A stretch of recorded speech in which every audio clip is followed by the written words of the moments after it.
know what you're thinking. Did he fire 6 shots or only 5? Well, to tell you the truth, in all this excitement, I've kind of lost track myself. But Ian, this is a 44 Magnum, the most powerful handgun in the world, and would blow your head clean off. You've got to ask yourself one question. Do I feel lucky? Well, do you, punk? Excuse me while I whip this out.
Man, move over and let me pass. Supposed to have to be pulling these hush puppies out your motherfucking ass.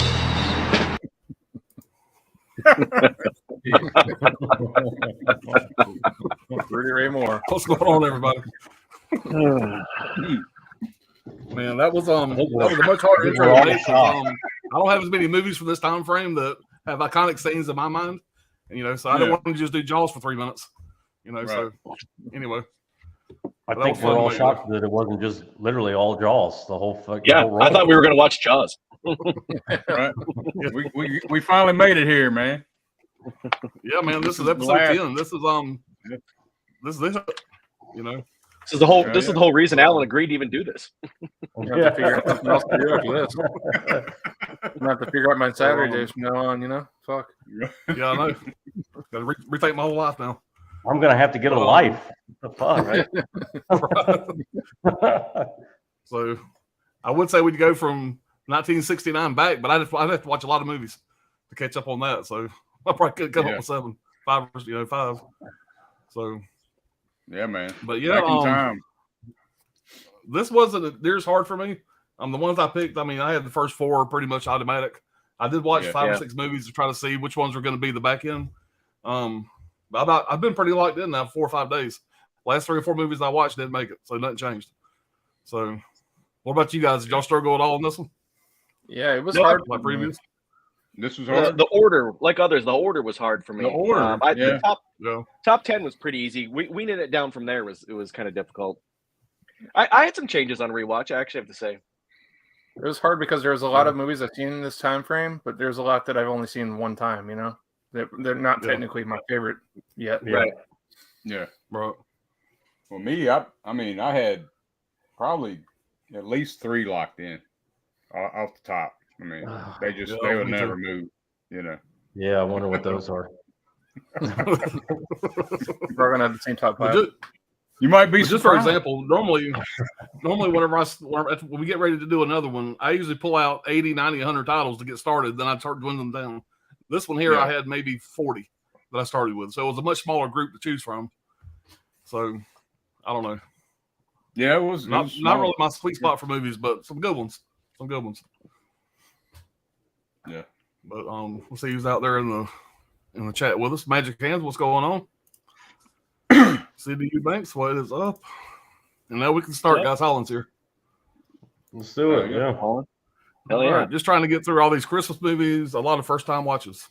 Yeah, man, I haven't watched hardly any Christmas movies yet. I don't think I've watched any Christmas movies yet. So I got to get busy. I've except for Christmas Vacation. That's obligatory. It's about the only one I've watched so far. Yeah. Yeah. Tony, what's going on? Black Christmas. All right. CDU Banks, weird intro. Yeah. You know. Came to the right place. If you're among friends. The Finch Club Grand Prix is not on anyone's list, I will unsubscribe. Find a gun and a hooker, and yeah, you should just call the cops right now. I've never heard of that. By the way, hello, all of you great people. What's going on, Gizmo? Yeah, we had a really fun stream over on Brad's channel last night. You guys go check that out, man. That was a good time. We that was a blast. We deep dove into Batman versus Superman. And, what was the consensus, by the way, at the end of that? Good or bad? Well, Gizmo hated it. I'm Anthony and Alan loved it.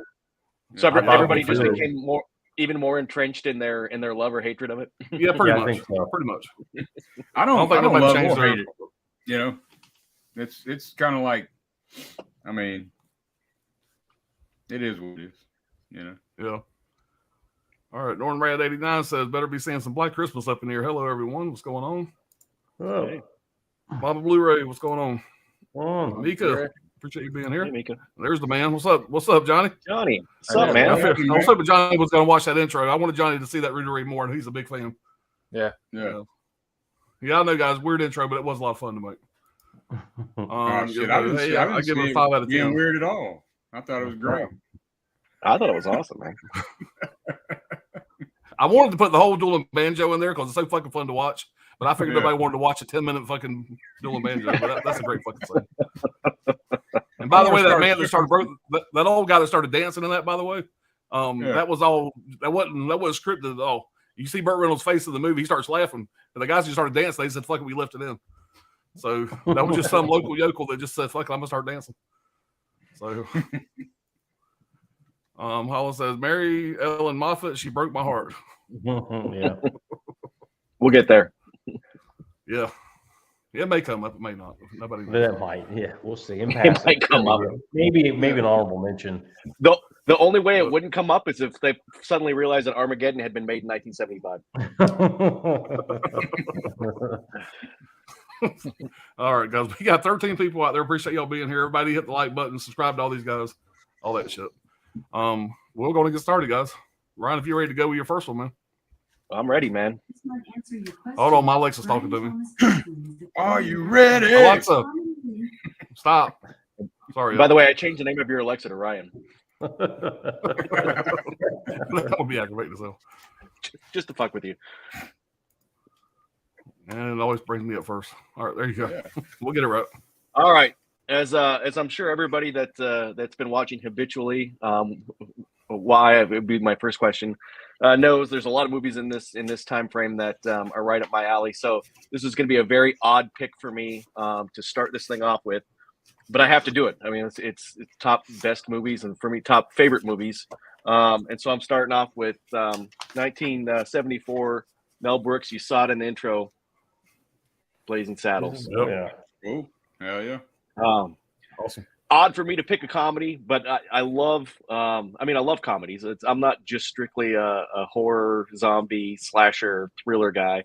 But I love comedy, but I especially love Mel Brooks comedies. Talk about a movie that could not be made now. Right. I'm sure there's probably people out there that haven't seen this movie. If you haven't, go watch it immediately. Yeah, quote some of the one-liners for the fans. Yeah. Right.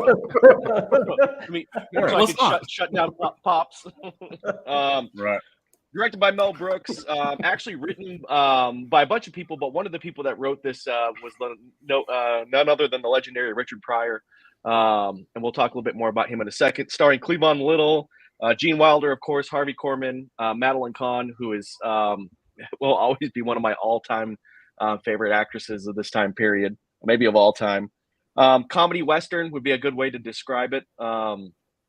But really, like Mel Brooks's movies, of course, you guys know me now. I got to get a little bit social and I guess stupidly highbrow about it, so bear with me. But the reason this movie, so there's a lot of racism in this movie, but it's comedic racism, right?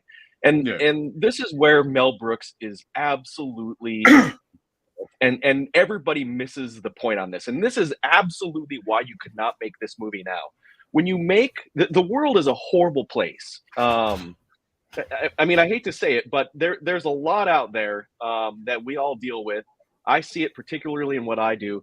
But you think about what we've gone through in the last, I don't know, even just in your lifetime, but in the last 100 years, in terms of wars, in terms of you just name it. And so it's a scary kind of dark place. And what comedy does is it subsumes that, right? And so Mel Brooks gets a lot of grief, or he did back in the day, about, for example, the producers. The producers makes fun of Hitler and the Nazis, and so a lot of people went after Mel Brooks and said, you know, how can you make a comedy about this? This was the Holocaust was this horrible, serious thing.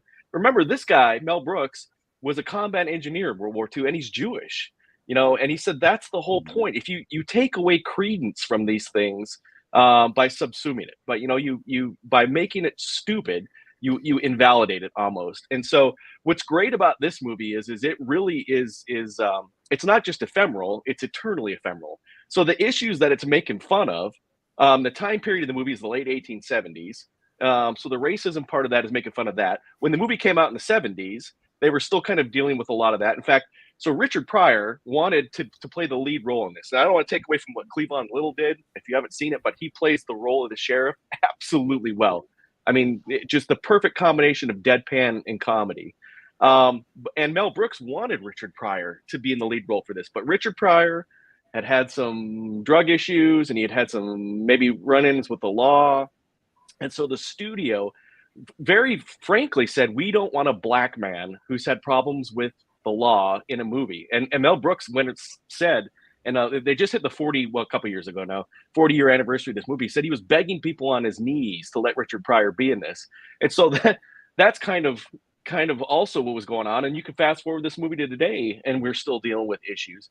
And kind of like, you know, comedy takes this horrible, this thing, this very real thing, and it sort of lets us sort of digest it. So I'll leave it enough of that. His biting satire would be a great way to describe this movie.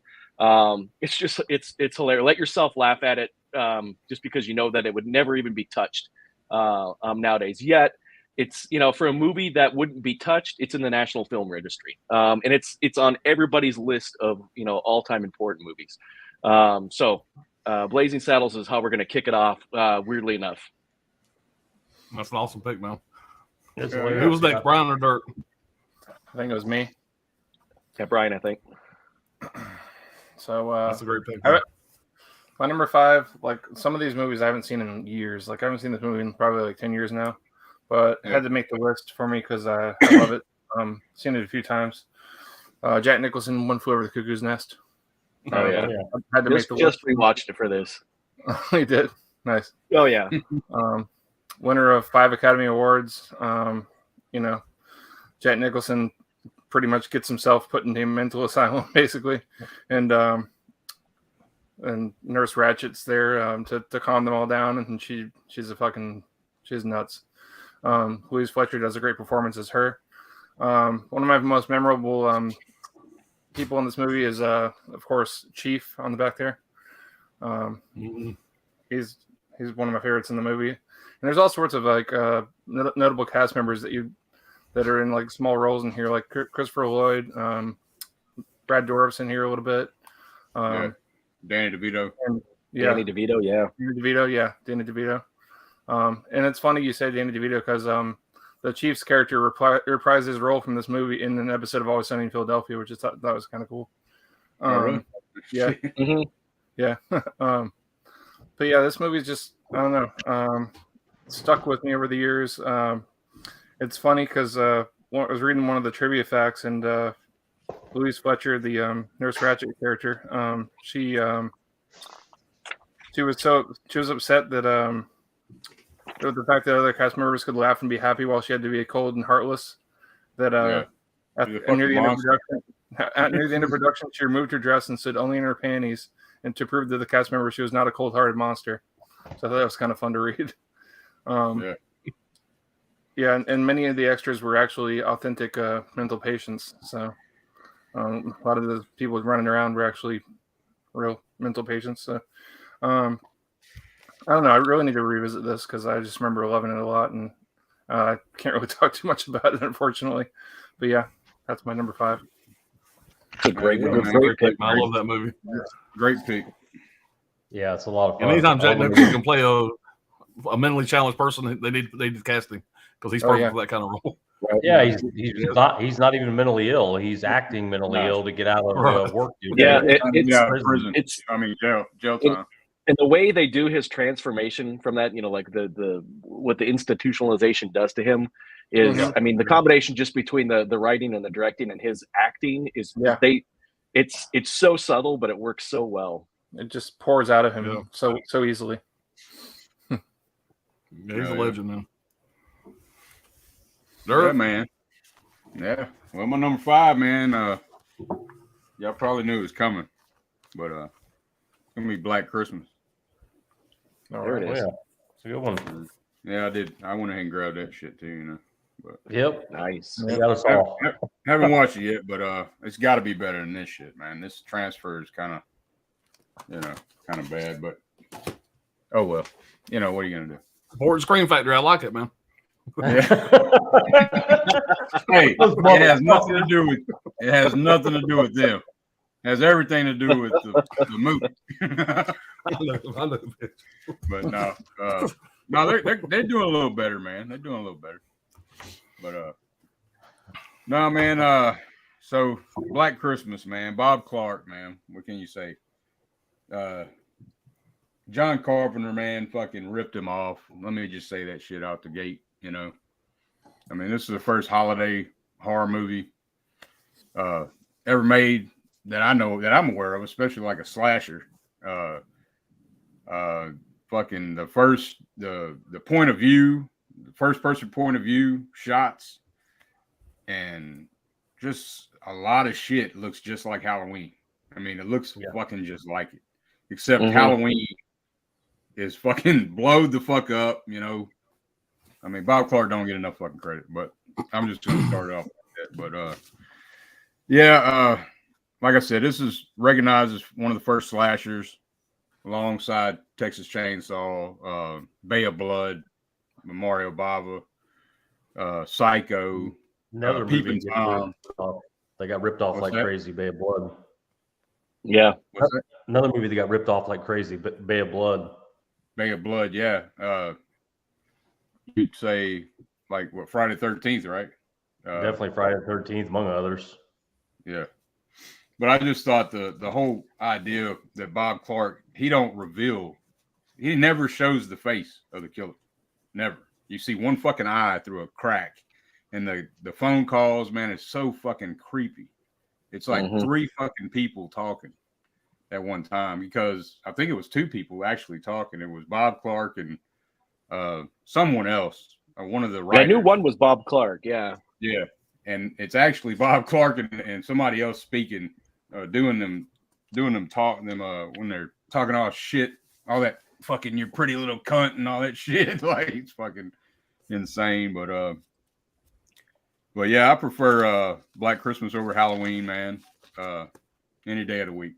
Just it still has genuine fucking still is chilling to me.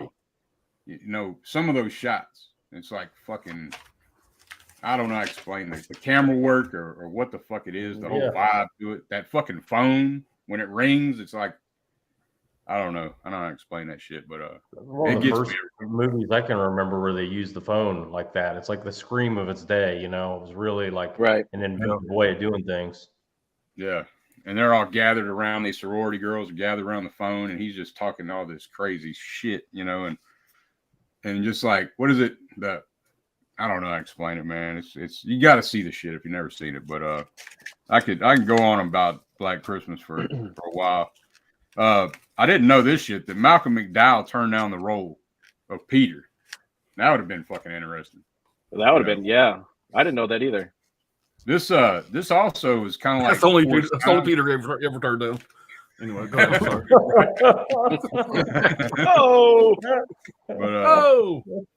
But the original title was called "Stop Me." Really, you know, that'd have been. They changed that. Yeah, that's terrible name. Shit, that'd have been a shit show. Clark, Bob Clark makes the audience use their mind, man. Like, everything's left up to the imagination on a lot of this shit, you know. Let's see. He called it Black Christmas because the irony of all this bad shit happening on Christmas, you know, and it's also like to the white Christmas shit.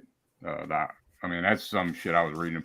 But he said, Bob Clark was saying that he spoke with Carpenter, and Carpenter asked if he was going to make a sequel to this. So I didn't know this shit either. Did y'all know this shit?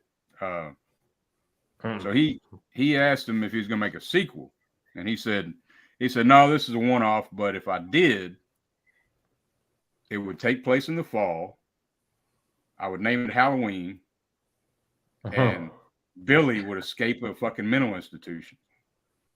And I'm like, what the fuck? You know what I mean? Like, that's like fucking insane, dude. But anyway, I'm gonna quit shitting on John Carpenter, but his respect points went way fucking down after doing a fucking research I did on this shit. But Black Christmas, man, check it out.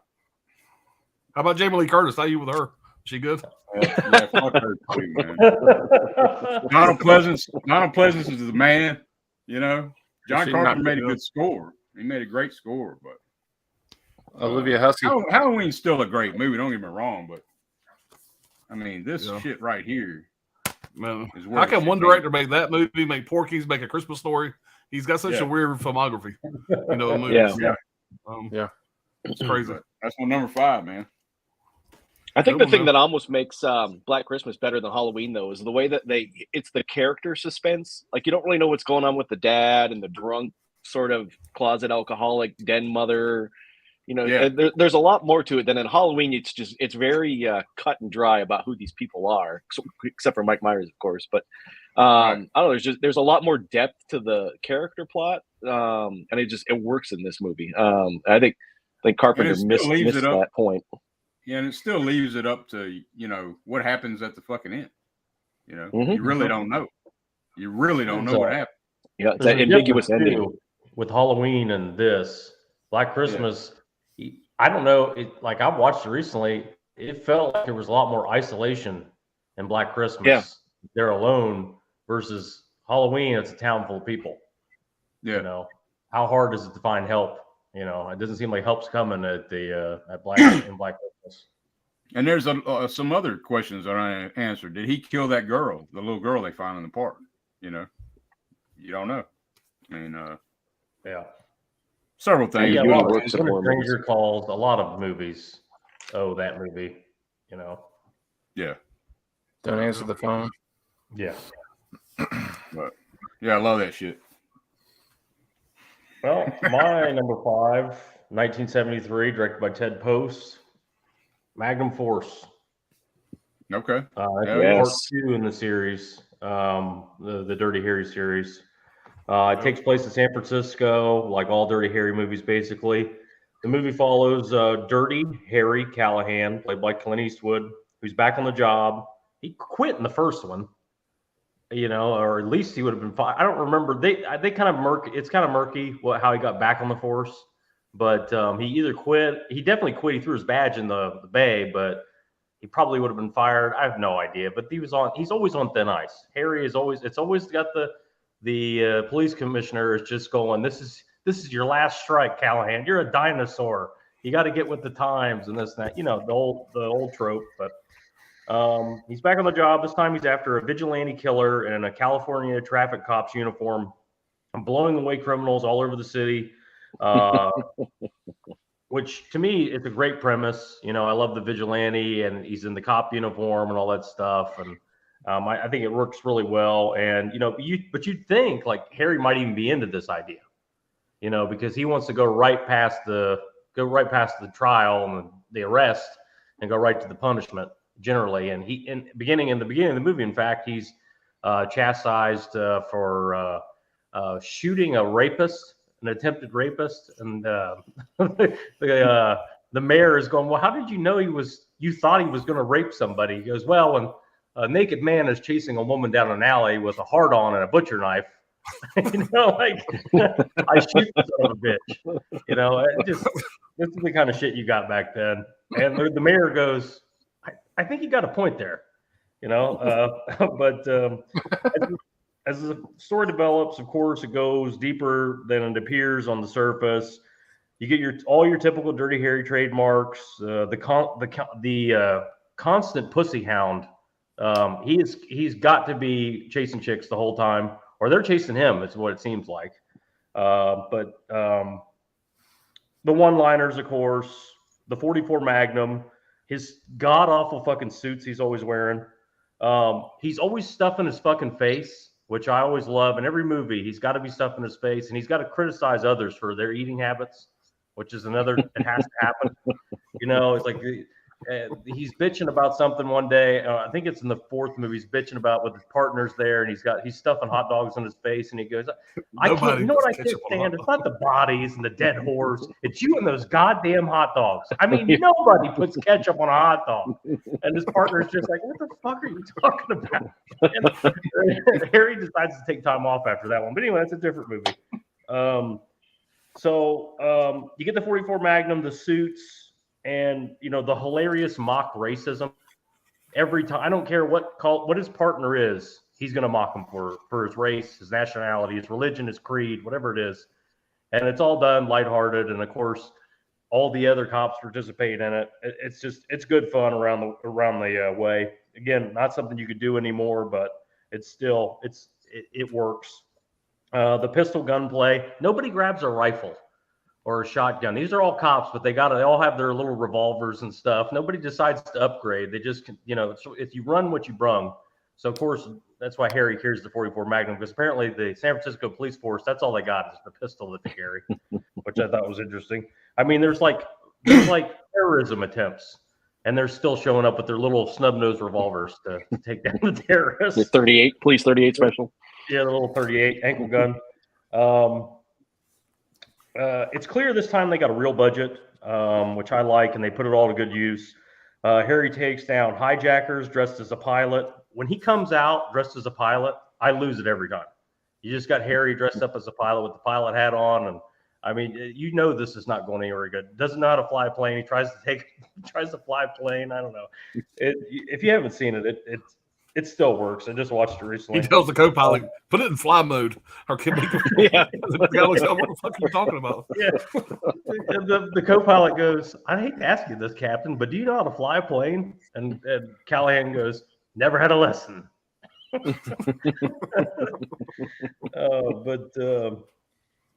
He blows away multiple sets of armed robbers in the movie, different scenes, separate armed robberies. I think he's in robbery at the time, and he gets put back into homicide eventually. It was like his punishment.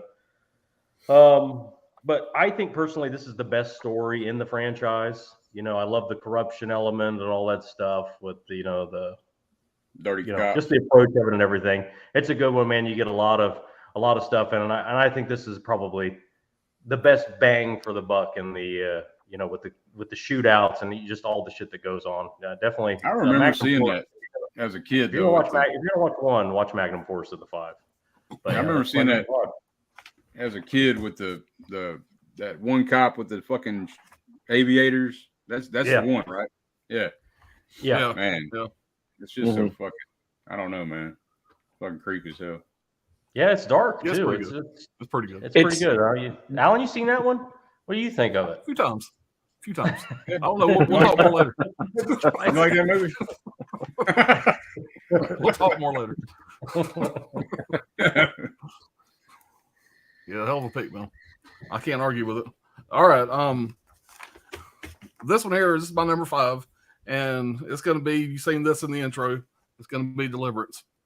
And I actually did not own this on physical media. I found out, and I found this one on Amazon. It came in the mail today. I didn't even know it was a damn media, or what do you call these things? A digibook? Yeah, I've been wanting that one, man. So, Oh wow. yeah, so real nice release. Was it But, pricey? Anyway, no, Shoot it him, was like, Shawnee. If you 15 move, bucks. shoot him. Yeah, like 15, 16 bucks. What bad. All he had to do was squeal like a pig to get it. Yeah. Right, exactly. Right. Oh, it's fine. Who stars in that movie anyway? The bald guy, or what's his name?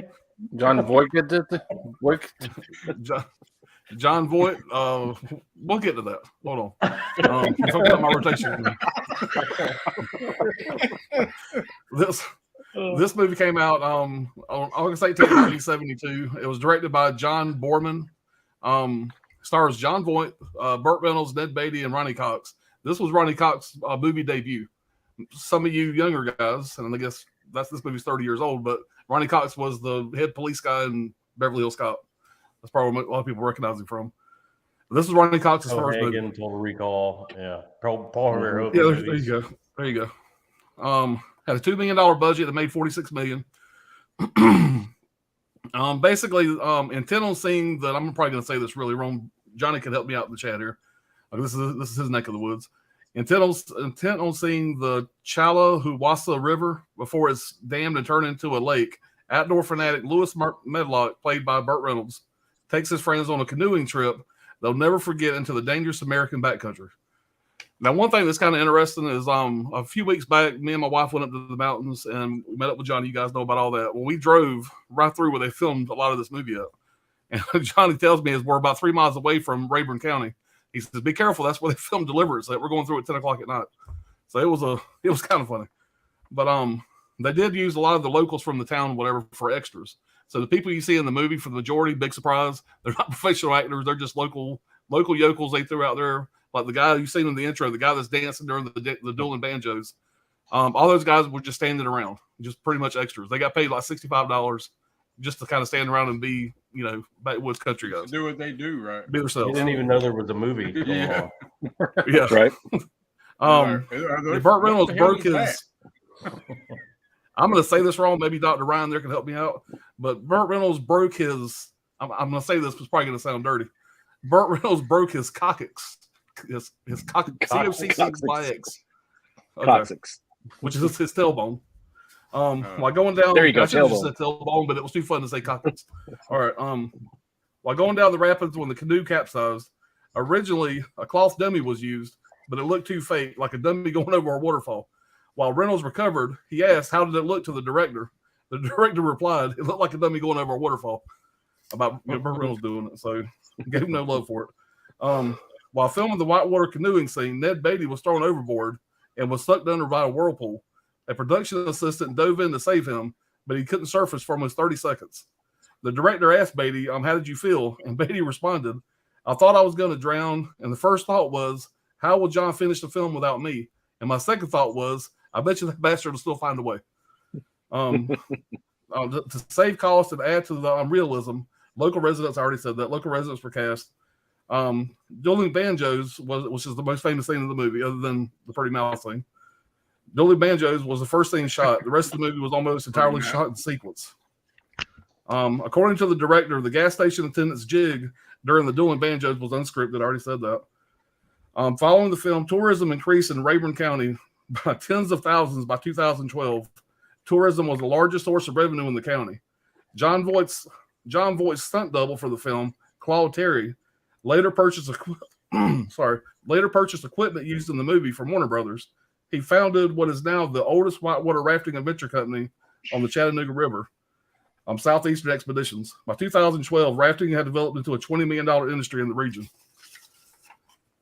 Even though his character was very clumsy and uncoordinated, Ned Beatty was the only one of the 4 main actors with any experience previously as in a canoe before shooting. So he was the only one that's ever been in a canoe before. This is the movie Burt Reynolds appeared in as opposed to The Godfather. He was being considered for the part of Michael Corleone, but Brando said that if Burt Reynolds is in the movie, I quit. So needless to say, Brando always gets his way. Yeah. Burt Reynolds' breakthrough role, transferring him from a TV/B movie actor to being a film superstar. And later on, Burt Reynolds said that this was the best film he had ever made. This was his favorite movie he was in. I could definitely see this here. Sam Peckinpah wanted to direct the movie, but Sir John Borman secured the rights. Peckinpah directed Straw Dogs instead. The sales of camping equipment plummeted, and the Appalachian camping industry was nearly bankrupt following the film's release. Not a lot of people wanted to go camping in the area after seeing this, which no big surprise. Yeah, but anyway, guys, that's what I got as far as notes. The movie itself, whatever, it's a classic for me. I've watched this movie 100 times growing up. Everybody knows the scene. Ned Beatty and John Voight. They get attacked by these two hillbillies, rednecks, whatever you want to call them, and they have their way with them. It's a very disturbing scene to watch. It really is. I think there's a Weird Al Yankovic song or something that goes something like Ned Beatty had the hardest part. It's like a take on a Tom Petty song, and it had to be a disturbing thing for Ned Beatty to do. Whatever, it's pretty hard to watch. It's pretty disturbing. Yeah. Of course, if you haven't seen the movie, you need to check it out at least once. I think there's some great whitewater rafting scenes. John Voight's great in this. John Voight's super young in this. It's one of my favorite Burt Reynolds movies, so you can't really go wrong. I had a great time rewatching it. But that is my number 5. Great too, man. The way that all that fucked up shit happens, and then the payoff, it's fucking great. Yeah, I agree. It really is a great movie, and the disturbing part of it holds up. And I know that there's somebody from, I don't know, from way up north, out west, another country watches this. This is going to make everybody's going to think this is what we're all like down here in the South. I promise you, we're not. I've been camping a lot. It's never happened.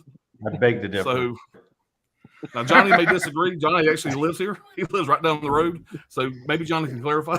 But I think it takes place in Virginia.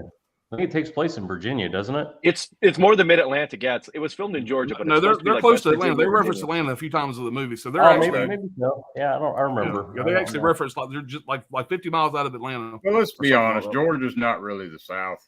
Not anymore. It was at one time. It's become like Florida. I'll be right back. And he just leaves. Well, I had questions about. It's one of the all-time great rape revenge movies. That's definitely what it is. But how the fuck did they keep his fucking Burt Reynolds wig stapled to his head during all that water? Like, how did that not come off? That's my. He's wearing one of them Maury's wigs from Goodfellas. Mm-hmm. I don't know. Was he bald during this time? Because this was early 70s. I believe he's been bald for this whole career. I believe that's what I heard. Yeah. He's in his grave now, still full-headed, beautiful hair. Beautiful hair. Wafted. It's awesome. Right. When does that big box of Burt come out? I don't know. It is sold out though. I'll check the other day. And sold out. All it says is sold. Yeah, it's sold out. Sold out. Alan bought all the copies. I bet Orbit will come up with it. Orbit will get some. I'm excited about that. Sure. They're allocated to some are allocated to Orbit. All right, let's read the chat, guys, and see what's going on. So last night over on Brad's channel, when we did the stream, Gizmo pulled a title out. He may have pulled it out after we were backstage. But the title came with a piece of candy in it, like a chocolate covered Santa or something. You know, I would think that 2 years from now, that chocolate covered Santa is going to be a bad idea. But anyway, he says he's eating that candy right now in the limited edition of Monster Christmas movie. It tastes okay, but smells funny. Yeah, I'm sure it's going to be fine. He didn't tell you that title's from 2 years ago. What is the Monster Christmas movie? Yeah, I don't know. I don't know. Gizmo has a Christmas He movie sent me some appointment. pictures of it on Instagram before the stream started. It looks as odd as you would think. It looks like a pretty odd movie. Wild Wrangler says, "Hey, everybody late. What's going on, man?" Oh, The Blazing Saddles. Let me pre-read this. You never know about Gizmo. Our Blazing Saddles has the funniest scene in movie history. The 5D effects in that scene is just insane. What's going on, Allie? Appreciate you being here. Mel Brooks is great. The Producers is my favorite. Mika, Richard Pryor was the man. Yeah, he was. I remember when Harlem Nights was coming out, and I found out him and Red Fox and Eddie Murphy was going to be in a movie together, Del Reese. I don't think I've ever laughed so much on a first watch in theaters. I remember almost passing out one time during the whole Richard Pryor Del Reese scene. It's like classic. I love it. Did you grab that on Blu-ray? Half your comedians now wouldn't even exist without Richard Pryor. Oh man, that movie didn't do as well as it should have done, man. It should have been an instant classic, and it kind of bombed in theaters. Well, I don't know why. It was a funny ass movie. All right, Sydney said my number 5 movie is The Conversation, 1974. Gene Hackman, John Cazale, and Alan Garfield, directed by Francis Ford Coppola. The Crisis of Conscience. Never seen that. I will add to the list. I've heard of it. Yeah. Blazing Saddles, very good, funny movie. Johnny, anytime you see Richard Pryor's name in the credits on anything, Paul Mooney's name isn't far behind. 2 legends that helped shape and mold everything, including Sanford and Son. Yep. Gizmo said, I completely agree with Mel Brooks. We should all think of Hitler as a clown, the Nazi Germany as a circus, and everyone from Germany as prostitutes. Mel Brooks is great. Yes, Johnny, Paul Mooney, legend. Maybe the prostitutes is not so much Brooks and more Ilsa. But anyway, I agree to them. Okay. Ilsa, the she-wolf of the SS. There's a movie if you've never seen it. Oh yeah, pick that bootleg up. That's a badass movie. It's right up there with it's a Beast in Heat type movie. Oh yeah. I love Ilsa She-Wolf. All right, I was liking Brian's shirt there. Well, thanks. One Flew of the Cuckoo's Nest, crazy movie, but very good movie. I agree. Wild Wrangler, Louise Fletcher, R.I.P. Yep, Nurse Ratched, Louise Fletcher. Yep. Gizmo says, I always feel home when I watch One Flew of the Cuckoo's Nest. Great pick. Right. Mika says, One Flew of the Cuckoo's Nest, a great film. Enjoyed the book as well. I never read the book. They made the book out of that? Okay. Yeah, get the book. Hey, everyone. Hope everyone's doing great. All right. Black Christmas is so sexy, so dark, so scary. One of the best horror movies in history. Saw it 2 months ago. We'll rewatch it next week. Yes, Black Christmas, just classic. One of my top 5 slashers and one of my favorite films to watch around the Christmas season. Yeah, I'm going to check out that 4K maybe tomorrow if I get time. Alan says, Dirk and everyone else, do you guys like the 06 remake of Black Christmas? Oh, yeah. I did. I thought it was great. I thought it was really well done. Dirk loves it. It's okay. I need to rewatch it before I can give an opinion. It's been a long time. I only seen it once. I think they revealed too much. That's my thing with it. Like I needed to see yellow jaundiced skin on Billy, and I didn't need to know he's screwing it. His mom was raping him and all this shit. I don't know what the fuck all that. Making Christmas cookies out of people and eating them. Right. Yeah. Yeah. Right. I don't know. Pulling out people's eyeballs and eating them. Yeah. Yeah, the eyeball shit too. I mean, it's a bit much, but yeah. What are you gonna do? All right, Say No James show. What's going on? My brother Steve Mars. Greetings, friends. What's going on, Steve? Nice. Appreciate you being here. Well, Bob Clark made best Christmas movies. He did make some good ones for sure. So Black Christmas always makes me want to call people I don't like. Anthony, what's going on, man? What's up, Anthony? Anthony joined us on that stream last night, man. It was a fun stream. Yeah, it was awesome, man. You guys did a great job. Let's see everyone's shirts. Yeah, mine's just a Rocky shirt. Not special. This is a Dickies shirt I bought in bulk.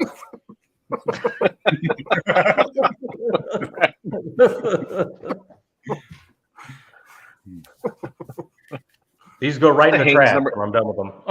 Haynes number 5. Yeah. All right. And guys, just so y'all know, just to speed things up, if I start seeing Hayes, I'm not going to read all the Hayes. I'm just going to skip over them. Everybody can see Hayes. Everybody's seeing Hayes. Yeah. All right. Walt Reynolds says, Dirt, love Nightmare poster. No, appreciate it, man. All right, Khalil, what's going on? Halloween 1 is far better than Black Christmas. Stop it, LOL. Christmas has a stellar cast, which makes it more man when it doesn't land. Psycho 1 over both. Wild Wrangler, then mother cracks me up every time. Oh yeah, she fucking hides Well, it. she's got Force, great she's got- movie. Right, she's got booze in the toilet. Yeah. I gotta say though, Olivia Huss, man, I'll take her over Jamie Lee Curtis any day. Any day. I think she's a better actress. I mean, Yeah.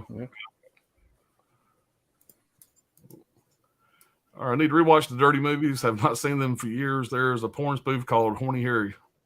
I bet you like that one more, Gizmo. Yeah. Anthony's horror more. Can you tell RoboCop that I want the phone number to Verhoeven? I need to ask him for Showgirls too. All right, One Real Nerd. Hello, how you doing? What's going on? Deliverance, good movie.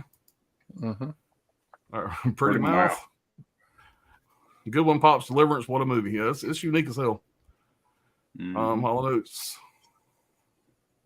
Joe, what? Yo, what? Wild Wrangler, Burt Reynolds. All right, Showgirls 2 already exists, buddy. It's called Showgirls 2, Pennies from Heaven. I could probably get you that guy's autograph.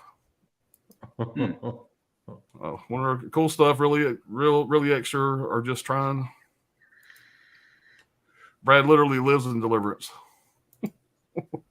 Unfortunately, yes. Seeing the Tiny Toons, how I spent my summer vacation, that pays tribute to Deliverance is just amazing. Yeah. What's up, guys? I'm back on another year live streams. What's going on, man? Our Showgirls 2, Pennies from Heaven sounds like a drag queen porn movie. I love Verhoeven. I think Verhoeven would do better. But I think about it, it would stay far away from the porn spoof of Deliverance. Okay, yeah. All right, number 5 is The Wicker Man. If you haven't seen the film, then you owe it to yourself to check it out. This is the king of creepy cult films. The songs in the film definitely add to the atmosphere. Yep, Yeah, couldn't agree more, Anthony. Legendary folk Gizmo says, I believe you, Pops. If you can say right now, squeal like a pig. All right. San Jose James show. I'm watching Ash vs. Evil Dead at the moment while on the phone with y'all. Hey, man, sounds like a good night. Good series. Oh, yeah. Right? Right up my alley, right there. Batman vs. Superman fucking rules. Yeah, I agree, man. Let's just settle down a little bit. He gave it an A out of 10. Yeah. Let's take it down a notch now. An A out of 10. Miss Caveman, how you doing there? Mika says Harlem Nights is classic, one of my favorites. Great all-star cast. Yes, Pops, that scene with Della Reese is gold. Yeah, man, I miss all those guys, man. Della Reese, man. Yep. I wasn't very familiar with her until I seen that movie. But man, she's my favorite part of the whole film, I think. I'll tell you What though, a man. legend. Pryor, I love Pryor, but man, I'll tell you somebody else. Red Fox, dude. Red Fox. Man, Red Fox yeah. is gold, man. He's Yeah. gold, and he was a king in our house. My dad, if Sanford and Son's coming on TV, you better shut up. He was watching some Sanford. I'm talking about some of his stand-up too, though. His stand-up was fucking. His stand-up was hilarious, Oh, yeah. man. It had a lot of depth to it. So did Pryor, though. Yeah. The Harlem Nights is the one where Arsenio Hall is shooting that little gun. He keeps like waiting till everybody's done shooting, and he shoots at one time, yeah. and everybody keeps getting mad at him. Is that the scene? Yeah, that's hilarious. That's the same. That being said, that Arsenio Hall was my least favorite part of that movie. Just all his freaking out, crying shit that goes on too long. That's the only part I would take away. I don't like Arsenio Hall in that movie. And I like Arsenio Hall. He's okay. You used to watch the show all the time. But I didn't like him in that movie very much. Got on my nerves. Hey, Mika, Caveman. I just said I wasn't going to read those. Anyone seen Violet Night yet? No, but I want to. I watched Brian's and Coco's review on that. It's definitely one I want to watch. I'll probably wait for streaming.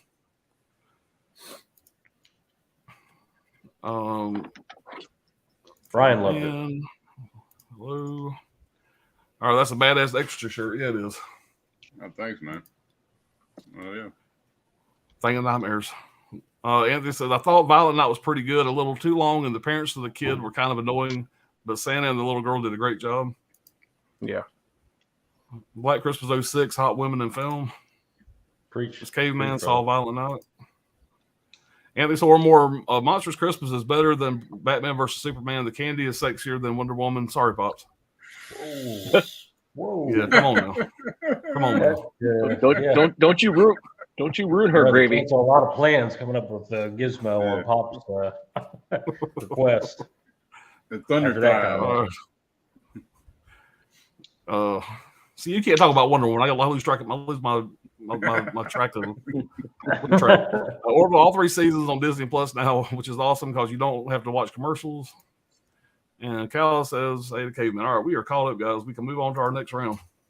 Appreciate all the comments, everybody. Yeah, man. Yeah, we're doing good, man. We're under an hour. Yeah, look at that. 50 Don't minutes. jinx us, man. I ain't gonna say nothing this time. Right? Yeah, I got an early day tomorrow. I'll be doing that crap. All right, number 4. Here we go. This is I find that this movie, a lot of people have never seen this movie. It did become a mini series. People have seen that. This was a while back, and then it got a little bit of a rebound of popularity, but then it kind of got forgotten again.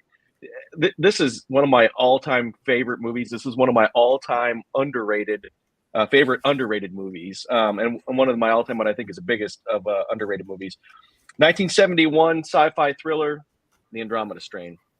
Directed by Robert Wise. A lot of people who so here's a sci-fi movie, right? So you typically sci-fi movies, you're talking, or horror movies like Roger Corman. You're these B-level directors. Let me just read some of the things that Robert Wise has been involved with and directed. West Side Story, Sound of Music, won Academy Awards for both of those. Editor for Citizen Kane, The Haunting, Day the Earth Stood Still, Run Silent, Run Deep. I mean, this guy is a across all genre phenomenal director. And he made this sci-fi movie, which is fantastic. Based on Michael Crichton's 1969 novel of the same name. This was Michael Crichton's first novel that he actually published under his own name. It's a great read. This is one of the few times that the book and the movie are almost identical, except for just a very, very, very few differences. And it translates into film so well. For those that don't, Michael Crichton's one of my all-time favorite authors. He's a doctor, graduated from Harvard. He kind of knew, even as he was going through med school, that he was sort of a little bit disillusioned with it, wanted to be a writer, had been writing and publishing to pay the bills under a pseudonym.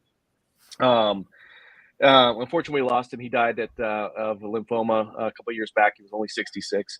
This movie is about, it starts off with 2 Air Force guys.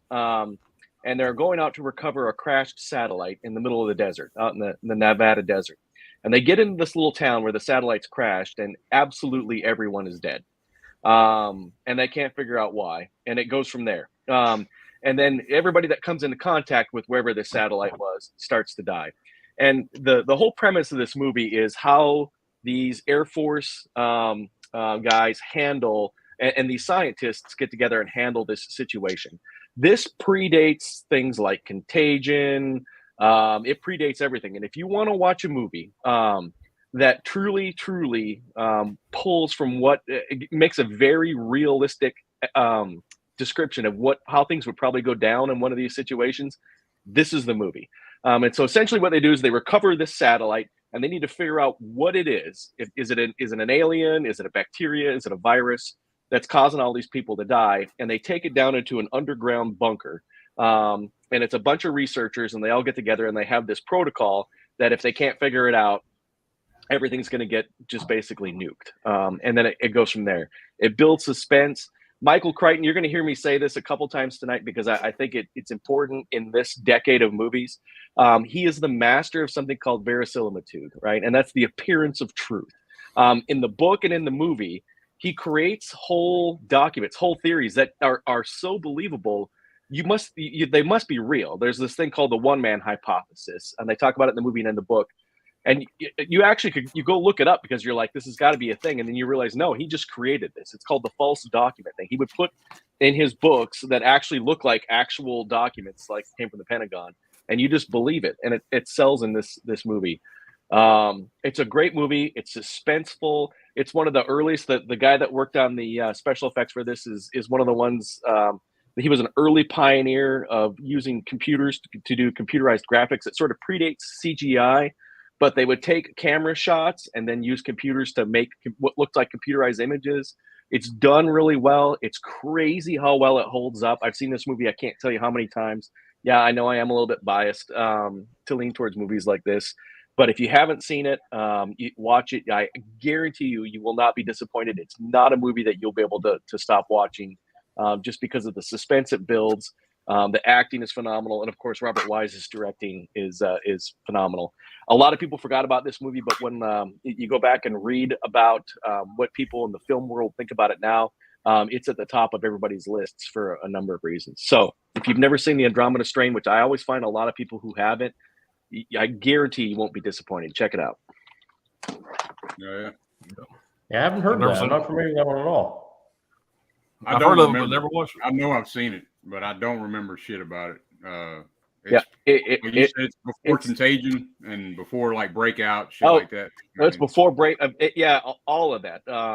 And by the way, the science in this is very real. I'm gonna tell you what come to mind though when you first started talking about it.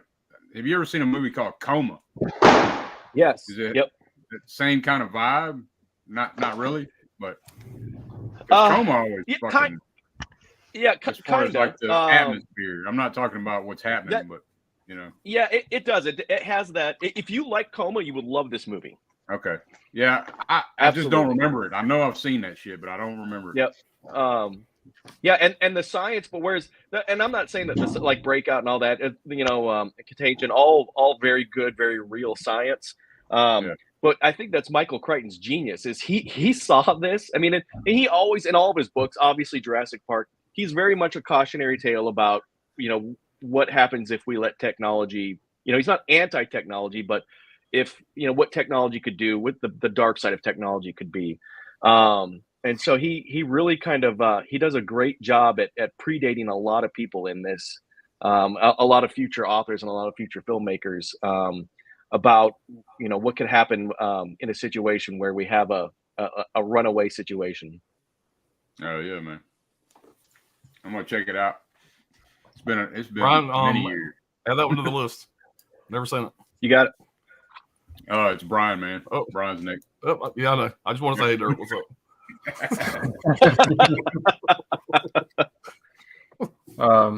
Yeah. So my number 4, was it number 5? Number 4. 4. Is it? It might not be number. It might be number 5 because we got 6 this time. No, It's still top 5. still top It's five. still top 5. even though Oh, it's top 5. Oh, okay. So I have an extra And then- title here then. And two Oh. honorable. Honorable We just had mentions. 6. We Yeah. just had 6 Still years. 7 total. Brian's got He's got 3 next honorable year. mentions now, Just do 3 honorable mentions this time, right? right? Yeah. That sounds good. Well, then I'll just bump it up. Here we go. Yeah, I thought about that too, though. To be honest with you, I I was thinking about that. Yeah. All right, so we're gonna do Appreciate The Exorcist is number 4. Oh yeah. Hell yeah. Dirk Dirk just pissed himself. well,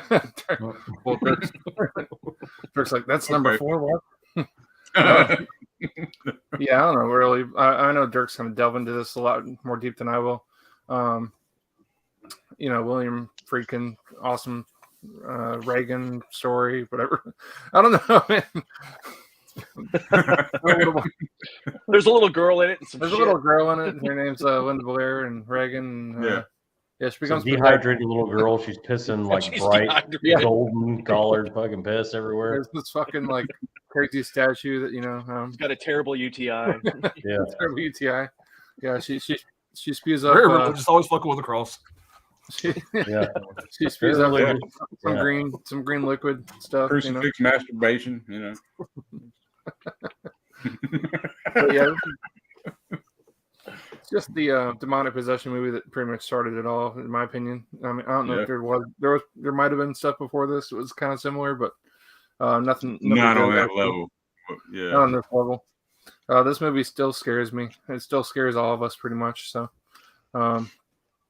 you throw this on. You can't throw this on with the child in the room. There's just no way in hell, unless you like want to scar him. Basically, it's how we all grew up. Right. Yeah. Great performances. Ellen Burstyn's is great in here. I don't know who plays the priest. I forget his name in real life. Max von Sydow. Yeah. You talking about the old priest, or you talking about Father Karras, the younger dude? The old priest. Oh, Max Yeah, von Sydow. Max. Yeah. Great job.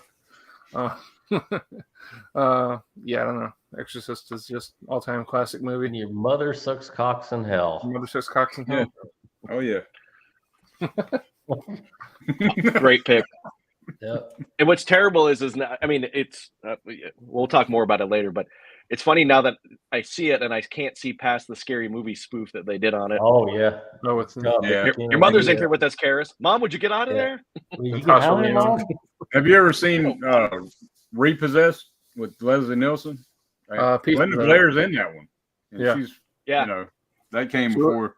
She looks wild in that movie too, like pretty crazy. Yeah. They clowned on it. Great pick. Yeah, man, that's a man. fucking classic, man. Right.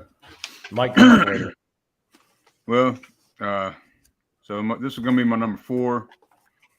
Stanley Kubrick, you know, the Korova, Milk Bar, Adrenochrome, Ultraviolence. And that's Clockwork Orange. Good Oh, yeah. pick. Yeah, man. Alex is Alex he's a hell of a Lard. character, man. This takes place in the future, and it's A little Ludwig von. yeah, Ludwig man. big time in the Ludwig van Beethoven, whatever, von Beethoven, however you say it. But anyway, it takes place in the future. He's got like these 4 guys. They call them droogs. It's the whole language in this shit is like a Russian slang mixed with English. Kubrick, you know, out of the book, that's how it's explained. It's like a Russian slang mixed with English and shit. But anyway, it's the ultimate what comes around goes around movie. The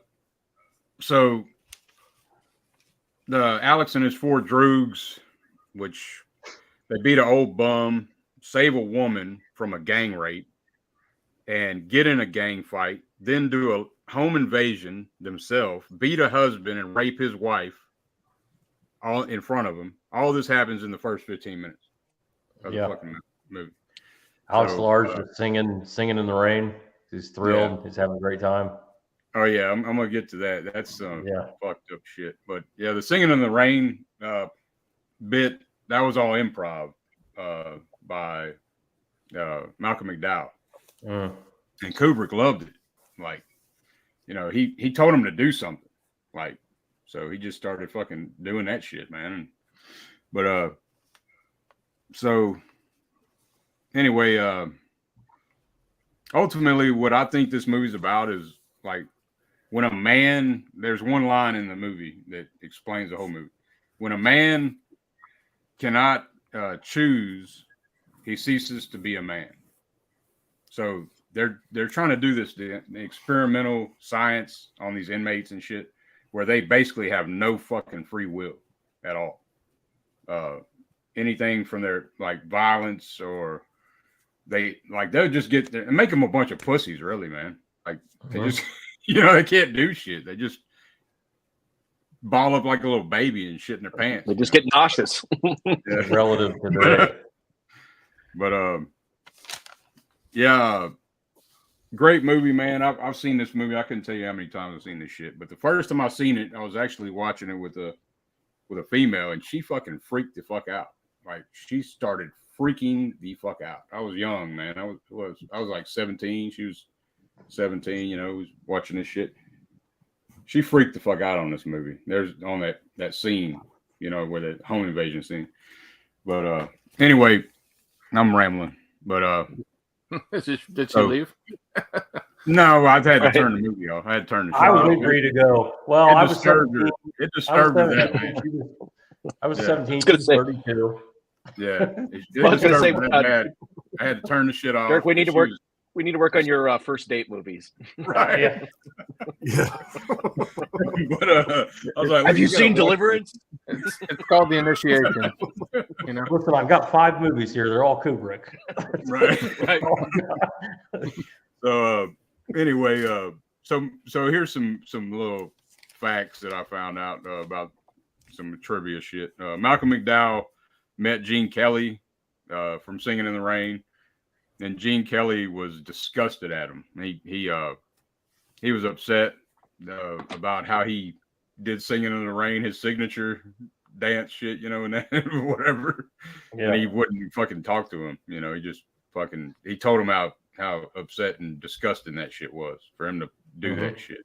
And he knew that he came up with that on his own. You know what I'm saying? So, but the doctor that's over Alex when he's doing the Ludovico treatment, the doctor's keeping his eyes, from drying up. That's a real doctor doing that shit in the movie.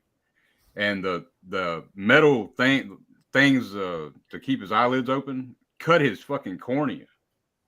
So he was blind for like I think a month, he said. A few weeks, some shit like that. Damn. But so let's see what else. Oh yeah, Kubrick introduced the snake when he found out McDowell's fear of reptiles. Like, a snake, Spit snake, yeah.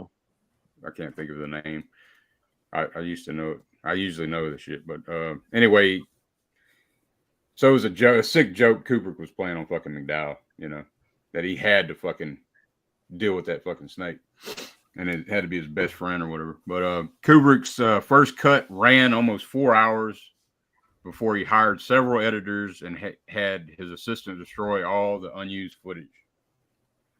So he's not one to, like a lot of these directors today, man. They'll edit their own shit, They don't, you know what I mean? McDowell, yeah, I just said all that about with the humiliation. He got his ribs broke. McDowell got his ribs broke during the humiliation scene when the fucking dude's fucking pointing his finger at him, smacking him around and shit, kicking him and shit. And there was like a big uproar in the UK, man. The people were tripping the fuck out. Kubrick's family was getting death threats because of this film, because people were running around doing some violence and shit, anarchy type shit, and they were blaming it on this movie. So yeah. Kubrick withdrew the film from the UK and banned it himself until I think 2003. I believe that's right. Don't quote me on that shit, but yeah, man. Yeah, I think I covered pretty much most of it. I got one quote. Viddy well, little brother, viddy well. It's funny how the colors of the real world only seem really real when you viddy them on the screen. I was cured, all right. Like he says that's at the end. He's like, I was cured, all right. Yeah. Anyway, that's my take, man. I might have fucked all that up, but that's my fourth pick. Great pick, man. It's a great pick. Hell yeah, an awesome pick.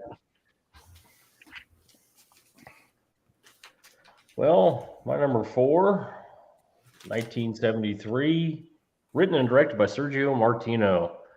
Torso.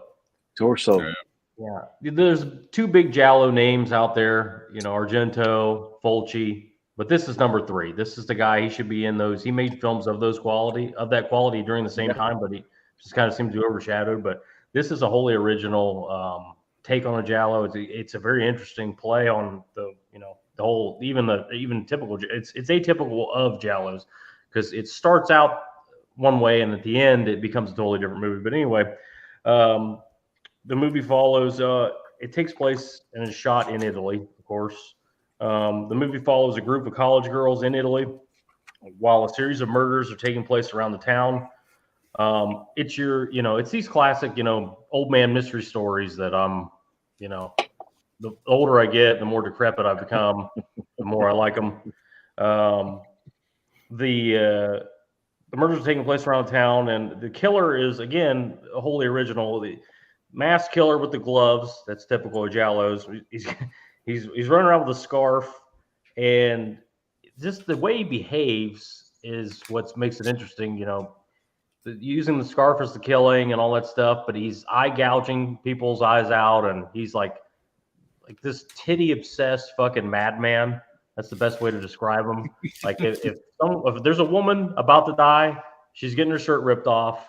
He's gonna fondle her dead body. I mean, it's just like it's depravity squared, basically.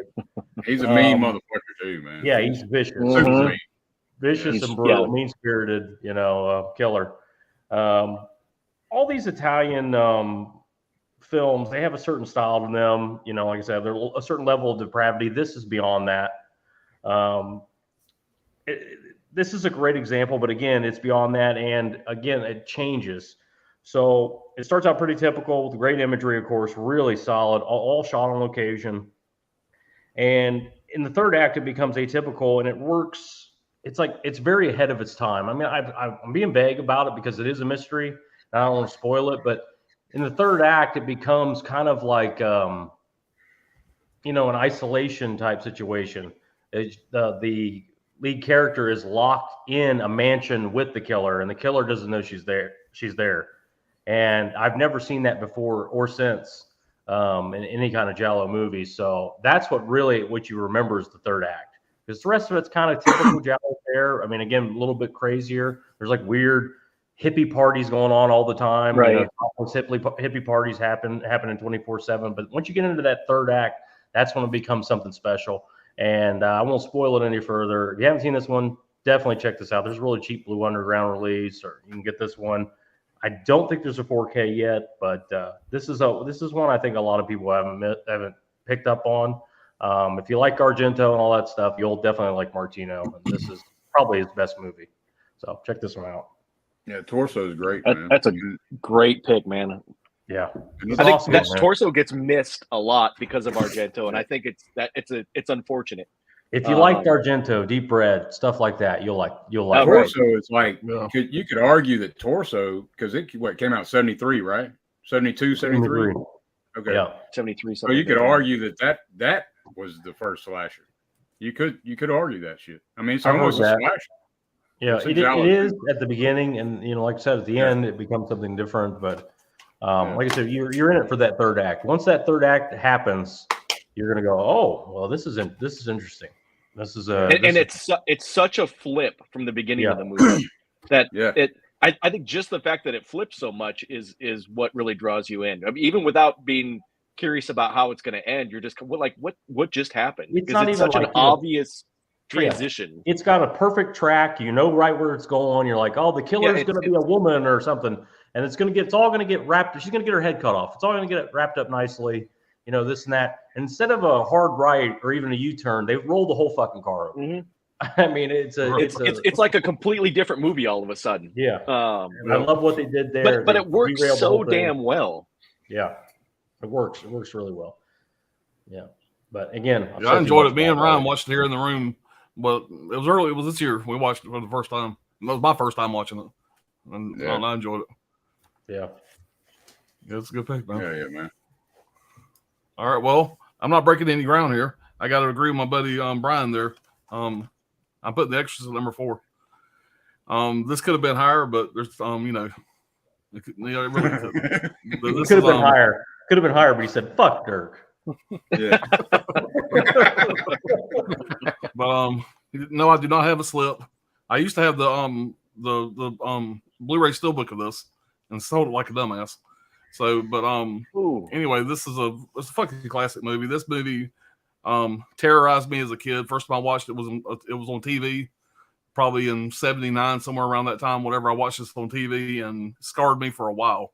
And to this day, my oldest son always gives me shit, whatever, because me and him we watched a ton of horror movies together, and he loves this movie. And it took me a while to kind of come around because this was one movie that I would every time he wanted to watch it, I'd be like, "Fuck that movie, I ain't watching it." Because it really, really fucks with me.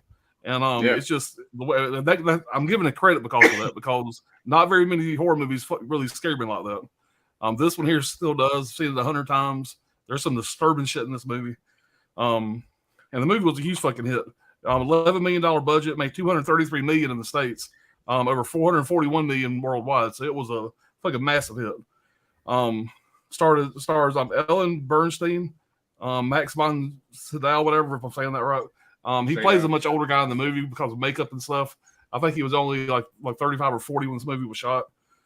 But he's made up to be a much older guy, whatever. And also, of course, stars Linda Blair.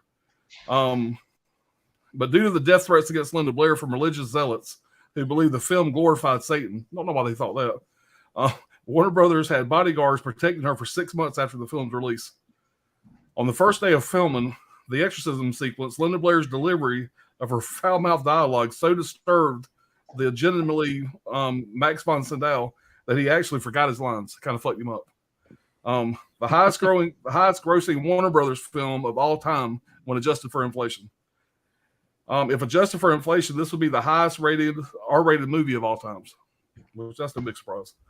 Upon its initial theatrical release, the film affected many audiences so strongly that in many theaters, paramedics were called to treat people who fainted and others who went into hysterics. When this movie came out, nobody's ever seen any shit like this before. I mean, it's 2022, and this is still hardcore. You know, when this came out in 1973, could you imagine? There's actually a really cool documentary I found on YouTube. It's like an hour long. That really goes into a lot of where they had film crews in filming, like the audience actually sitting out in the lobby. People that have walked out of the theater, they were sitting outside. They looked all flushed and all fucked up. Movie really affected a lot of people. It was a big deal. Though often cited as one of the most shocking scenes in cinema, the crucifix masturbation scene was actually greatly toned down from that of the novel. In the source book, the scene is much longer, gorier, and sexually explicit, with Reagan suffering a broken nose, butchery of her genitals, and orgasm. So, Ellen Bernstein received a permanent spinal injury during filming in the sequence where she is thrown away from her possessed daughter. A harness jerked her so hard away from the bed, she fell on her caucus and screamed in pain. I guess they had weak caucuses back then. So I got two different notes from two different movies. They broke their caucus. It was just rougher with the motherfucking actors back stupid caucus. Every time. So if you watch the so gentle with that them scene, these days. right? Yeah, trust me, that caucus. Watch the movie, and you see her get pulled back, whatever. You know, you hear her scream out in pain. She really did fuck her. She still has that you problem. Can see it on her face. Yeah, no doubt. Yeah. This is the film debut of Jason Miller. He received an Oscar nomination for his role as Father Karras in the film. The role almost went to Jack Nicholson, but the director thought he looked too unholy to play a priest. Imagine that. The Exorcist is the first horror film to be nominated for the Academy Award for Best Picture. The only other one is Get Out, Jaws, The Silence of the Lambs, and The Sixth Sense. Were all nominated, and The Silence of the Lambs won. But these other films are not designated as horror films on IMDb. They're like suspense thrillers. Yeah. Which I thought was kind of interesting. But yeah, man, this movie, like I said, it fucked with me growing up. It still fucks with me to this day. Like I said, which I think is a big credit to the movie. It's disturbing as hell. It really is. If this movie came out today, I would still be like, what the fuck did I just watch? I can't imagine when this movie came out in the early 70s. I would have loved to have seen it in the theater back then to get that first experience. But yeah, this great fucking movie, man. I love it. It's a all-time classic for me. I can't say enough good things about it. Great pick, man. But yeah. All right. Let's catch up on the chat, guys. All right, Carlos, damn Pops, you didn't like Arsenio Hall at Harlem Nights? It's crazy out there. Yeah, I like Arsenio Hall. Just his character got on my nerves after a while. He had a couple funny lines. Wild Wrangler, great second TikTok. Sweet, thanks, man. Hey. Gizmo said, never seen that film, actually. I have the Arrow release. Now I really want to see it. I always thought it was like weak Oscar kind of drag fest. All right, my number 4 movie is Three Day of the Condor, 1975, Redford and Dunaway, directed by Sidney Pollack. Be careful who you trust. That's a great movie. All right, Batman versus Super Baby. Yep. First time saw the Andromeda Strain on TV. Gizmo said, but the doctor changed my mind now. The Andromeda Strain will be watched in January. Nice. You'll like it. Right, what is the worst? It's great filmmaking. What is the worst superhero movie you've ever seen? See if Anthony answers back in a minute. Gal saying, what's up? Trini's in the chat. Poop Andromeda isn't available anywhere to stream anywhere. He's probably got the Arrow. He just doesn't even know it. Caveman movies one. Maybe Arrow has it since they released the physical. The Arrow, The yeah, Exorcist Arrow has great, a free the streaming same- service. Yeah. All right. So watch Scary Movie 2 again. The Exorcist is more manageable afterwards. Gizmo said, The Exorcist gives me hope that I'm not a complete failure, even in the toughest of times. I still have juice in my balls. I love the film. All right. Yeah. Juice in the balls. Jamie, what's going on? Appreciate you being here. On time, That's the Jamie. quote of the night right there. Ball view. Yeah. This will put some juice in your balls. So, hey, Anthony, how we doing tonight? A+ out of 10. Yeah. All right. Wild Wrangler says repossessed. LOL. Hey, Jamie Hart's Hey the Cow. City Base says Clockwork Orange, a deranged movie, but a good one. Clockwork Orange is one wild ride. I love it. All right. Gizmo says Clockwork Orange is not only a great movie, it's like a Bible to any movie made before and after. It's the only non-horror movie that makes me scared. I would say I'm about 85% out of 100%. James, I must be a weird chick because I both watched and read A Clockwork Orange by the time I was 16 and enjoyed it. Well, you're in the right place, Jamie. I was going to say you're in the right. Says, Dirt, You're among friends. Dirt, The Exorcist keeps getting funny every time I see it. Keeps getting funnier It's every single time I just see last it. minute. Just like Platoon. What's that, That's what my son says. He says it's a dark comedy. he was quoting Beetlejuice right there. Yeah. And he's like, Exorcist keeps getting funnier every single time I see it. Every single time I see it. Okay. You're in the right stream, Jamie. Yeah. India fan, what's going on, man? I was super disturbed by the first time I watched Clockwork Orange. Wasn't quite ready for the flick. Bought it blind on a VHS at a local store. Subtitles and humor went over my head the first time. Yeah, On top of them using slang, they're also British. So right. It's hard to even understand in the first place. Go and have subtitles on. Which I have subtitles on all my shit because I'm old and blind and crippled and crazy. Wild Wrangler says, Dirt, quote, LOL. Jamie Hart says, hey, Indy. Andy says, Video Gizmo. Some of the worst superhero films that I've seen would be Hulk with Eric Bana. I do agree with that one. Elektra and Birds of Prey. Yeah. He said pick one. Pick one. Every time. He cannot follow directions at all.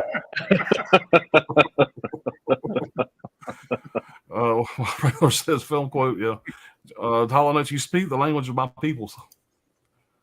Hey there, nice to see you, Jamie Hart. Torso, brutal, who done it? Yep. Yeah. Our Torso is a solid pick, man. There are a lot of beautiful women in that flick. It just looks great all around. Yeah, it's a good one. I like these mystery stories too because they're all shot on location, and that's so refreshing to me to see that. Martino had a thing with the hippie parties and shit in his movies. I mean, it was the 70s. Yeah, I know, but I'm saying Martino in particular. That's his pervert movie for sure. That's definitely Martino's pervert movie. Gizmo says, since Brad has an Italian in the list, he is now my God. Let's give the man likes and subscribers, give everyone subscribers. Come on, spread the sperm. Yeah, believe it or not, Gizmo is actually a pretty normal guy. I mean, he's actually a really normal guy in this stream. I'm going to be honest with you, Gizmo. I thought for a while you were a psychopath. Straight up. I mean, we talked for a long time last night. And Gizmo, man, he's a great dude. He says that with love, Giz. He's totally insane. I do. Like I said, I like you even more because of that. This is the kind of guy, like Jeffrey Dahmer looked normal. Jeffrey Dahmer looked like a normal dude until they found out what was really going on behind closed doors. I'm telling you, behind those eyes, that's just a black void of madness. Yeah. Wound fucking. All right. Extras number 4, y'all possessed. Insano James, have any of you seen the new Freddy Krueger actor? If you have, let me know your thoughts on it, guys. I haven't. No, I haven't. I want to say it was just like a picture somebody put on Instagram or whatever of the guy that's going to be in that fan film or something they're doing. I don't remember his name. I haven't seen it. It was okay. Hollow says, no slip. Pop's definitely possessed. Yeah, I know. I actually, like I said, they have it in my collection. That was cheap. Is what it is. I'm expecting that to get a 4K here soon. I think it's already been announced or rumored, so I didn't want to spend too much on it. I got it pretty cheap on Amazon. Wild Wrangler says, watching Silent Night, Deadly Night, 84, 38 years later. Nice. Good movie. Love that movie. Gizmo says, Hulk, though, you're not welcome in my birthday. Hulk is a green, sexy love machine in the Ang Lee film My Hero. Yeah, I wasn't a fan of that one either, Anthony. That's a Gizmo movie. All right, Gizmo. Great pick, Pops. Just too low on the list, or is it too high? Who knows? It should be number 2. Yeah, it could be. But, you know. Gizmo, I'm crashing your fucking birthday party and teabagging your Hulk birthday cake. There's a visual for you. Mika said The X is one of the few horror films that still scares me. Yeah, me too, Mika. It still fucks with me. Number 4, Anthony says, is One Flew Over the Cuckoo's Nest. Nurse Ratched is one of the most evil bitches of film history. Rest in peace, by the way. It's a beautiful film with a heartbreaking ending. Jack Nicholson gives a great performance. Yes, one of his best performances. Allie says, I thought Birds of Prey was a fun time. Margot Robbie is great as Harley Quinn, and I loved Ian McGregor as Roman Sionis. Yeah, I could look at Margot Robbie in anything, but I was hoping that was going to be better because I loved her in Wolf of Wall Street. Suicide? Yeah, Wolf of Wall Street, but the other one, Suicide Squad. I loved her character, Suicide Squad. Yeah. And I was really high about seeing this one. It let me down a little bit, but I enjoyed it. The first Suicide Squad was terrible, though. I mean, it was fun. I mean, I went in there, you know. Suicide Squad. Suicide Squad one, they recut it. They recut it, right? They changed it. No, they made a new. Yeah, I didn't watch the second movie. They made a new movie. Okay. Yeah, the second one's got it's completely different than the first one. Right. It's way better. The second one got some shark guy running around. Yeah, that's good. The second one is actually really well done. But I agree with Brian. The first one I just could not get behind, and I really wanted to. But watching a music video, basically. Yeah. Gibbs says, you are too nice to me. I am normal. No one has ever called me that before. You make me cry tears of happiness. You are also normal. Thank you, Gizmo. We're having a moment, guys. I think we just became best friends. Gizmo's guy liner is running right now. And he says, will the Exorcist Blu-ray play without the slip? I haven't tried it yet. It just came in today. I'll let you know. Gizmo says, Anthony's Horror and More. Are you bringing tea to my birthday? I like tea. Okay. Anyway, I'll take back what I just said, guys. Holland said Shark with jorts. Why the fuck not? Yeah. Yeah. I haven't watched it, so I don't know. I just seen that shit on the trailer or something. It's a lot of fun. Yeah. James Gunn does great shit. So. Yeah, right. I mean, you really can't go wrong with James Gunn doing anything. And the beginning of the movie, just don't get too attached to anybody. Yeah, yeah. It's pretty wild. All right, number 3, man. All right, we're up to 3 already. All right, this will put some juice in your balls. Yeah. Ball juice. You guys know me, and you know how much I like more independent films and films for filmmaking. I mean, I love blockbusters and movies that have a lot of financial backing behind them. But this movie this movie danced around in my list. It was down lower, and then it was up higher, and it landed at the number 3 spot. This is one of those either you love it or hate it movies. I love this movie, and that's number 1972's Last House on the Left from Wes Craven. Okay. This is a movie. A little bit of context for this movie, I think, to give, and for everything in this time period, and I'll mention this a little bit more later. Remember what's going on in the U.S. at this time. We're coming right out of Vietnam, which is just turmoil. There's a lot of distrust in the government, in authority.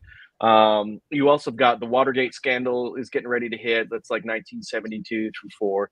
So a lot of the movies that are coming out of this time period are reflective of just this absolute chaos and this disorientation that's going on. And so this movie really highlights it. It's Wes Craven's directorial debut. Of course, he would go on to become a horror master, but kind of like Carpenter and Cronenberg and those guys. I love Wes. Don't get me wrong, Pops, don't hate me. I love everything Wes Craven did after this, especially Friday the 13th. But this is his. I think if Craven had really just kind of like Carpenter stuck to his roots, you would see somebody that's a fantastic filmmaker with this movie. Premise is a 17-year-old girl. She's celebrating her birthday. She goes out with her friends, and unfortunately, she runs into just an absolutely vile gang of rapists and murderers. And then ultimately, they end back up at her parents' house, who discovered that she's been murdered, and they take things into her own hands. And that's a big theme in these movies from the early 70s is I mean, think about Rocky, think about her dad in this movie if you haven't seen it. I mean, even think about like Jaws, which I'm sure we're going to get to. It's the common man that has to sort of take over and take responsibility. This was a highly controversial movie because of its violence. Almost ruined Wes Craven's career, more so because of the marketing. They really played it up. I think the tagline was, "Can a movie go too far?" I think if they just let it stand for its own, it would have had a lot of less controversy to it.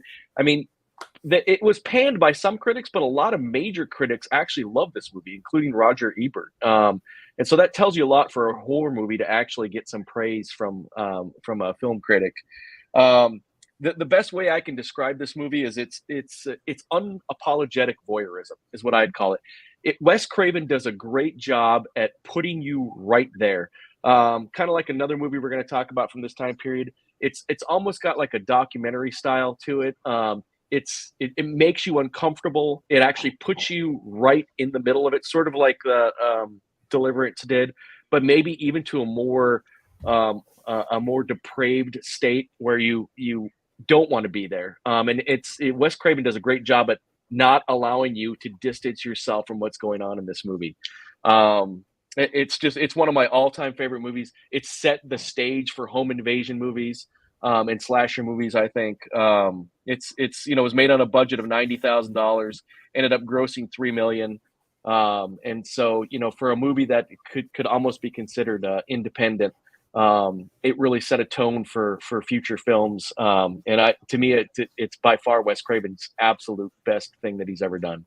So I'm sure a lot of people have seen it. A lot of people have seen the remake. But if you haven't seen the original 1972 Last House on the Left, you have to watch it. It's a lot of people don't like this movie because he's got a weird way of presenting horror and combining it. I talked about with Mel Brooks, the way comedy is used to disrupt or distract.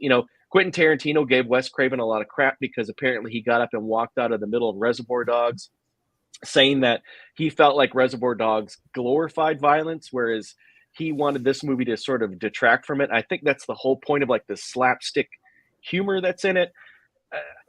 Personally, I think Wes Craven, he had already kind of gotten a little too full of himself by the time Reservoir Dogs had come out. And I think he was talking out of turn, honestly, because I think he knew exactly what he was doing with this. And he was trying to make himself a major filmmaker, and he was trying to do it for shock value. And don't tell me otherwise. Otherwise, they wouldn't have marketed it the way that they did. So I think Wes Craven, honestly, what's that, Dirk? That one scene, man, where the mom goes down on the dude, like, right. Really? Why'd she go that far with it? Right. I mean, talk about having to take one for the team just to make a point. Right. It's like she could have done something. And the hero in the movie being a doctor, that's right. Never mind you, obviously. No. Fuck you, Brad. Listen, I'm trying to be subtle about this shit.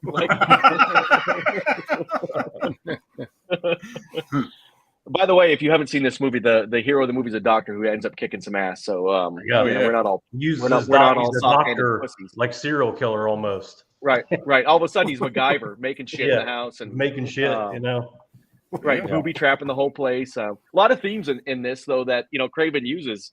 There's like a lot of the booby trap sequence. You'll end up seeing that in future Nightmare on Elm Street films, things like that. But I don't know. I just I really like this movie. I think it's unappreciated by horror fans today. A lot of them, the more mainstream horror fans. Check it out if you haven't seen it. It's overlooked for sure. Yeah. It's hardcore, man, but I like it. It's a good one. Yeah, it's overlooked, man, because Wes Craven went such a different direction with his career. He didn't continue down that grindhouse type route. Yeah, and the remake's good too. Yeah, I like the remake too. I like the remake, and a lot of people, if they're, it's kind of like everything now. You have to be sort of like you got to be dichotomous and split about everything. But I like the remake. The people that are fans of the original hate the remake, and vice versa. But Yeah, I thought they did a good job with the remake. You're not Right. allowed to like both. Yeah, you can't. How dare you? How dare you be middle ground on anything? But yeah. I love the original, but I don't hate the remake. Right. Yeah, I mean that. Yeah, exactly. It's a good way to point it. Was that a like a microwave involved in the second one? In the Oh, remake? yeah. At the end, that was like the worst part of it. That was kind of I don't know, but other than that, it's okay. It's not bad. All right, so my number 3, I was debating between this and Exorcist as number 3 and 4. I was kind of swapping them in my mind, but it's gonna have to go to Tobe Hooper, Texas Chainsaw Massacre. Oh yeah, I like the steelbook too. Yeah, that's steelbook. Damn it. So, second sight steelbook. Okay. But yeah, it's probably the most grittiest horror movie. One of the most grittiest horror movies ever made. I just love the whole look and feel. This looks like it was shot on like a Super 8 camera.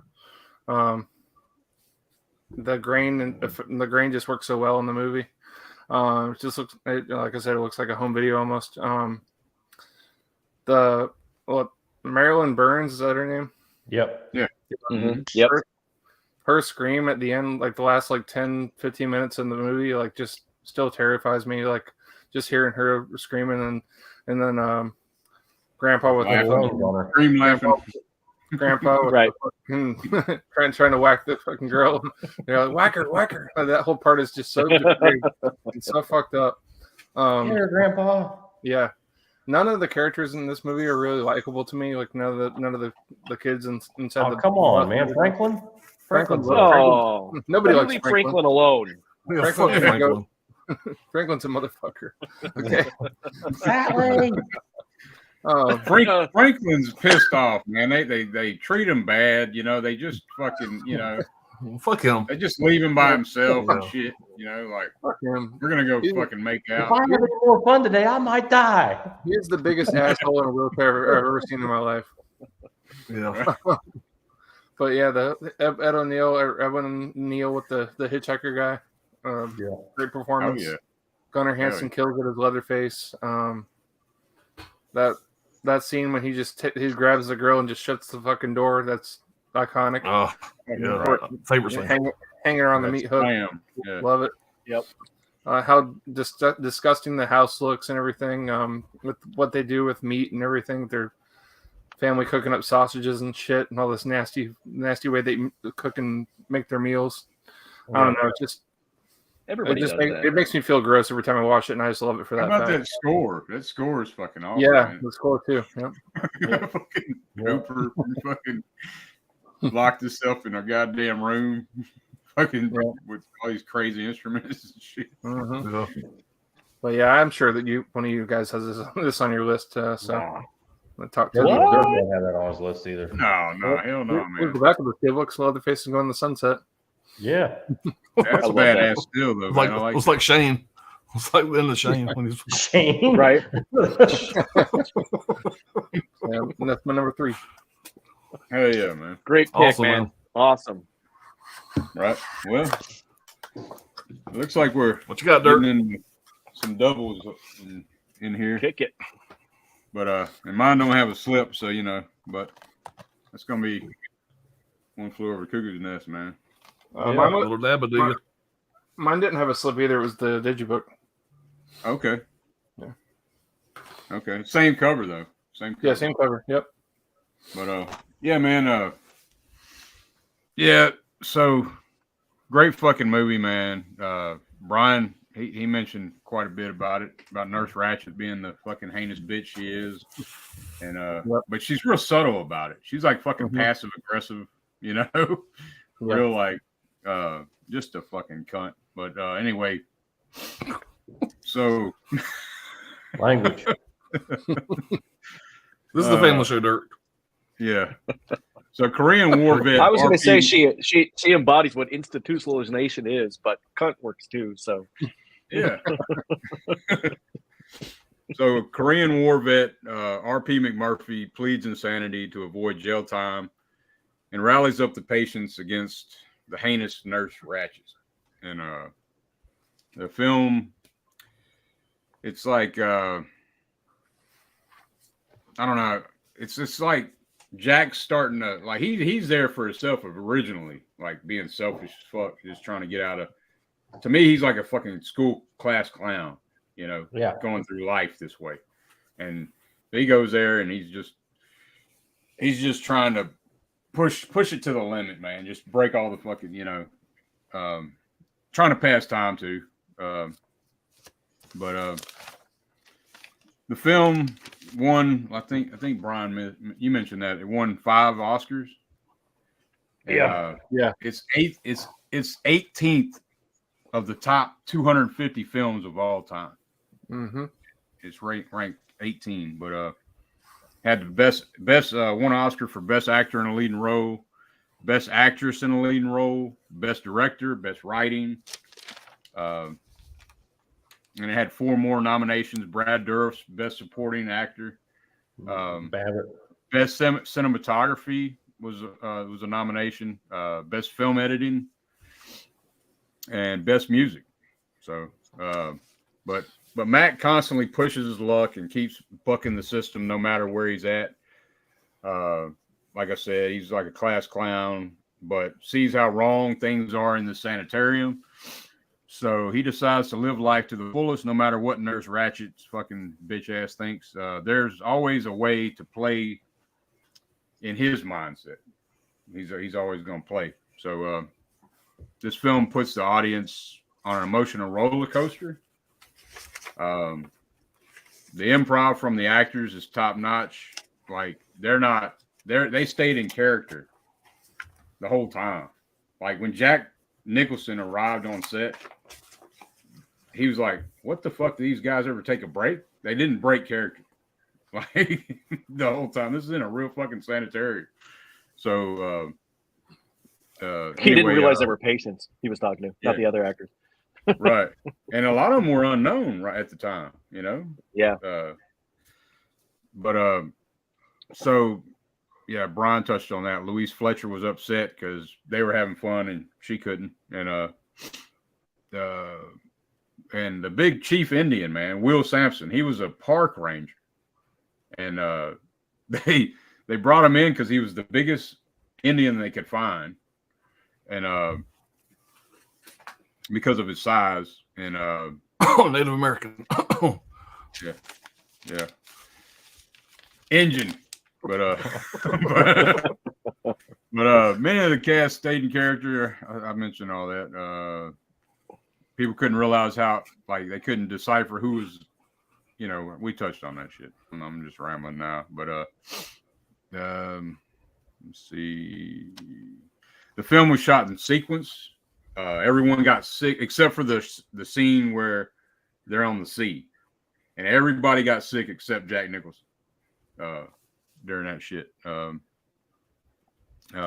So favorite quote from the film, probably, "Which one of you nuts has got any guts?" You know, like fucking Jack saying. And he also says, "Jesus, I mean, you guys do nothing but complain about how you can't stand it in this place here, and you don't have the guts just to walk out. What do you think you are, for Christ's sake? Crazy or something? Well, you're not. You're not. You're no crazier than the average asshole out walking around on the streets, and that's it. You know." But yeah, man. Number 3, One Flew Over Cuckoo's Awesome Nest. pick, man. It's a fucking classic, man. I One love of my how favorite this Jack movie Nicholson ends. movies. When I first saw how it ended, I was kind of like, damn, that's fucked up. But at the same time, you know, he was fucking pushing his fucking luck, man, the whole time. You know, and then Dirk, that might be a better role for Jack Nicholson than even The Shining. What do you think? Oh, fuck no. No. Fuck no. Most people might say that. How dare you, Alan? No. You know, the thing is like I totally agree with you, Dirk. Like this might be one of the few movies where the supporting cast is as if not maybe more important than the lead role. Yeah, There's some without it, on that in that cast. You know. yeah. Yeah. It's, I mean, the whole classic. The whole thing with Brad Dourif. including the doctors and the nurse. Oh yeah, man. Yeah, definitely. Yeah, we are not going to ruin it because I know there's some people who hadn't seen this shit. But yeah, you got to some see people, it. These '70s movies, man, it's kind of hard to get a lot of people to watch them because they're so old. But that's a timeless classic for a This reason. one here, it's never going to be dated because no, it's not where it's at, because of where it's at, and that's a good point. They largely look like that still, you know, and right. all the shit's outdated in there, you know. My number 3, I mean, first it was going to be Jaws, then it was going to be The Exorcist, and I went back and forth on that, and I started watching some movies, you know, and I said, well, fuck, Dirk's going to talk for 2 hours about The Exorcist, and then none of it's going to make any sense. And then Jaws, Alan will be up there crying for an hour about Jaws. And I watched this movie, man, and I just got this movie maybe a year ago, and it was in the timeline, and I watched it, and I had so much fun watching it that I decided to put it on number 3. Threw those out, and it's 1972, directed by a super Italian-ass director that I'd never heard of, Emilio Miraglia. The Red Queen kills 7 times. Oh, hell yeah, man. I loved it the first time. I watched it again. I had so much more fun with it. It's a laugh riot. But this movie is shot in Germany, but it's Italian as fuck. It's an Italian crew. It's an Italian production, but they shot it in Germany.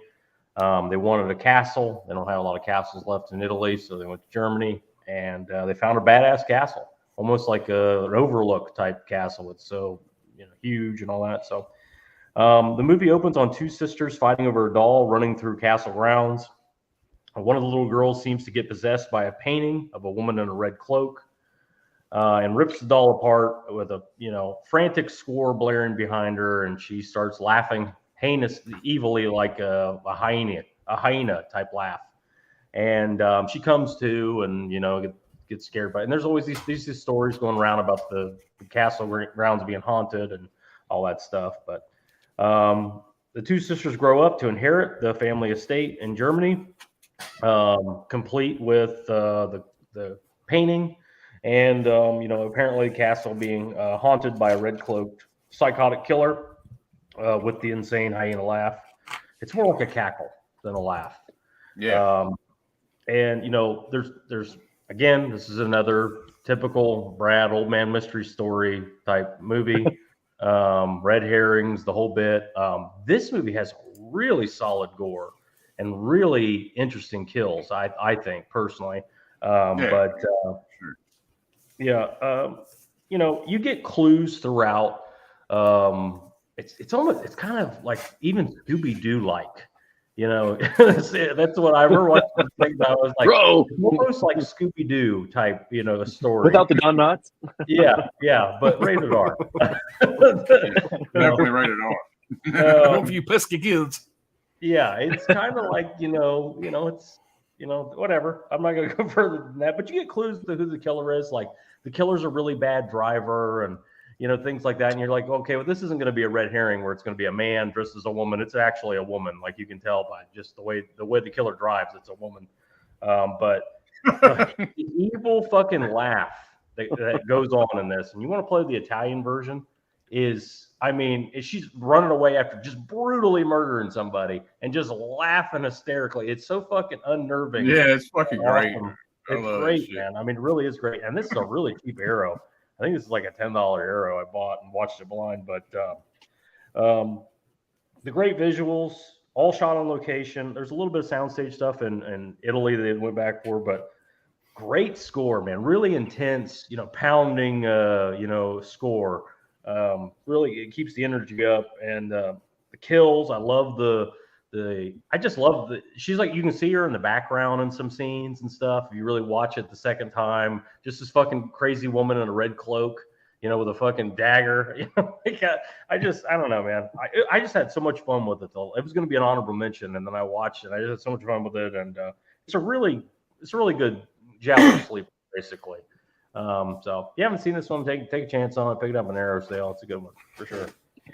You know, Brad, I don't know how many times I've seen that movie mentioned, and I've never seen it. I need to pick it up. It's a fun one, man. Man. It really is fun. It's one that's rewatchable too. Like Brad's saying, man, it's good ass movie. Yeah, I need to pops. I'll add that to the list. That cackle kill shit. Yeah, do that because is the fucking shit. Yeah, when she murders somebody, there's always a shot of her running away. And she's just laughing hysterically. You see that goddamn red cloak and shit running in the dark, like flowing behind her. Just, I don't know, man. It's like I said, it's almost like an R-rated Scooby Doo, but it's fun, man. You had me an R-rated Scooby Doo. She's fucking right. nuts, dude, I'm telling you. You just said R-rated Scooby Doo. I'm in. Fucking bashing somebody's head up against the fucking bank, just frantically. I don't know. What movie are you talking about, Brad? The Red Queen kills 7 times. Was that your number 3? That was number 3. Yeah. Nice. Yeah. R-rated Scooby Doo. Maybe definitely show her tits. Yeah. Fuck you, Velma all the way. Yeah, Velma. I got that in earlier this year, so I need to check that out. No, it's a fun one, man. Yep. Man, you'll have fun with it. Yeah, for sure. All right, guys. This one here probably should be a little higher, but it landed here. This number 3 pick, and it's going to be take this big bitch out. There's my man, and this is going to be the first Dirty Harry movie, right up there. Okay. So, y'all know my love for Clint Eastwood. He's a living legend. Hope he lives forever. I know he's getting up there looking long in the tooth.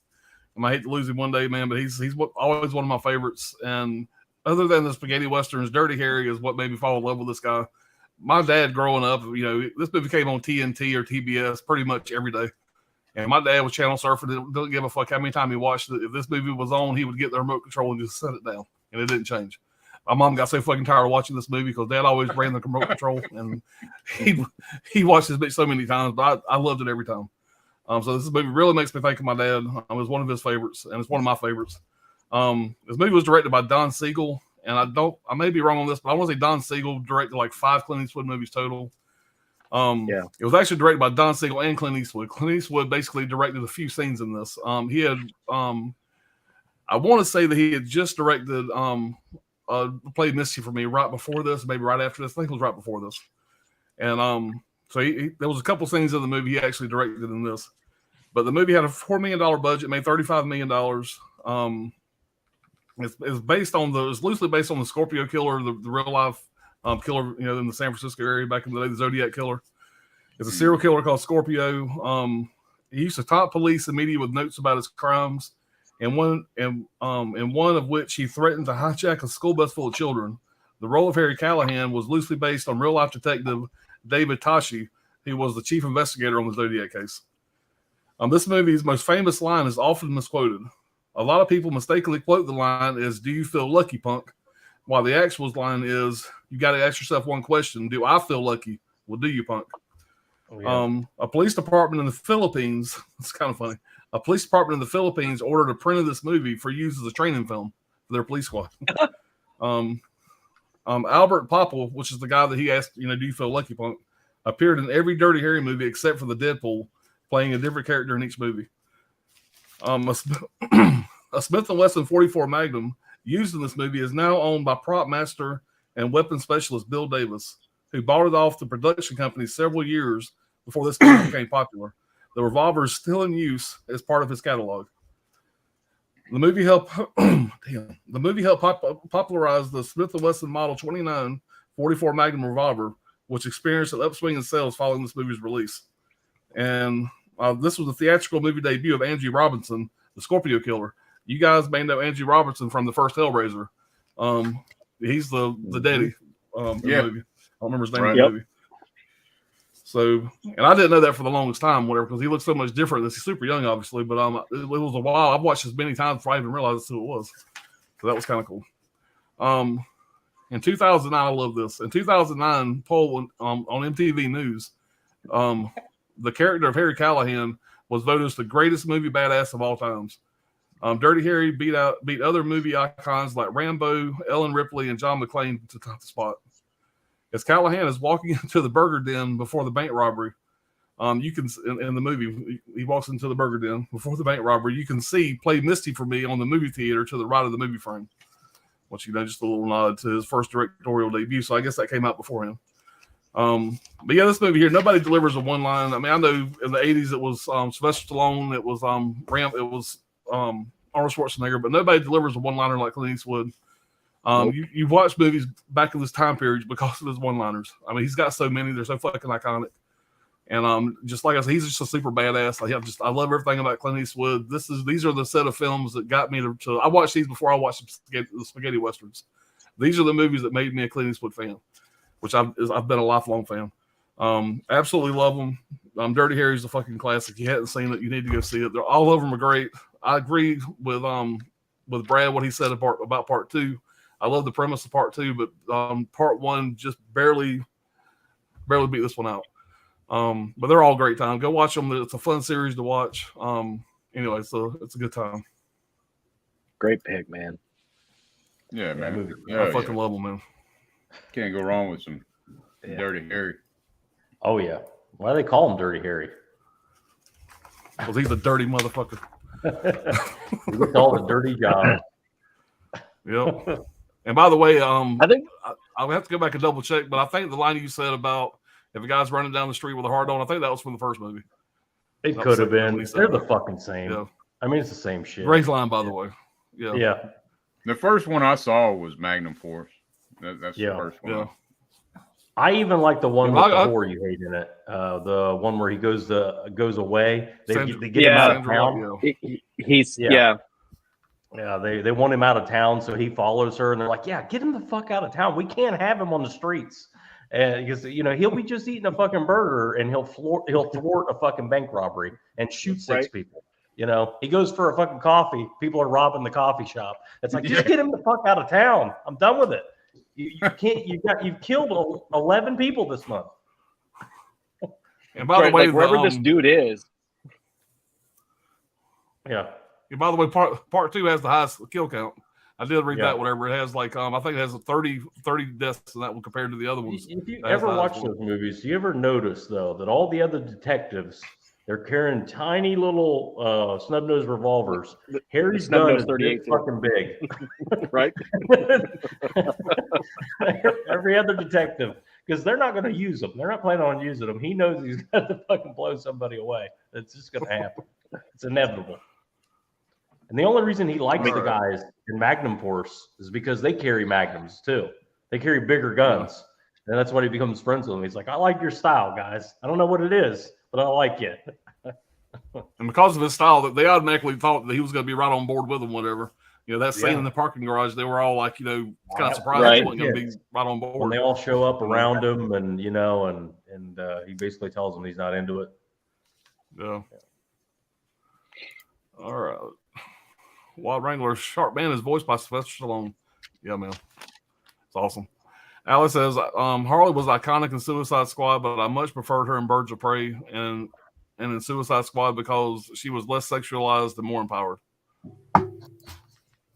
Wild Wrangler says, Last House, Cops with Chickens. Goodness says, it is not to be rude, but the location Dr. Ordinary is that today looks like the apartment of Patrick Bateman. I like the video room better. Giz, I agree with you 100%. Yeah. Sano James, stop, don't do it till you want to get to it, till you want to come again and again. Oh, wow. That's a song. Stop, don't do it. Yeah. Yeah, that's why, I had no rhythm on that at all. Probably could have done that better. Gizmo says, Last House on the Left is my favorite rape and revenge movie. I wrote the script of horror when I was 11 after I saw Last House on the Left. Really a perfect terror film. It's all coming together now, you see. Yeah. Now it makes sense. You watched Last House on the Left when you were 11. So. Yeah.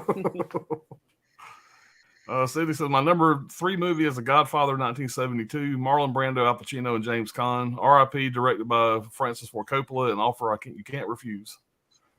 Yeah, man. So he says, Last House on the Left, a very good, sick movie. Gizmo says, "Have you seen The Virgin Spring by Bergman?" Wes Craven never said it, but it's a remake of that film. I know that. Yep. Andy says, "Last House on the Left. It's only a movie. It's only a movie. It's only a movie," which is the tagline on the poster. Bizarre that both Sean S. Cunningham and Craven worked on it and went on to create two of the most iconic horror franchises. Yep. Yeah, they split off in different directions, but their collaboration on this was phenomenal. Yep. Gizmo, and I do think the main reason the movie worked so well is because Craven took his porn experience as a cinematographer into it. All right, Hollow Note says, "I got to give Last House a rewatch. It wasn't my favorite the first go." All right, number 5 is Don't Look Now.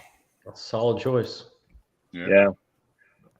Gizmo said, I meant Last House on the Left is a remake of Virgin Springs. Sorry, Norwegian English is sometimes a little fucked.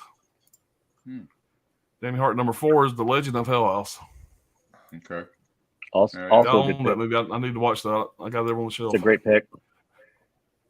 Wild Random says, "Don't Look Now, good film." All right, Indy says, "Don't Look Now is amazing, Jamie. So nightmarish and unexpected." Don't Look Now, very insane. Number 3 is The Crazies. Yeah, the original Crazies really gets overlooked, and it's kind of like our Andromeda Strain. It's a great movie. Yeah, Romero. Yeah, I bought it recently to check it out. I love the remake. I've never seen the original, but I got the movie now, so I have no excuse. I need to watch it. Yeah, that remake ain't nothing compared to that. Yeah, I like the remake too. Yeah, I really like the enjoyed remake, but the original is really well done. Yeah. I don't like that. Man, these early 70s. Yeah, man. Timothy Oliphant. Yeah, awesome. You don't like Timothy Oliphant? No, I don't. No, I thought he was. I don't know what it is about that motherfucker. Deadwood, Justified. Somehow you totally believe him and Go as a fucking skeezy ass drug dealer. Yeah, yeah. He's like a super Scream 2, maybe that's why. Maybe He's good to go. I don't know. Even in Hitman, he's good. Yeah. I don't know, man. These early 70s horror flicks are so influential and hold up so damn well. TCM is just a classic film, an all-timer. Yeah, I can't argue with that at all. Franklin is my favorite. Fuck Franklin. Oh, shit. Here we go with Franklin. Yeah, man. Franklin's the shit, dude. He's misunderstood. I tell you, I love Franklin in part 2. Franklin's great in part 2. Yeah. With the flashlight. You got that flashlight? Wild Random says, "Any of Texas Chainsaw Massacre, Sally in the Nut House." Yep. Also dig the TCM remake, but it's not as good. Yeah, I enjoy all the except for the Matthew McConaughey. I kind of have a love for all of them. That's Dirk's favorite remake. I remember seeing that one in the theaters, but I didn't know who the fuck they were. You know, I first seen it, I didn't really know who they were. Matthew McConaughey. I went to see it in theaters. I was really let down by it. I mean, it's going back and watching funny, after they became big stars. I can watch it though. I can watch it and have a good time with it. I've seen it 3 or 4 times. I mean, but it's definitely on the bottom of my list. Just because of McConaughey's performance in that shit. I mean, he's batshit crazy for sure. Gives us a good pick. Brian Gunnar Hansen is jerking off in his grave right now, smiling at you. There's a visual. R.I.P. Respect and love Hansen. Yeah, no doubt. Eubanks, Texas Chainsaw Massacre is pretty good. St. O. James just got done with an episode of Ash vs. Evil Dead, and there was a girl's head in the tool barn. What's wrong with me, Ash? I give good head. You could skull fuck be good. No. All right. Hollow says Shane, Texas Chainsaw Massacre. Well, Wrangler says Toby Hooper said, "What if I cracked the chainsaw in a store?" Pranked chainsaw in a store. Jamie Hart says, "One Flew Over the Cuckoo's Nest is a classic. That movie taught me that not everything will end up like you expect it to." Yeah, same with Don't Look Now. Who thought it was going to be just an old midget in a red cloak? Yeah, right. Yeah. I mean, speaking on that, I always expect an old midget in a red cloak, though. I mean, you can see the influence of Alice Sweet Alice from Don't Look Now. Alice Sweet Alice. Soul said that movie inspired him to make it. Right. Yep. Wild Randall says, today what happened, Chainsaw? Came says, Dirk, please let us know if you hate Nurse Karen Ratchet. Oh, yeah. Yeah, she's kind of a character that she plays it so well, man. It's easy to hate her, especially to hate her. She's real subtle though about it, like real. Is that where the Karen comes from? Who knows, man? Yeah, I don't know, man. She's not really a Karen. Yeah. She is the authority. She's the I person could- they I call could- to complain to. There's a lot of symbolism behind what she is, and she I won't get into it, but that whole character in the book is really what symbolizes the whole plot. But I'll just leave it at that. I love that the hat almost looks like horns. You know, she's so fucking which I think is actually intentional. Yeah. All right, and he says we need more male characters like Nicholson's and Cuckoo's Nest today. Someone who actually pushes back at the medical establishment and does it with smarts and humor. Cindy says choose one. One Flew Over the Cuckoo's Nest or The Shining. I know what Dirk's going to choose. Oh yeah, all day, man. I'm still going to say The Shining, but I love both of them. But The Shining still is one I go back to and rewatch more. So I have to say The Shining. Yeah. Yeah. Cuckoo's Nest, I can watch. Yeah, what's going on, Ken? Says Godfather. Shining, I can watch. Yeah, I Ken. can watch it every week. Yeah, Godfather, man. Well, I don't want to spoil anything. We'll talk about Godfather later. Yeah, we'll get back to that one in a minute. Gizmo says the 70s is the time period where most movies never get dated. Few special effects, great actors, and everyone was on drugs making the films. Absolutely, Giz. Wild Wranglers. Yeah. Wild Wranglers. My birthday was last weekend. Got a gift from my parents. Got me Pennywise documentary. That's awesome, cool. man. I got that one. Oh, I got cool. one on my list, my stack somewhere. Yeah, man. Yeah, I still got to watch that, man. Happy birthday, by the way. Happy belated birthday. Yeah. Jamie says the same thing. All right, Gizmo says, I have not seen. I'm so worried when I read a Gizmo long sentence. I'm afraid I'm going to say something really dumb.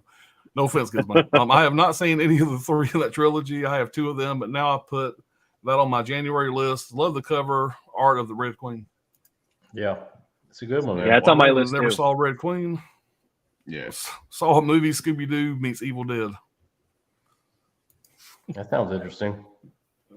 Tony says Dirty Harry is great. Yeah, man, he's a classic in my house. Gizmo says Clint is the only dude that makes sexy racism and every ism sound cool. Can probably talk shit about my mother and I would still think it's cool.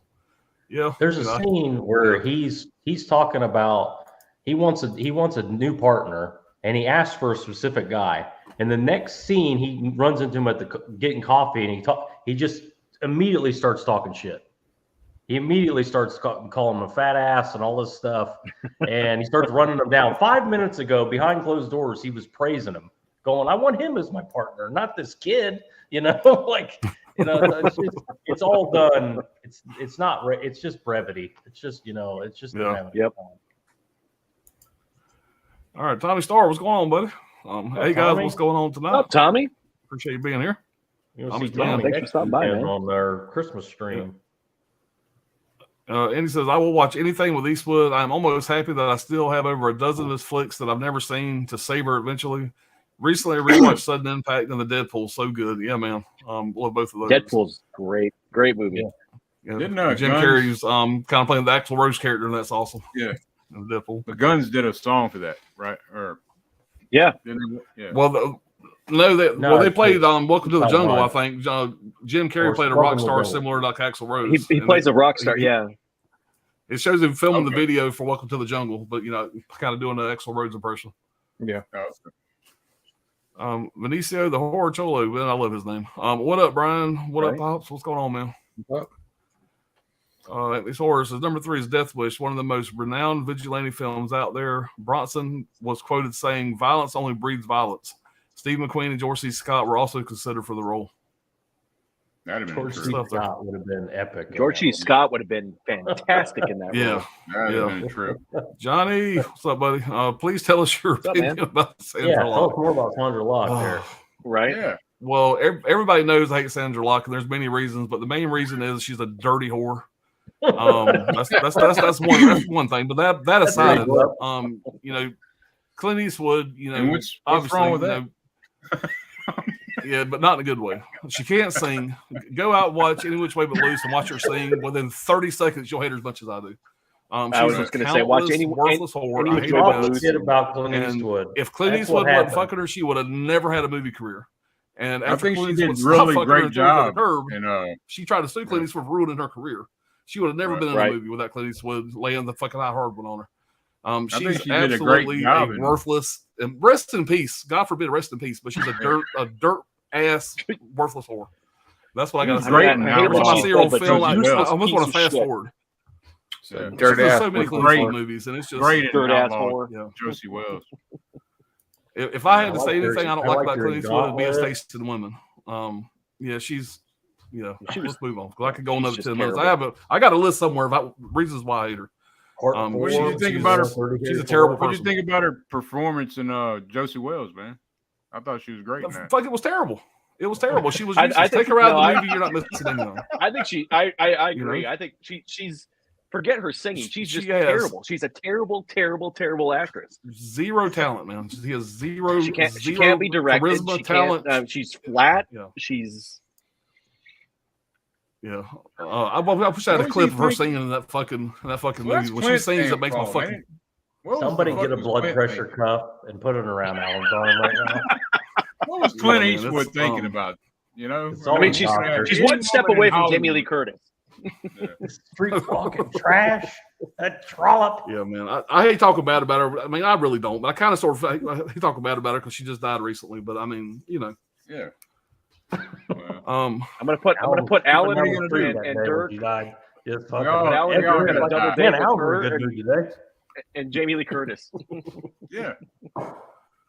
Jamie Lee yeah, Curtis what's and up? Sandra Locke.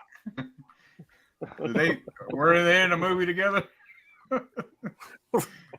God, Alex God Tim help the us. Elephant is great. Loved him and the Santa Clarita Diet. I want to watch that show. I never did. Oh, a that's show, right? great, Not a man. movie. It's Go on He's a Netflix. good, he's a they good- they he's a really good little screwed up by role taking in, that off. Yeah, he's a good little role in it's Once smart. Upon a Time in Hollywood I too. don't know what it is about that dude, Yeah. man. I don't like him.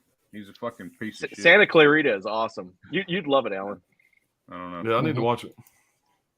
I don't know what it is. James and about Tim the Elephant could get it. Santa James, I don't know how you feel, but the Batman new movie did not sit well with me. Yeah, Gizmo's a You're huge talking fan about of that emo movie. Batman. Brad just likes it all right. Best movie Yeah. ever. Dude. It's okay. I It's hated that movie. middle of the road. It's Batman, but there's no Bruce Yeah. Wayne. It's Batman and Batman with regular clothes on. So It's just Yeah. about a Yeah, 21 me and Ryan and year the old family went to Batman theaters and with- seen it, and I liked it. But Yeah, I definitely no. want to rewatch it again. It wasn't my favorite Batman, but I'm still on the fence. I need to watch it again. yeah. Finally got to hear Pop say "skullfuck." Check that off the list. Yeah, bucket list item. He's got a list of Anthony shit. Sora Moore Alan. says, "Finger bang the like button." Number 3, Tucker and Dale versus Evil. I don't think that's in between 70 and Not in this 75. this group, but that's a great movie. I Good love one. that Yeah. movie. Yeah, it is a great movie. 75. All right, 70. Gizmo says Sandra Locke looks like Nancy Pelosi, and they bought looks like Skeletor, the best Satan ever created in a movie. There you go. James said, "Have any of you seen the new Predator movie on Hulu? Prey. I like Prey. I liked it. Yeah, I enjoyed it. Yeah. I thought it I was want to well get that done, bootleg. and Yeah, it ties Final into the Cinema. series well. Yeah, Sidos Cinema's got that bootleg, and he's got a really cool fucking slip. He's got it doing a giveaway right now. I think he might have did the giveaway last night. But anyway, I really want to get that bootleg and that slip. Andy says, for Sandra Locke, I think she's fine looking in the Gauntlet and actually great in Death Games, which was the original Knock Knock. She makes a good bad girl, but I get where Pops is coming from. Yeah. I told you. She's got some fans. She's got some fans. Yeah. Yeah. Clint Eastwood. So does was Jeffrey a big Dahmer. But So did fan. Jeffrey Clint Dahmer. Eastwood was a huge fan. I don't know, man. She's always I mean, rubbed me the wrong a way. few people like Hitler, too. Bless her heart. I don't like her either, man. I ain't lie. But I still don't understand what the hell Clint was thinking. What the hell was he drinking? Shit. Yeah, I don't know. She must have threw something on him. I don't know. Maybe she has sparks flying out of her ass. I don't Somebody know. had that Maybe snapper. something. You know what I'm talking about? God damn it, Johnny. Way to derail the entire stream, Johnny. Well played, my friend. Well played. He couldn't help it. He knew that was going to happen. All he had to do was just put those two words Right. in the Yeah, chat. Johnny's Poke sitting the there bear. with the fucking shit stirring Yeah. stick, just stirring the pot. Just stirring the pot. He knew he was going to get my ass hairs up. Well, since your ass hairs are already up, my friend.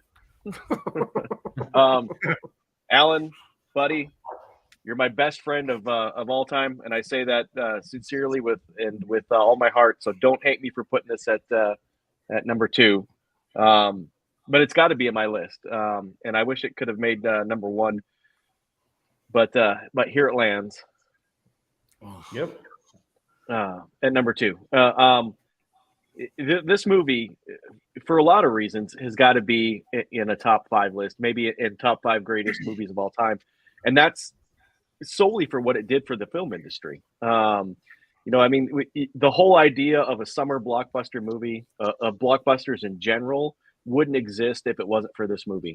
And there's a lot of reasons why this movie shouldn't have made it. Spielberg's career was sort of on the ropes with this. He went way over budget. A lot of the I'm not going to say a whole lot about this movie because I have a feeling somebody else is going to talk about it. But a lot of the cast wasn't sort of set in stone before they started filming. The script wasn't done. There was a lot of animosity between Peter Benchley and Steven Spielberg. In fact, Benchley got thrown off the set at one point in time. By the way, if you've never read the book is very, very weird. It's got a lot of weird elements in it, like the mafia is in it. It's very strange for Jaws. If you just want just this weird dichotomy and you're bored as fuck and have nothing else to do and don't have a life, go read Peter Benchley's novel. Doesn't Ellen Brody's a whore. Dreyfus knock down Brody's wife in the book? Yeah, Oh, yeah, exactly. she's a dirty Right. whore. Yeah. And I'm glad they didn't put that in the movie. It's weird. It's just very weird. You got Robert Shaw, who was battling alcoholism at the time this was made, and he owed the IRS pretty much every penny he ever made.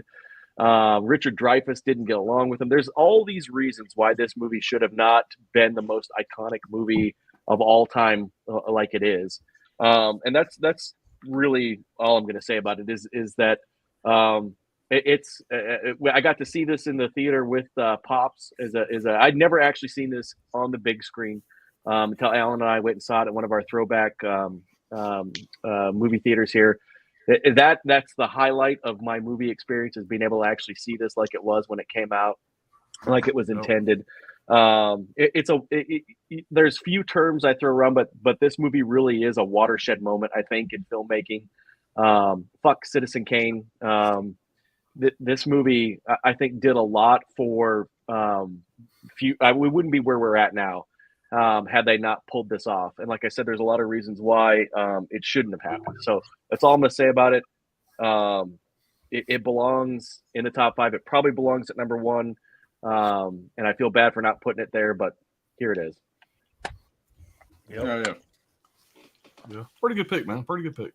Possibly the greatest fishing movie ever made. Yeah. It's got to be 1 or 2. It is. Yeah. Probably 1. Maybe 2. Probably 1. I mean, other than The Little Mermaid. Did anybody notice, though, like when Dreyfus brings 3 bottles of wine to Brody's house, right? So they can get hammered, okay?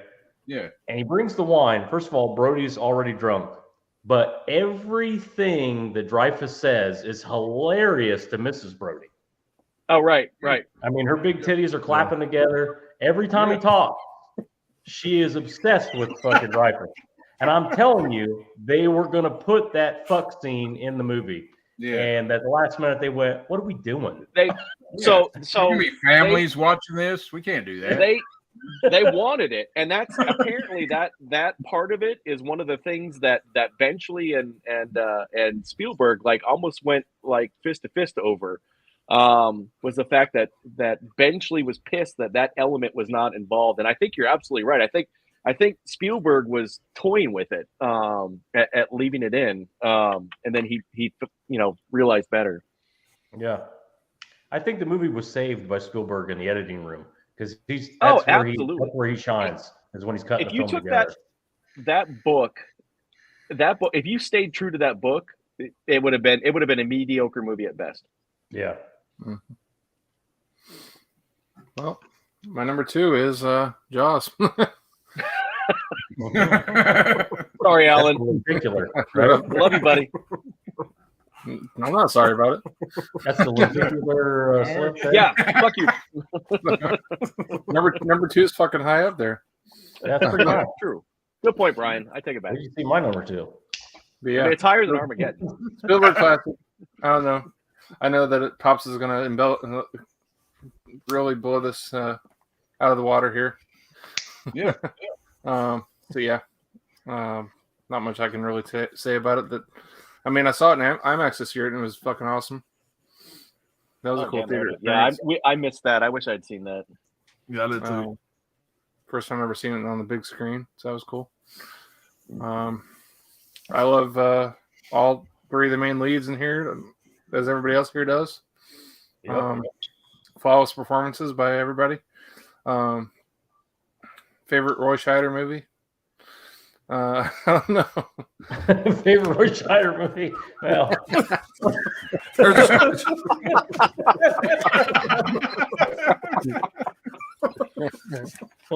Oh, He had nobody's so many mentioned the classes, mayor man. yet.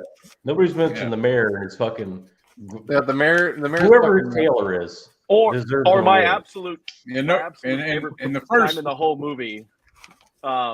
It's a tiger shark. Oh what? Oh, what? Oh, what? Yeah. Yeah, that mayor's a fucking idiot. God. He just wants to see people get ripped apart, I guess. Yeah, he said, fellas, this is not the time or the place. right. That's the half-ass autopsy on a Probably fish. one of my main gripes about Jaws is that they don't kill the fucking mayor in this. The mayor still has a fucking job in the second one. He's the The bad mayor's guy. still the mayor in the second one. Right? What? Yeah, the mayor's still the mayor in part 2. Yeah, he is. Which is crazy. And Why fucking would- Brody's fired. Why would you not lose your fucking job? The guy that saved the fucking town got fired. The mayor still kept it. My biggest gripe is that this shark doesn't Makes growl. sense. The shark doesn't growl like the fourth one. Makes logical Right. sense. Yeah, man. I don't know. Yeah, Good great pick, pick, man. That's I a pretty got good By the pick, way, man. let me just say this, because you're stuck with me on this thing. One, this book and this movie did terrible things for sharks, like which are an important part of the ecosystem. And two, although I love Quint's soliloquy about his time at the USS Indianapolis, there's a lot of evidence to suggest that a lot of those, I mean, it's very true. So I don't know if you know this, but the whole story about the Indianapolis is a very horrible but very real story about how this boat that delivered the bomb, the first atomic bomb was torpedoed, and because they were so secret, nobody knew that they were out there. And there was a lot of shark attacks, but most of the attacks were probably on already deceased sailors that were in the water. There's not a lot of evidence that these sharks were going after, and it makes sense. Sharks are not stupid. They're not going to attack when they've got this free food source. That's not going to fight back or attack them. They're not going to attack these guys in the water that can kick them, punch them, and things like that. So sharks are fascinating to me. They're of course an apex predator, and they're I think they this movie unfortunately did a lot of damage to people's impression of them. So that's my science soapbox, and I'll get off of it now. Yeah, and people in Australia never even saw the fucking movie, and they still hate sharks. So, right.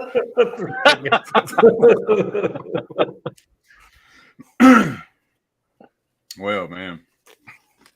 Well, my So number Jaws. 2, man. Do what? I said, so Jaws. Yeah, Jaws. But, anyway.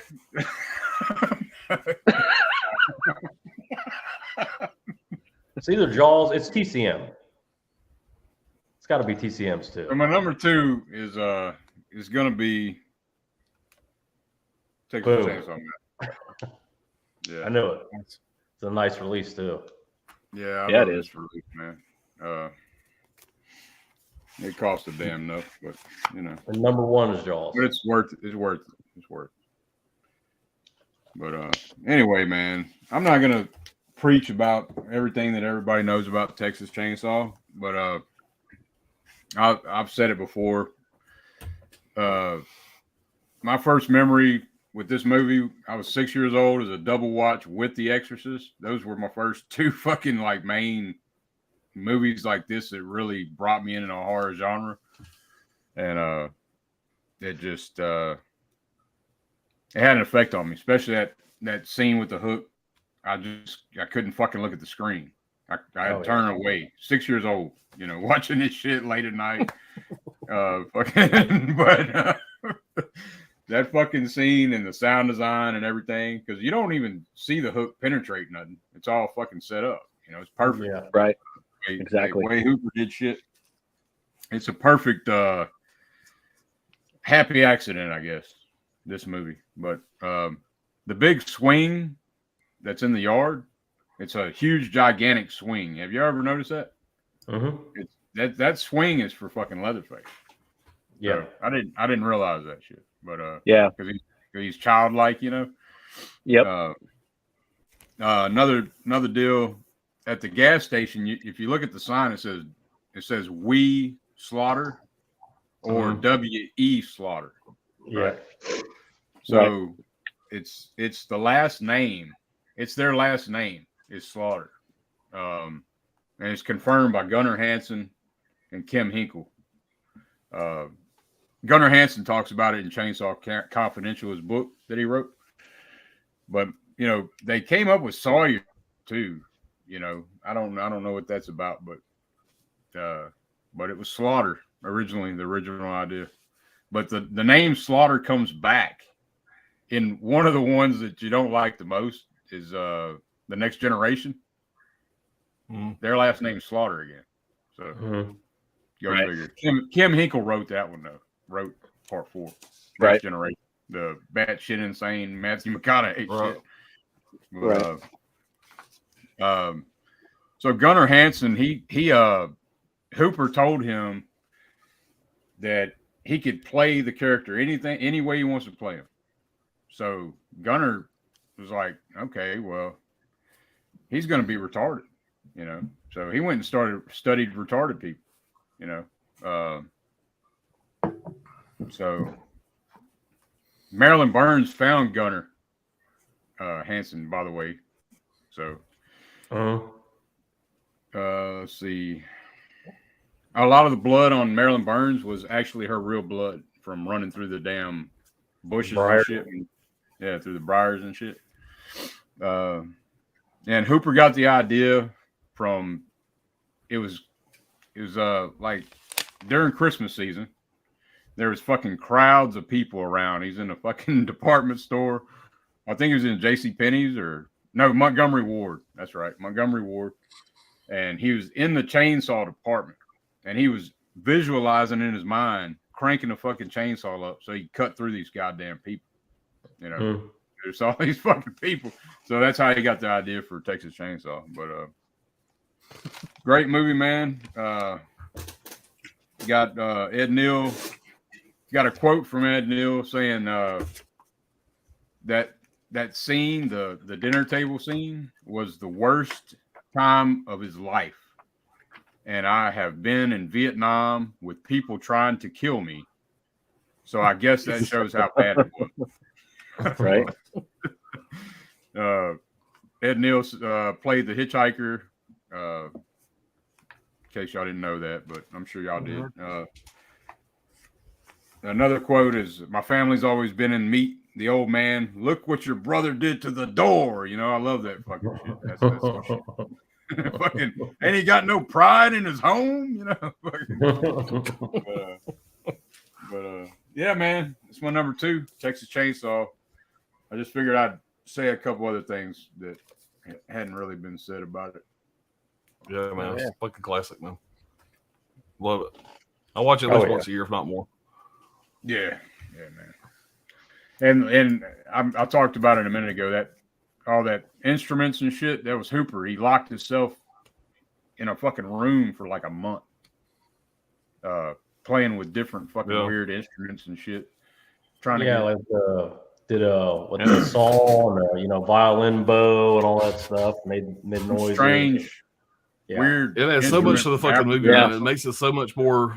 It gives you that feeling of just Gives it an it's a authentic character in the feeling. movie. It's gritty, yeah. And the furniture shit, that's some wild shit too, man. There's some real When skeletons. she falls in the living room and the chicken's up in the little cage and there's shit everywhere. You just want to go and fucking take a shower. It's like, Yeah, bitches, right. So Hell yeah. Well, my number 2, 1972, directed by Sergio Martino. Your vice is a locked room, and only I have the key.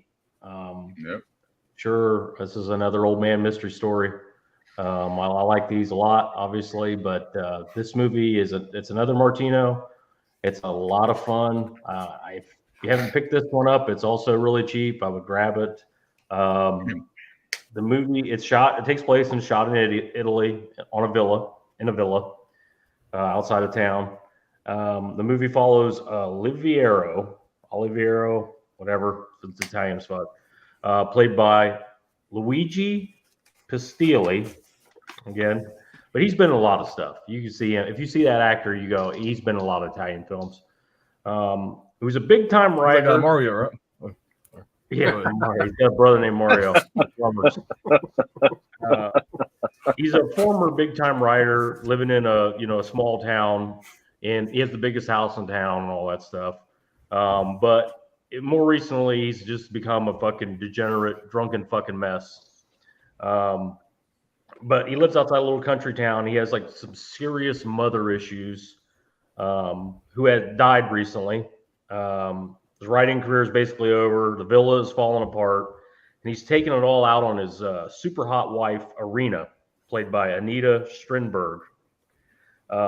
Between the physical abuse she takes from him, constant physical abuse, all his hippie fucking sex drug parties he throws right in front of her, the maid he's fucking right in front of her. He makes her fucking drink all this. He just mixes a bunch of drinks in like a dish and makes her fucking drink it in front of everybody. Like he's just a sadist, this fucking guy. The constant affairs, the girls in town, and eventually even his own niece he has an affair with, and she knows all about it. The niece is played by Edwidge Fenech, who's a very famous Giallo whore. She's in a bunch of stuff. An icon in Giallo. On top of that, all that shit, she's being tormented by her husband's black cat named Satan, who she's inherited from. She's inherited from her. He inherited from his dead mother, who he's very attached to. Yeah. So on top of all that, there's a series of murders happening in this small country town, and they all kind of point towards the villa. Again, it's a mystery story. I don't want to go into spoilers. Great imagery. Martino, he's very good at this stuff. He's of that quality of Fulci and Argento. He's more like Argento than Fulci, but they're all. He's a mix of both, basically. Yeah, it's got a great song too, man. You know that. Yeah, another great score. Oh yeah. I'm talking about that one song where that chick starts singing. And these Giallos, they all have sort of a theme. They have each movie has its own kind of theme, and this one's no different. It's an unraveling mind story essentially. I don't want to go into exactly what's going on, but it's a loose adaptation, Italian ripoff of the Poe Black Cat story. Yeah. A lot of the Italians ripped it off, and a lot of Italians made their version of it. Argento, Fulci, all three of the big three. Yeah, they all it just speaks on Poe. They admire the shit out of Poe. They do, yeah. But yeah, it's a great one, man. Like I said, it's a mystery, and I don't want to spoil it at all. But it's another mansion villa, Italian villa, old man mystery story, and it's definitely one you need to check out. So add that one to the list. In terms of psychological horrors, it's just fucked up, that dude. It's amazing. It's a murder mystery, but at the beginning of the movie, you're just the psychological side of it. You're like, damn. I mean, yeah. And people again, Martino, he's got the hippie party going. Yep. Right, He's right. got Yeah, exactly. Yeah. Beginning of the movie. Yeah. And what a, one like, chick what a starts singing that dichotomy for, like, song this- where she's like, "Be hippie side, and yourself" then- and all this Yeah, shit. there's a woman just singing a song.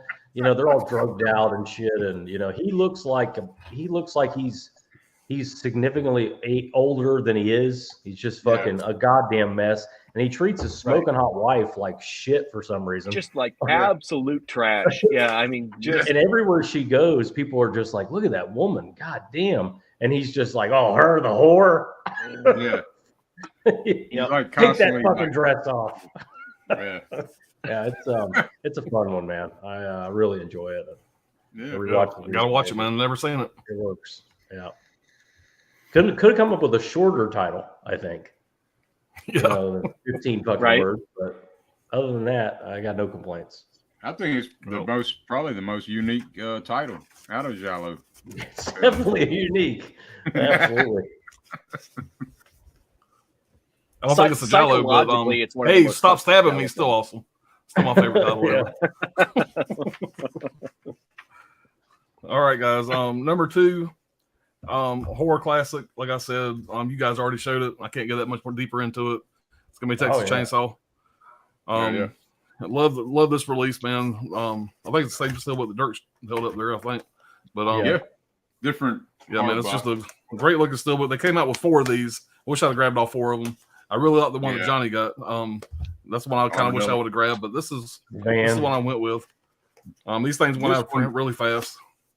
This one here, the reason I went with this is because this is what I saw in the video store back in the day. The VHS cover art. Yeah. That's purely why I went with it. But yeah, great release, man. It's like I said, it's a classic. Obviously, I can't say much more than you guys have already said about this. I'll just give you some thoughts on it.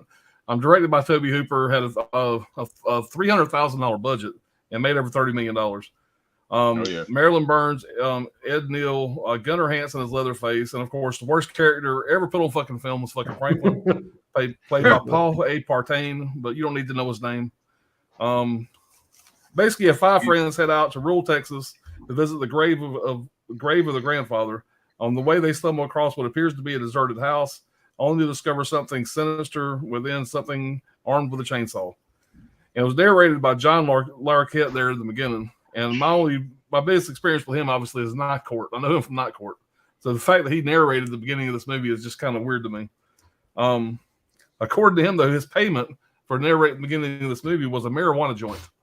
They gave him a fucking joint, and he narrates the beginning of one of the greatest horror movies ever. Marilyn Burns, and Dirk already touched on this, whatever, when she ran through all the branches and shit, that was her own blood.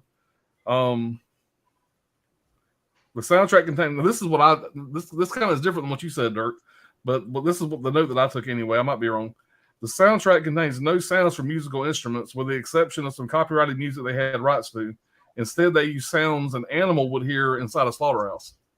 Right. So I don't know if that's accurate or not. Hooper had a couple of instruments that were like not from like they were from like Africa. I think one of them was not your everyday instruments. So right, I got you. Very strange shit. All right, even in his lift boots, Gunnar Hansen could run faster than Marilyn Burns, so he had to do random things when chasing her through the woods. You'll notice in one head-on shot that he starts slicing up tree branches in the background to try to keep her from him overtaking her. Yeah. Surprisingly, the film is one of the least bloody horror films of all time. This is because Tobe Hooper intended to make the movie for a PG rating by keeping violence moderate, language mild, excluding nudity entirely, and having most of the horror implied off-screen rather than shown in great detail on screen. However, this plan had actually backfired and made the film even more horrifying because despite cutting and repeating submissions, the ratings board insisted on an X rating. And it wasn't until the film received the R rating when Hooper gave up and released it. Hooper had a similar ratings problem with the sequel. Due to the budget, Gunnar Hansen had only one shirt to wear as Leatherface. The shirt had been dyed so it could not be washed. Hansen had to wear it for 4 straight weeks of filming in the hot and humid Texas summer.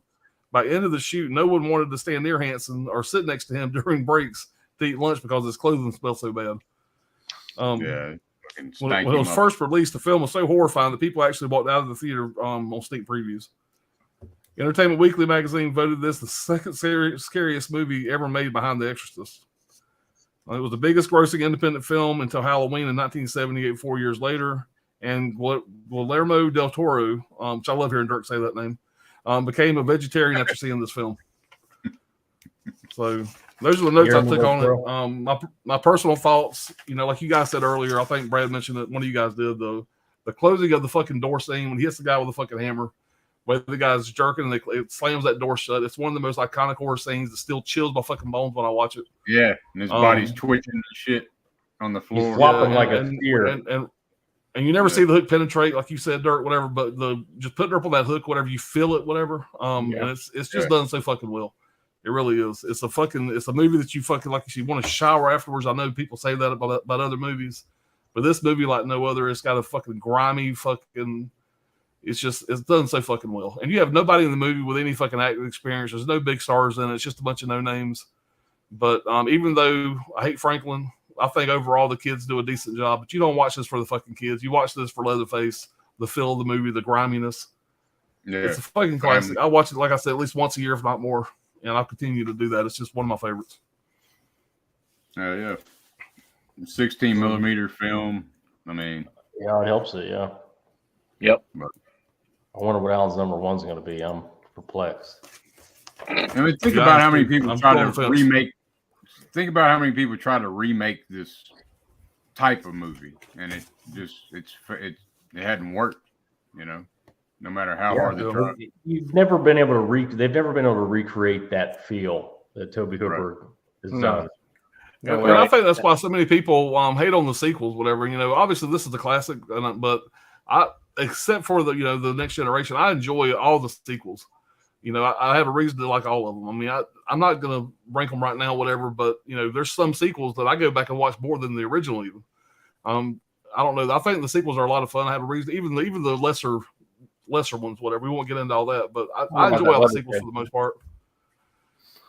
So I don't know about that Leatherface 2017 or whatever that. Yeah, but even that one, even though it's closer to the bottom of the list, whatever, I still watch it just because I love the first one so much. It's right. That universe, even if it's done in a bad way, I still enjoy it. I'm not praising all the sequels, but I do watch them. I have watched them multiple times.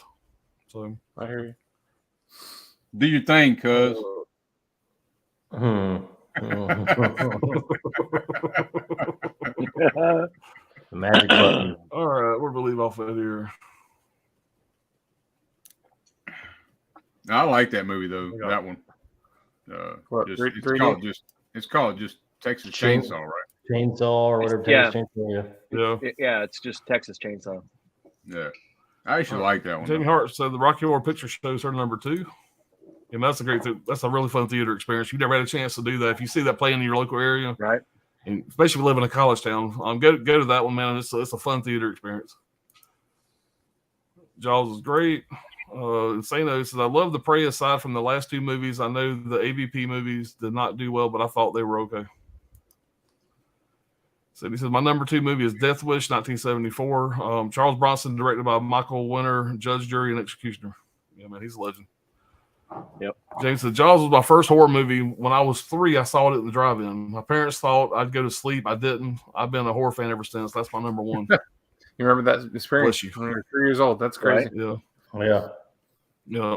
I missed part 1 in theaters back in the day. I did see part 2 in theaters. I didn't see it in theaters till me and Ryan went, I guess it was last year before last. Like maybe I thought before COVID, I think. Before COVID. I think before COVID, Yeah.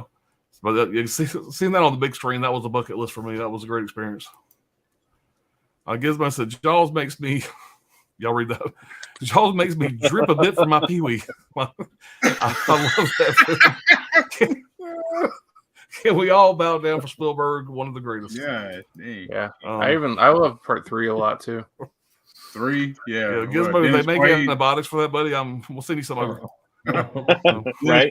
Popped up you can treat that, Giz. Yeah, Dennis Quaid in part 3 is great. He choked out his mind. Yeah. Sydney Eubanks, Jaws, great movie. Damn it. Caveman, Sandra Locke tried out for the role of Clyde. She didn't know her right from her left. Right turn, Clyde. That's good, Caveman. And Santa says, the fact that I got a sparkly vampire to play the Batman makes no fucking sense. That's why it does not sit well with me. Yeah. Twilight Batman. Yeah. Yeah. He's Jaws actually hurt come the a long beaches. way, but you know. Yes. Speaking of that, another one of my bucket list items. I don't know if they still even do this or not. There's a beach over in Texas somewhere that will show Jaws on the big screen on the beach, and you have motherfuckers out in the water floating on rafts watching Jaws, like driving. Yeah, you was telling me that, and I was like, really want to do damn. that. Really want to do that. Down in Corpus Christi or something. Yeah. Something like that. I mean, You I can find a remember, picture of the actual event, whatever, online. You're like actually swimming with the sharks while you're watching Jaws. Right. Yeah, I remember I watching think that that'd be a shit, fun man. experience. Didn't want to go swimming right away. You know what I'm saying? I mean, it's just If when I the first little seen kid it. disappears, fuck it, fuck him. Right. I guess it says sharks is my favorite creatures. First week I moved from home when I was 15, I bought a Peroon shark. I had it for 2 years before it died. Why'd you let it die, Gizmo? Shit. We're just lucky. We're lucky he's just not very motivated. This son of a bitch is a Bond villain. I mean, we're really just lucky he just wants to make movies and hang out in his apartment. A Bond villain, that's great. Gizmo's had some fucking crazy pets as a kid. Yeah. Yeah. Yeah. So I found out where the location is where I was in 2013, Kingsland in Texas. That's where the Texas Chainsaw Massacre is located today. Yeah, they moved it. They moved the house and everything. I don't know where it is, but I know they moved it and it's a restaurant. Yeah. All right. They have perfect Swedish meatballs with Norwegian grilled potatoes and Danish hot dogs. It is a Swedish woman that runs the house. Try it out. And it says number 2 is The Godfather, the best Godfather film of the trilogy. Marlon Brando steals every scene he's in. Stanley Kubrick thought the film had the best cast ever and could be the best movie ever made. When did Gizmo say he was in Texas? The 2013? We got to check the old newspaper clippings and see if there's missing people during that fucking time in Texas. Yeah, 2013, right there. All right, Mario, LOL. Gizmo said, that's a great giallo. Will you only have Italians? I must upgrade you to Gore, God Butcher, Fuck Bell. Mine is 5. Number 5 is The Hospital. 4 is The Conversation. 3 is Nashville. 2 is Jaws. I've not seen. All right, so I love Italian films. Yeah. Giallo means yellow. Yeah. What's going on, Scolder? Scolder. Oh, Scolder. I hate the fact that we lost the voice of Batman, Kevin Conroy, last month since the 1990s. Yeah, he used to do the animated series. Yeah. Hold on, saying hello. Everybody saying hey to Scolder. What's up, Trini? What's up, Trini, Scolder, man? did you say MMA? Hey. All right, only in Texas. Guys, we're moving right along. I ain't gonna jinx us, but we're doing good. Yeah. Shit. I mean, they just had a cannibal a cannibal family get busted up. This was just this year. Really? So I mean, it's still going on. It's not just Texas.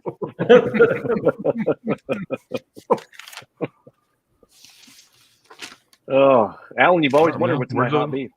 What could it be? What could it be? That can be taken out of context, right? Oh, What's it gonna be? Exorcist. TCM. Okay. I got the German version here. I really like that. Yeah. I like the disc art. Yeah, The disc art is fantastic. There's this. Okay. Yeah, that's awesome. What can I say about this movie that hasn't been said already? You guys know me. I'm going to take it to a weird level, but what this movie is I had written this down, and I think maybe that this is. I'm going to stick with it. I think this movie really is a masterpiece for a lot of reasons. Because of the way it was made. There's very little plot narrative, if you think about it. There's very little character development, if you think about it. And yet it's very destabilizing. There's actually, like Alan said, there's very little gore for a horror movie. yet it's probably perhaps one of the most iconic horror movies of all time. Only one person gets killed by a chainsaw. If you think about it, it's artistic in its direction and its cinematography. It's artistic in its underlying themes. I talked earlier about verisimilitude. You know, I loved when Fargo came out. Everybody raved about the fact that the Coen brothers, you know, claimed that this movie was a true story, and it turned out it wasn't true. The Coen brothers, that was their nod to Texas Chainsaw Massacre.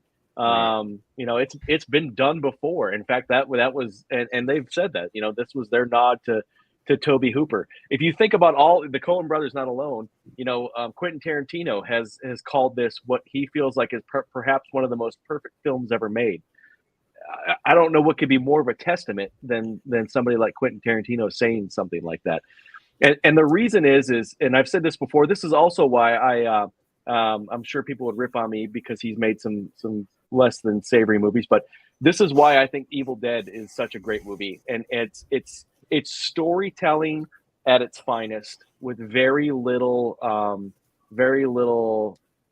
Plot. tangible. It's the plot's not tangible. The props really, other than a few moments, aren't tangible. That's something I meant to mention too. It's very uncomfortable. Yes, he makes everything uncomfortable. Yeah, you know? And it almost has a guerrilla or a Gonzo-like direction. And I think that's the writing, that's the directing, that's the editing for this movie. Something else that this movie's iconic for is its ending. You know, think about endings that are left so just ambiguous, right?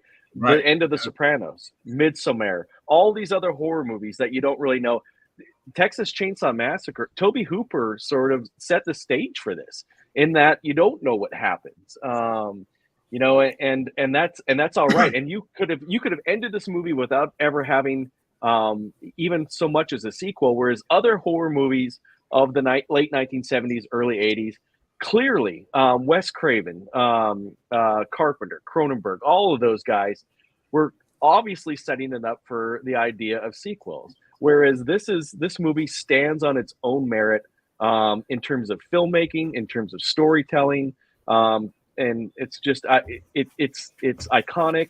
I really truly think it is a masterpiece.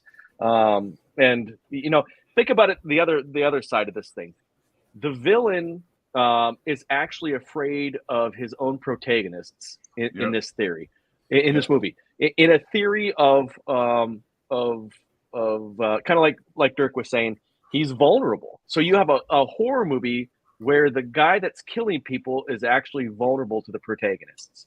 And so it's done so well. It's done smartly. And it's the one reason why it's number one is because of the way that it was done, with very little fanfare and very, little, budget. By the way, here, then I'll be done, I swear. There's a lot of people that reference what Tobe Hooper said were inspirations for this movie. Ed Gein was one of them. Serial killers, that whole idea has always been fascinating to me. I've read tons of books about them. I was fortunate enough to listen to, for those that know who John Douglas is, several of his lectures. I met him once when he came to the university I was doing my undergrad at. Ed Gein was not a serial killer. He was a grave robber. He did do some things, but if you ever want, there's a book called Deviant out there that was written about the life of Ed Gein. And Ed Gein was not far from where I grew up in Michigan. He was in central Wisconsin. Explains a lot about why he did the things he did. Ed Gein was the inspiration for Psycho, for Texas Chainsaw Massacre. Ironically, though, he Silence of the Lambs. He wasn't a serial killer. He did kill two people. He killed two women, but he's often attributed for a lot of these heinous things. But if you read these books and look at his life, it becomes really clear real quick why he it was as troubled as he was. And it kind of shows you just how much you can screw somebody up in their childhood.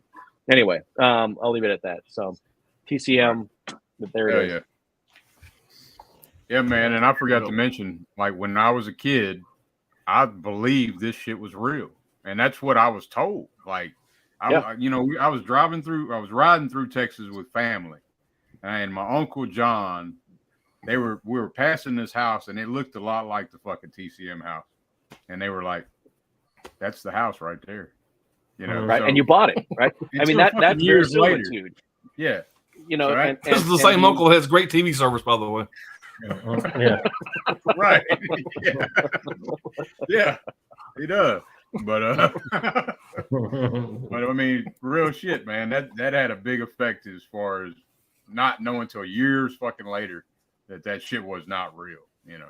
right, And Blair Witch gets all the credit for that shit, but fuck that, man. You know? right. TCM, hell yeah. It's a good one. I won't go as far as saying fuck that, but you know. He said, Well, you know how I feel about the Blair Alan and I Witch disagree on last I know. fight. this one, but I'm with you on that one, Dirk. I've owned this film like countless times. Probably like this is the 4th Blu-ray edition I've owned of the movie. I've owned it a couple times on DVD, but this would be the best looking version I've seen. Black Christmas. You checked it out on 4K? I skimmed through it a little bit, It looks, Yeah, I looks watched it. good. Hell yeah. Yep. Hell yeah. but yeah. But my number one pick here. I Fucking mean, not much I don't really know what else to say besides what Dirk was saying earlier about it. The killer is very creepy with his phone calls, even though all that stuff was done in post production. Whenever they were filming the movie, really, it was just Bob Clark in the background, just kind of pretending like he was making the phone call threats, like to the girls, whatever. There was nobody really talking on the other end, of course. I mean, why would they in a movie like that? Yeah. So they didn't know all the vulgar stuff was going to be put in there until after they were done making the film in post production. And Bob Clark, even to this day, well, I mean, he's not with us really anymore, but in older interviews, he didn't know. He didn't even remember who did the eyeball scene, whose eyeball that actually was peeping through the hole. So nobody really knows that fact. It's kind of interesting. Okay. And you probably saw this when you're looking at trivia facts, Dirk, but when Olivia Hussey met producers for the film Roxanne and met Steve Martin on the set of that film. Oh yeah, he geeked out. And shit. He geeked out. He geeked out of, and she thought it was for Romeo and Juliet, her other movie from '68, but it was actually for Black Christmas. He said he'd seen it around 27 times. That's pretty cool that Steve Martin has seen this movie like that many times. No shit, Right? man. You know, What a testament, though. I don't even think of him as watching horror movies, really. Right? I don't know. Exactly. But I forgot to bring up too, man. Bob Clark's fucking rocking that rocking chair upstairs. Oh yeah, He's the one doing that shit. Yeah. And he threw a fucking cat on that That's really creepy too. I mean, you see it in the remake and stuff, but yeah, I don't really see that the bag over the head death being used that often. You know, it's one of those that was mostly just used for this movie and the remake, really. John Saxon's a great role too as the officer in here too. Yeah. Very awesome actor. Margot Kidder. I think Margot Kidder does a better job in Amityville Horror, in my opinion. But I agree with you. Yeah, pretty solid in this role. She's a little much for the role she's trying to play in this. I think she's. And there was something else too, man. He spun it around. He killed the fucking virgin right out the gate. You know, not typical in these kind of movies. You know. Yep, I like the unicorn statue. Listen, she had it coming. Yeah. Oh yeah. Yeah. Black Christmas is a all-time classic. If you haven't checked out Death Dream too, then that's another Bob Clark movie that nobody really talks about too much. It's really good. Death Dream isn't shit. It's way underrated, underappreciated movie. Yeah. Good pick, man. Oh yeah. Well, we come to the end. What's it going to be? Jaws? Yeah. How'd you know? It was gonna be Jaws? Give me The Exorcist, man. No way. It's got to be the Exorcist. Is that a steelbook? No, this is it's a slip. It's an old crusty slip. I like that slip though. Yeah, that's cool. Got a little gloss. It's on great it. art on it. Yeah, it's a little different. It's still the same, you know. It's just an old crusty slip. It is pretty crusty though. Look at that shit, man. But anyway, yeah, man. This is the movie you've been waiting for, without the wait, you know. But that was one of the taglines. I thought it was kind of odd, but this is the scariest movie of all time, in my opinion. Still today, still gets me fucking in the feels. Maybe I go back to my childhood or some shit, because those fucking eyes right there, like when she's in the dark and shit, when I was trying to go to sleep and shit at night after I watched this shit, man, kept seeing that shit in my head. I was like, motherfucker, man, it was hard to go to sleep. But anyway, yeah, y'all touched on, I think Brian touched on some of the, or Alan, I think, touched on the bodyguards, the hired bodyguards with Linda Blair. But I didn't realize this, because I always heard that back in '73 people were fainting and throwing up and passing out and all this shit, you know. But it wasn't from like the scenes that you would think it was from. It was from the medical scenes. You know, with blood eating out her neck and shit. Like people couldn't handle that shit. When they were doing the cerebral arteriogram, yeah. Right. And that was pretty much accurate to the process. I don't know if that was real, like, but of course it wasn't real with Blair, but you know what I mean, when it's showing the blood skeeting and all. But anyway, yeah, this movie, man, it at the heart of it, it's about the mystery of faith, is what I believe it's about. Karras, he's kind of like lost his faith. Max von Sydow is done this shit several times before, you know, like the opening shot of the movie with where it's kind of like the dogs are fighting, and then you see the priest, Father Heron, and you see the statue of Pazuzu. It's kind of like the face off, you know, the ultimate good versus evil. But you can interpret this movie so many ways. Like, did good win it out, or did evil prevail? Was the whole thing to kill these two priests? I used to think that, you know, like this damn Pazuzu demon or whatever did all this shit so it could have, because there's a line where Pazuzu's talking to Karras and he's saying it'll be better when you're with us, along those lines. I'm trying to remember the exact line. I got it. I wrote it down. Because after rewatching it, I was like, whoa, shit, man. Damn it. Oh, yeah, okay, right here. The demon tells Karras, what an excellent day for an exorcism. Karras says, you would like that intensely, but wouldn't that drive you out of Reagan? It would bring us together. Yep. You and Reagan, you and us. You see what I'm saying? And then you find out later when you watch Exorcist 3, you're like, oh shit. It makes so much more sense now, you know. But anyway, man, it's just a great movie. It's my number 2 of all time film, like right behind The Shining. But the medical scenes were, I'll mention that. That's what was the most disturbing, why everybody was tripped out. I've always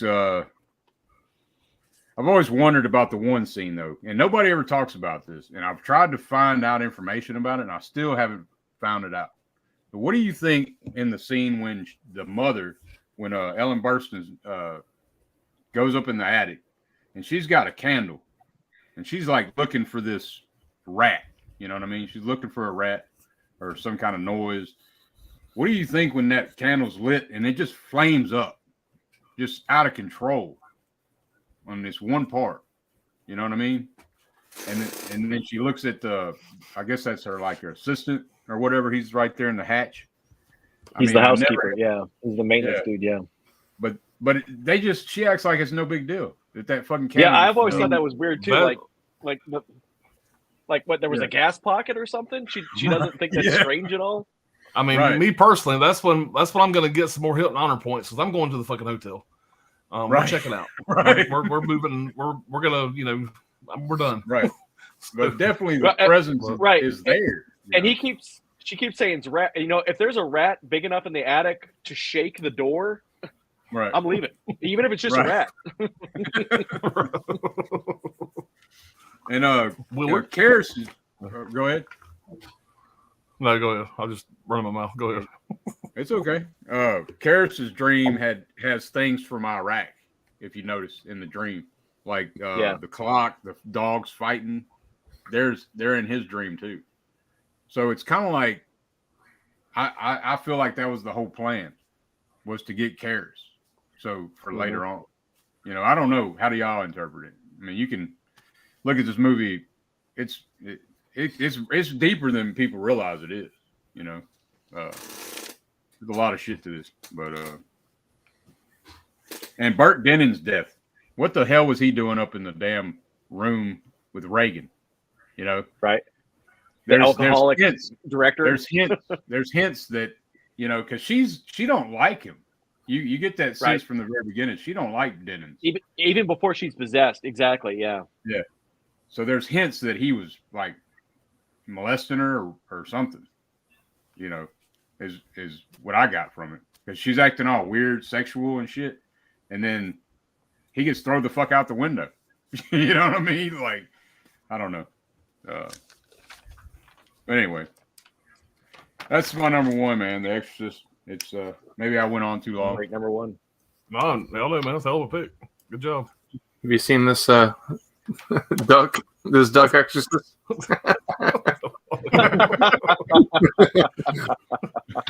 Damn. It's called a Tubbs figure. Tubbs or something like that. Damn. Hell yeah. That's man. Awesome.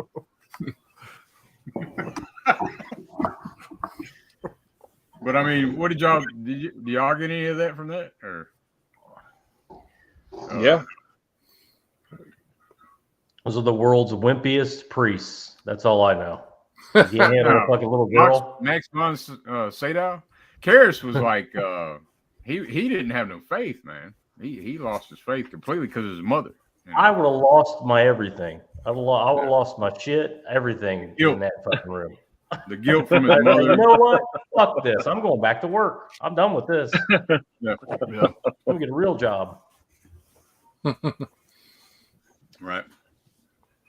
But my number one, 1974, directed by Tobe Hooper. Texas Chainsaw Massacre. Nice. Oh yeah. Y'all got this released? Hell no, but I want it. That's the clown. We call that the side hustle special. Yeah, dude. Yeah. This is a great one. What the fuck? Fuck. All right. God damn it. You don't got this work? Come on, man. One of the few remakes that are better than the original, I think.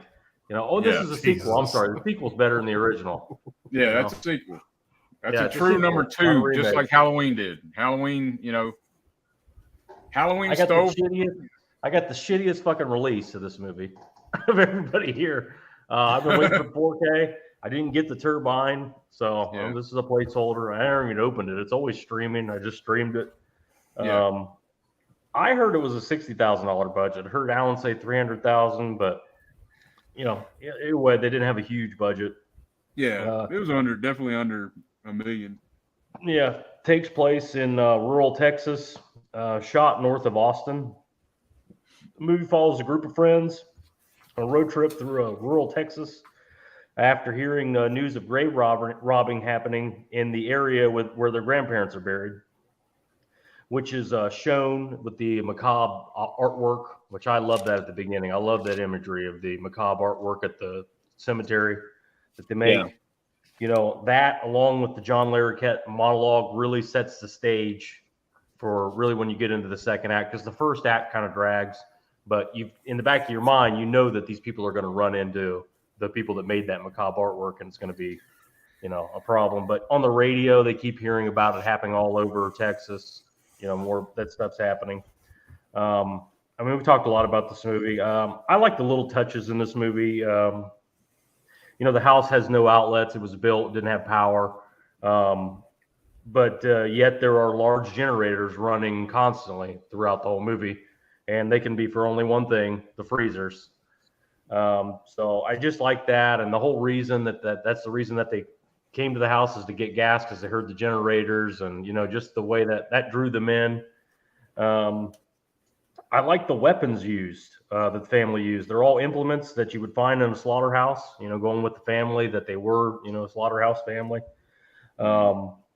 Including, the killing maul, the big hammer, of course. That's how they killed beef back then. They used to crack their skull with a hammer.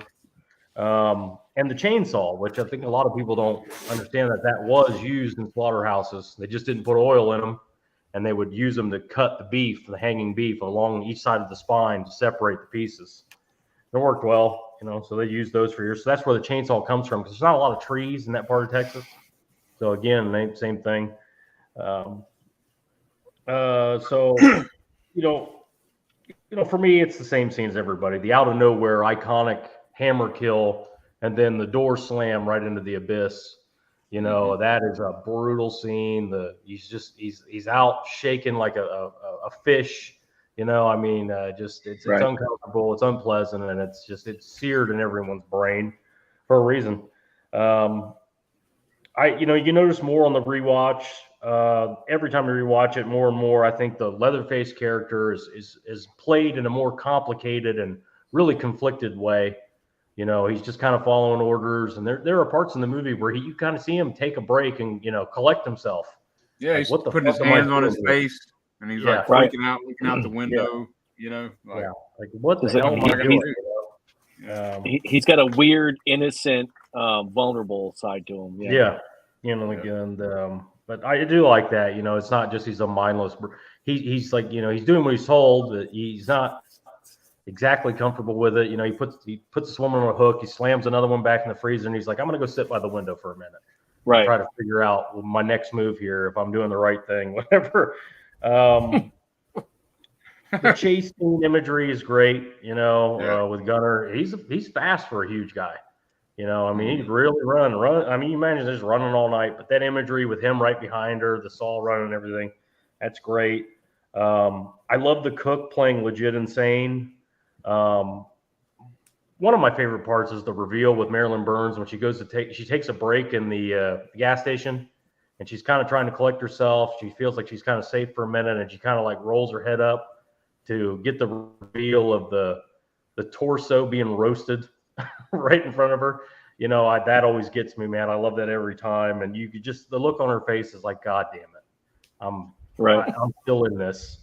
So that's a great scene. But for me, the best scene, I've said this before, my favorite part is when the hitchhiker retard goes right under the fucking tires of the semi. That does it for me every time. Every time.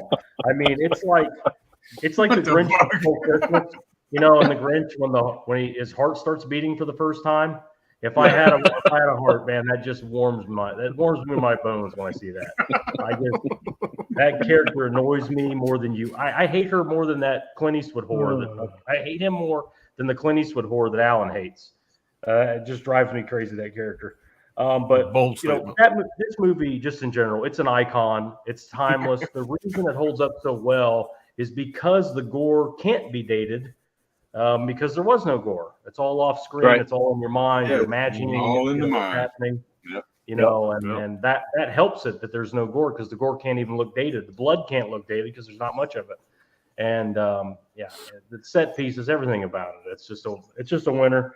Everybody's seen it, and 4K is coming. I'm excited to get that and retire this. Absolutely. So this thing will get this piece of junk. You can get this for $4. This fucking steelbook, it's everywhere. So I got that one too. Yeah. But yeah, And Texas it's not Chainsaw bad. Massacre. It's not bad, by the way. No, it's not a bad release. It's just I'd like to. There's just so many other ones out there now that they improved on. Yeah. Right. All right, I'm gonna keep this short, y'all. No fucking surprise. Jaws. I mean, was ever a fucking question? Yeah, arguably my favorite movie of all time. It goes back and forth between this and Rocky. To me, this is a perfect film. Everything about it, I could put it in right now, and I'm glued to the fucking screen like I had never seen it before. There's a handful of movies that I can say that about, and this one here is the top of the list. What can I say about the fucking movie? It already been fucking said. Steven Spielberg fucking classic came out June 20th, 1975, the first summer blockbuster. And I got some numbers on that here that's pretty interesting. Over 67 million people in the U.S. went. Now this is 1975 now. Over 67 million people in the U.S. went to see this film when it was initially released in 75, making it the first summer blockbuster. Got another thing here about that here in just a second. We're going to read that one. In 75, it opened on only 490 screens, which wasn't a lot. Within 78 days, it had become the highest grossing film of all times. Even then, however, it was still only showing on fewer than 1,000 screens. And it was the highest grossing movie until Star Wars came out. New Hope came out a few years later, which surpassed it. The music of Jaws, composed by John Williams, was ranked as number 6 on the American Film Institute for their list of 25 greatest film scores. This was the first time that Martha's Vineyard was used as the location for a feature film. Average tourist traffic tripled after the success of the movie, which you could imagine. Still a bucket list item for me is to go to Martha's Vineyard and see some of the filming locations. I got to do that one day. Something I definitely got to do. Where is that? That's Rhode Island, Massachusetts. Massachusetts. Yeah. It's just off of Massachusetts coast. Okay. And everybody knows this, but you're going to need a bigger boat was ad-libbed by Roy Schneider, wasn't in the script. And Richard Dreyfuss and Robert Shaw, they couldn't stand each other in real life, they couldn't stand each other during the filming, which really helped the characters out. But that being said, Richard Dreyfuss, Robert Shaw died a few years after this movie came out, like 4 years later. Richard Dreyfuss was at some kind of event or something, and he met Robert Shaw's son. And when he met Robert Shaw's son, whatever, he professed his admiration for Robert Shaw, and he got really emotional and stuff like that. So he did have an appreciation for Robert Shaw, but Robert Shaw was probably a hard guy to get along with. He was always drinking, always drunk, and you can tell he's probably a pretty gruff guy. And Dreyfuss looks like he's probably a smart ass anyway. So I could definitely see the two of them button heads. And of course, the shark Bruce was named after the Steven Spielberg's lawyer. Everybody knows that. Where was it at? All right, this is pretty interesting. When a Midwestern audience were shown an early cut of the film, they were so shocked by the pop-up scare that occurs. The great white shark breaches the surface of the water as Brody's chumming off the bow of the boat, that their reactions drowned out the iconic comment, "We're going to need a bigger boat." After reviewing their taping of the moment, the filmmakers extended the sequence, adding another 10.6 meters of film to give the audience enough time to recover to enjoy the much-needed moment of comic relief provided by Brody's line. So if you notice in that shot, whatever, after he sees it, he backs up to where Quint's at, inside the hole there. And pretty interesting. And come down here and several decades. Yeah, when he yells up, "You come down here and shovel some of this shit," and then the thing pops up. That's great. Yeah, I love the chemistry between those three. You got one guy that's scared of the fucking water. You got a guy that's an old fucking grizzled seaman, and you have a fucking master goddamn scholar. Those three personalities on that boat, man, it is just such a trifecta of fucking greatness, man. I love it. I love the way those three characters work with each other. Several decades, this is kind of funny. Several decades after the film's release, Lee Fierro, who plays Mrs. Kidner, your son's the one that got eaten on the beach, walked into a seafood restaurant and noticed that the menu had an item called the Alex Kidner sandwich.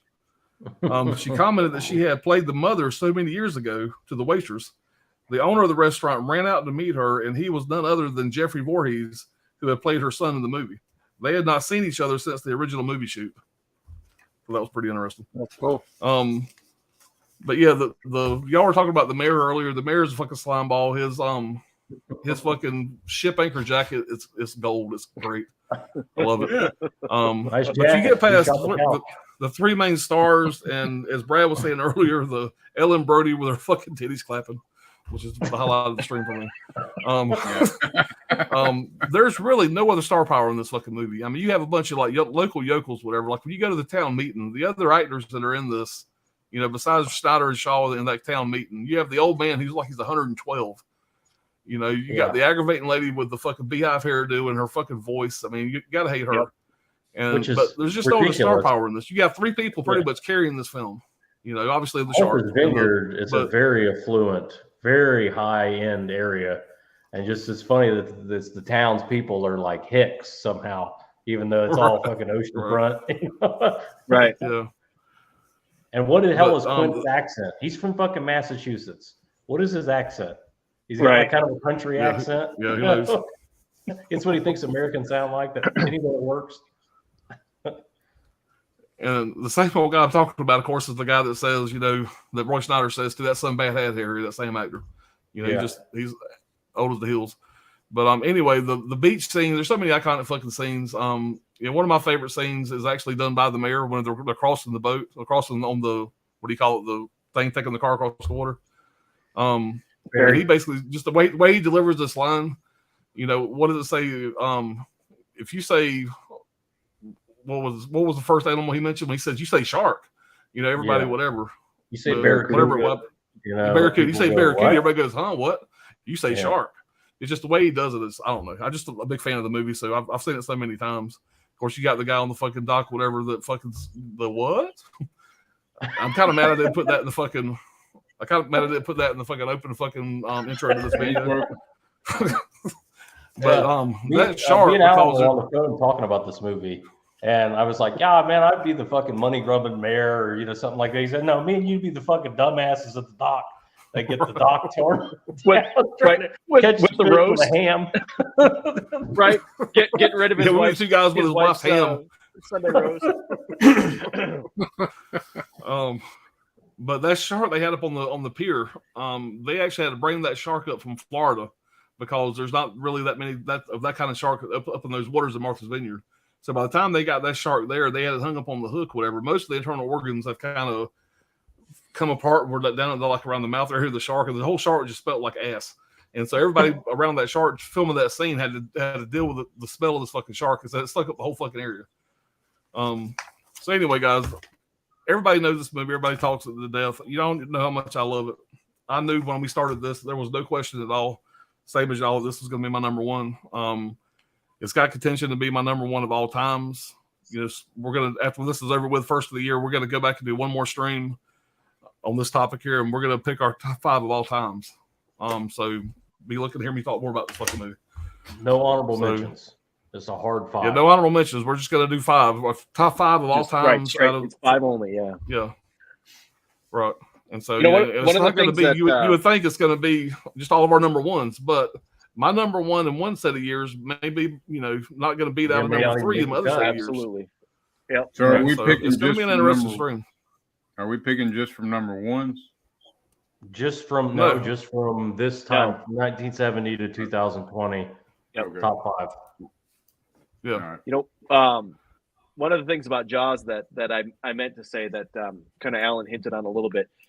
I think this is one of the most quotable movies of all time. There's so many lines, your bigger boat, smile, you son of a bitch. But to me, what shows you what Spielberg can do are the non-verbal scenes in Jaws. And there's 2 of them in particular that I think really show his ability to do in terms of storytelling. One is Roy Scheider's reaction before he even gets to the you're going to need a bigger boat line. Just his reaction. I don't know how many takes it took, but it's there's no word said, but it really conveys just this sense of absolute terror and shock and awe. And then the other scene where he's sitting at the table with his son, who's mimicking his movements. Yeah.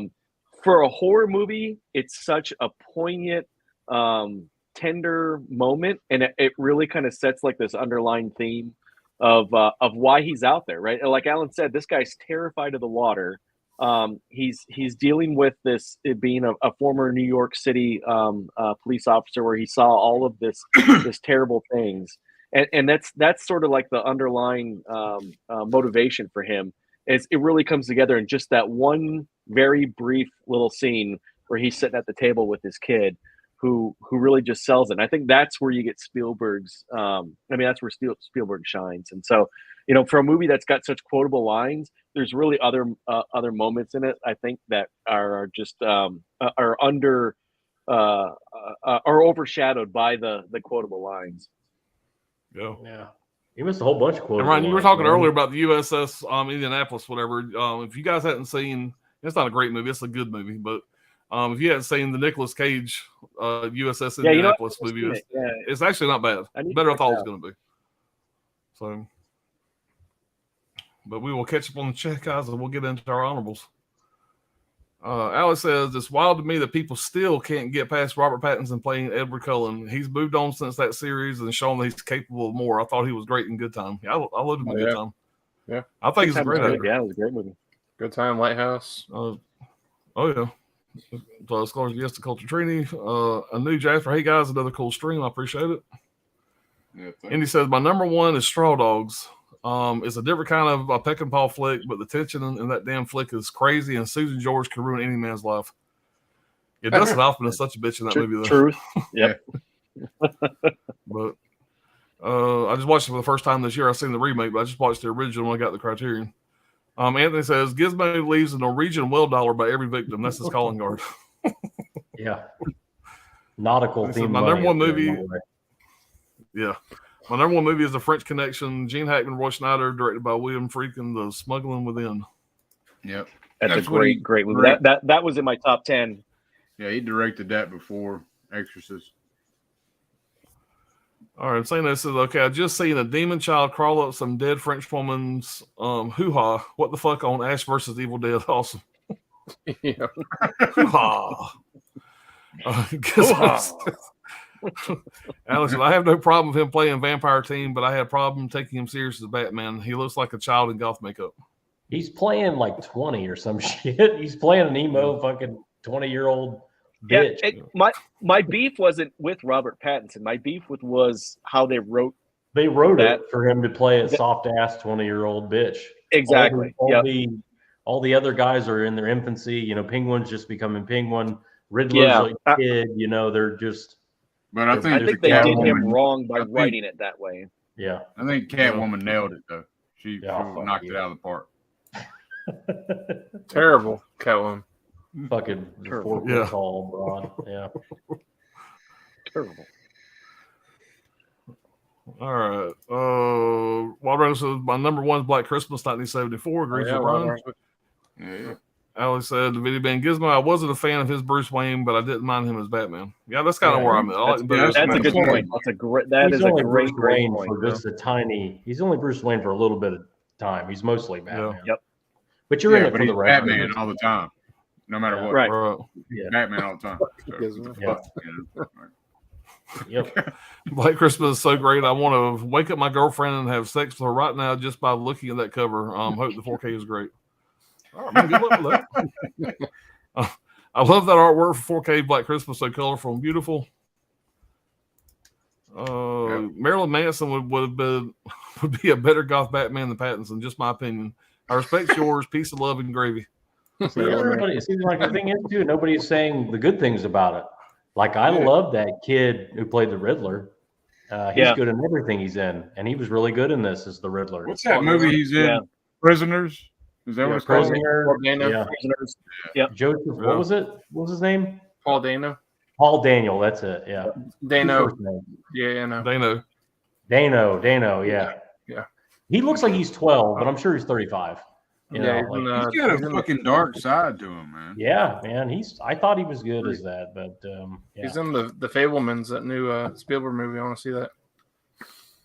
Oh, is he? I didn't know he was in that. Yeah, I need to see that too. All right. Ben says, I learned that Ouija boards weren't really considered evil until The Exorcist. Before that, it was just fun party game. Yeah. Jamie Hart said, Ben. The movie forever altered the outlook on Ouija.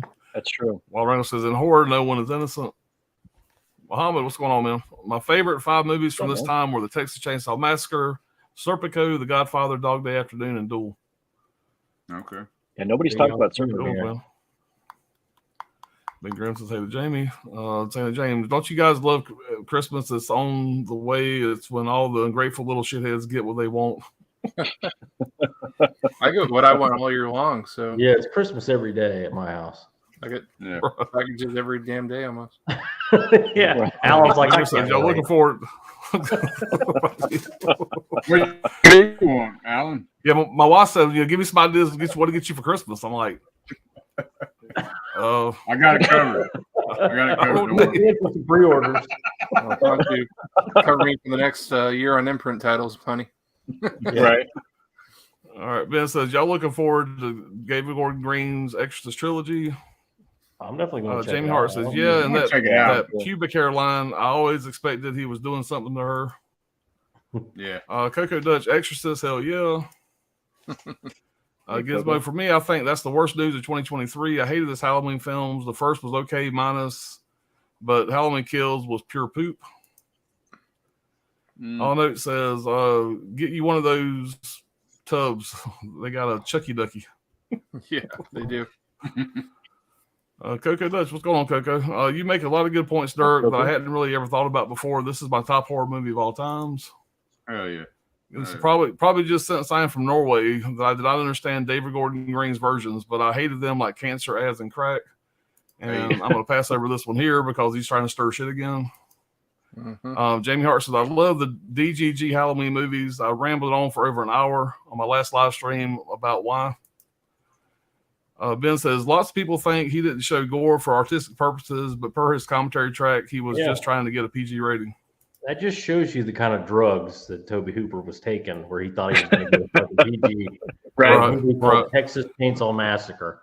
You know, I mean, I know you know Steven Spielberg, but clearly you're not Steven Spielberg, dude. You don't got his stroke.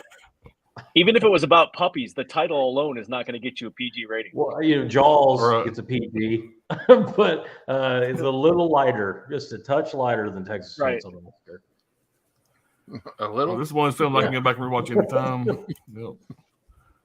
Hooper on TCM. I mean, Goodman said Jamie Hart, respect and love, but no, for me, I'd rather be trapped with Kathy Bates a weekend before I see them again. Oh, this is hell yeah, man. I'll have to look into those. Coco says, Pops, these streams are perfect just the way they are. I appreciate it. Appreciate it, Coco. Yeah, thank you. Jamie says, I get you. We're not all going to like the same things, Video Gizmo. Glad we don't. Go to Coco. Yep. Right. What's up, Anthony?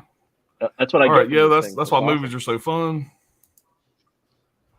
If you did not understand the horse icons, you have to watch a great little film called The Beast. No, you don't. Yeah. Don't tell you. I'm interested. I still need to get around to it. The Beast, what year did it come out? I love the streams, and I study film and work with films my entire life, and I think they know a lot about films. Appreciate it, Gizmo. Appreciate that. Brad is the only person in America I know who has seen the greatest movie ever, The Beast. I have seen it, and I'm telling you, don't watch it. It's 1996. And I recommend The Beast and Heat to people. You know, the other side of the coin. All right, I'm tuning out and watching Jaws. You got me convinced. Yeah, man, go do it. Yep. Yeah. All right, that's a nice story, Pops. Did he comp her for a sandwich? I would hope so. No, that bitch is paying. Gibbs says, "Smile, you son of a bitch." The only scene I don't like in the film. If they cut that out of the film, I would have given the movie a 10 out of 10. It's one of those it's an American thing, Gizmo. That movie's like it's one of those perfect arc movies, like Tremors. You know what I mean? Right. I think they're both what I would call perfect. Right. Holland says all those guys on a small ass boat. That's a pretty big boat, actually. Yeah. Yeah. Jamie says, here is another story about Jaws. I saw that shooting star and told my parents that I saw it. They weren't looking at the screen, so they didn't see it and didn't believe a 3-year-old me. Yeah, that really a shooting star that wasn't like any kind of special effect. Shooting star, like it actually. Years later, when it aired on TV, my dad finally saw it and looked straight at me, shocked. I said, I told you. That's awesome. Man. Andy says, honorable mention for me is Bond Double Bill, Diamonds Are Forever, and The Man with the Golden Gun. Both films are considered low points by fans. Most underrated Moore and Connery entries. Pop's watching Gremlins next week. Cool. Good Christmas movie. Yeah. Yep. Absolutely. Gizmo says, Hollow Notes, did you like Howard the Duck? I think you said you were going to watch it during a stream, or am I mixing you up with someone else? Howard the Duck's one of my top movies. There you go. Not me, says Holland. Well, sorry, but you have to see it. It's the perfect drink yourself to death alone kind of movie. Batman Returns, 92, the best. Gizmo, I'll definitely pass it in for now. All right. I saw Howard the Duck at theaters when I was 13. Talk about awkward. Paul Dana's 38. 38. Goddamn. He looks 6'17", you know. Right. Yeah, he 38. He looks, he looks It's insane. That's insanity. Like, what the Really hell? good actor. All right. Andy says, Howard the Duck came out when I was 16, but I still haven't seen it. I even own it, but just keep putting it off. Don't put it off. Gizmo says, Hollow Notes and Jamie Hart. I know I'm weird, but I actually love Howard the Duck. So weird is even made. It was even made. It's so bad. It's like, it makes my life better. It's great. That's the least weirdest thing about Gizmo. Paul Dennis says Swiss Army Man. I fucking love that movie. That's a good one too. With, Jason Voorhees. What's going on, Jason? Yeah. What's his name? White Christmas, Harry Messiah of Potter? Evil. Daniel Radcliffe. Yeah. Yeah. The Exorcist, Let's Scare Jessica to Death. I just watched Let's Scare Jessica to Death a couple nights ago. My first time watch. Was it good? You know, I'm still thinking about it a couple days later, so it wasn't bad. I mean, it was okay. Supposed to be one of Stephen King's favorite movies, but it didn't make my list. But you notice I did put it in the intro. Did you watch really creepy scene. the Scream Factory? Imprint or Scream Factory? I threw the Scream Factory in. That's when I watched the Scream Factors. Because actually, the reason why is because I forgot I had the imprint. I knew I had the Scream Factor, so I threw that one in.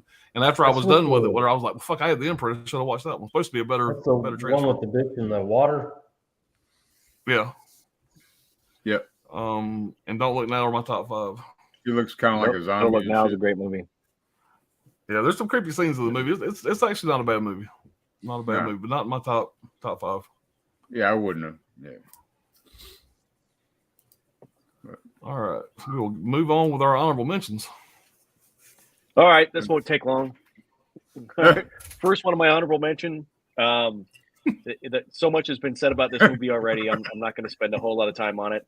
Right.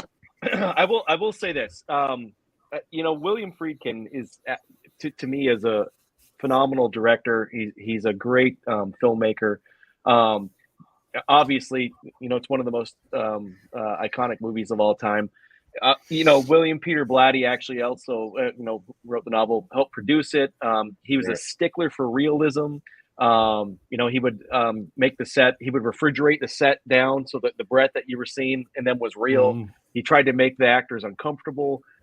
He demanded that, they actually film in northern Iraq. So I think I've mentioned this when we first started this. It's a phenomenal film. But it's got a lot of, I don't want to say money behind it, but it's got a lot of production behind it. There's a movie he made towards the end of his career called Bug, and I mentioned it very, very early on. And this whole movie was filmed with it's in a hotel room, a motel room, with just Ashley Judd. It's got Harry Connick Jr. in it, and it really captures his ability to build anxiety and suspense. And that's what makes, I think, The Exorcist such a great movie, is that although you've got these special effects, you've got Linda Blair is possessed, it's the surrounding anxiety around it. It's Stephen King. I don't know if anybody's how much of his nonfiction stuff. He doesn't have a lot of it out there, but there's a book out called Dance Macabre. Stephen King was asked to write it. It's a nonfiction book.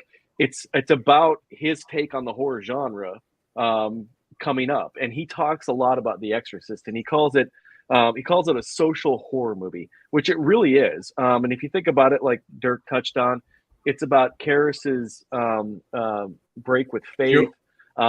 It's about her broken marriage with her husband, her ex-husband and how that plays into Reagan. There's the Reagan whole thing missing with her father. right, and there's the whole thing with Burke. I mean, there's a lot of social themes in it that are socially horrible, and that's why I didn't say a whole lot, Dirk. But you're absolutely right. There's a lot of underlying themes outside of this possession that are equally terrifying of what's going on with this girl, what's going on with Karis. That you take a priest who's lost his faith. There's a lot more implied in this movie. And that was also implied in the book that's going on. So that's all I'm going to say about that. And then, boom, Brad, I struggled. That's a badass release right there. what Between Megan the fuck Force, is that? Where'd you get that? Okay, I thought it was still. Yeah, I've had this. That's sick as tit. Yeah, that's the bad. I need that poster. Damn it, that image is killer, man. I mean, got the Pops knock on there and everything. Yeah, knock on that one time. Yep, there you go. Magnum Force versus Dirty Harry. I don't know. I still can't decide, so I'm gonna leave it at that. I think Dirty Harry was iconic for its own reason because it took Clint Eastwood out of that spaghetti western setting. Again, I've said this before. The whole idea behind Dirty Harry that I love is if you think about what's going on in the country at the time. You've got Watergate. You're coming out of Vietnam, which was its own fiasco, and here you've got Dirty Harry, who he's the police department that he works for is inept, right? The authorities are inept, and that's basically his motivation. He's just going to take this shit into his own hands and do what needs to be done, and it's a theme you can still see today. Magnum Force, I think, because they had a little bit more freedom, right? They knew that, all right, they've kind of like scored on this character and had more fun with it. So I could go back and forth on the two. My dad, kind of like Alan, I grew up with Clint Eastwood, both in the spaghetti westerns and with Dirty Harry, because of my dad. And so I don't know, it's iconic. I feel bad that it's not in my top 5 because it should have been, but it's got to be at least an honorable mention. So that's what you got. And the first one was a smash hit.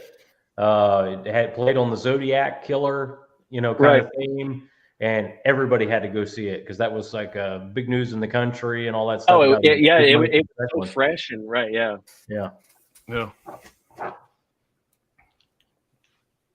Awesome, man. All right. Well, first one we're gonna go with a Disney film. We're gonna go Bed Knobs and Broomsticks for me. I have three honorable mentions, by the way, because I thought we were doing 6 to 6. Go ahead, man. Show 'em. Right on. So, right. Yeah, this one stars Angela Lansbury. It's just she's like a witch in this movie, and they're going to find something for World War II, and involves kids and a bunch of live action meets animated type movie. It's like the one I saw this before Mary Poppins and everything. So this introduced me to like the mixed match between live action and animated, which was kind of cool back then. It's from like 1971, I believe. So yeah, there's that one. And it's a way overlooked Disney movie. It is definitely overlooked. Like it's a lot of fun. What's your name from Murder She Wrote, right? Yeah. And it's got David Tomlinson, who was in Mary Poppins as well. So, yeah, won best special visual effects in 1971.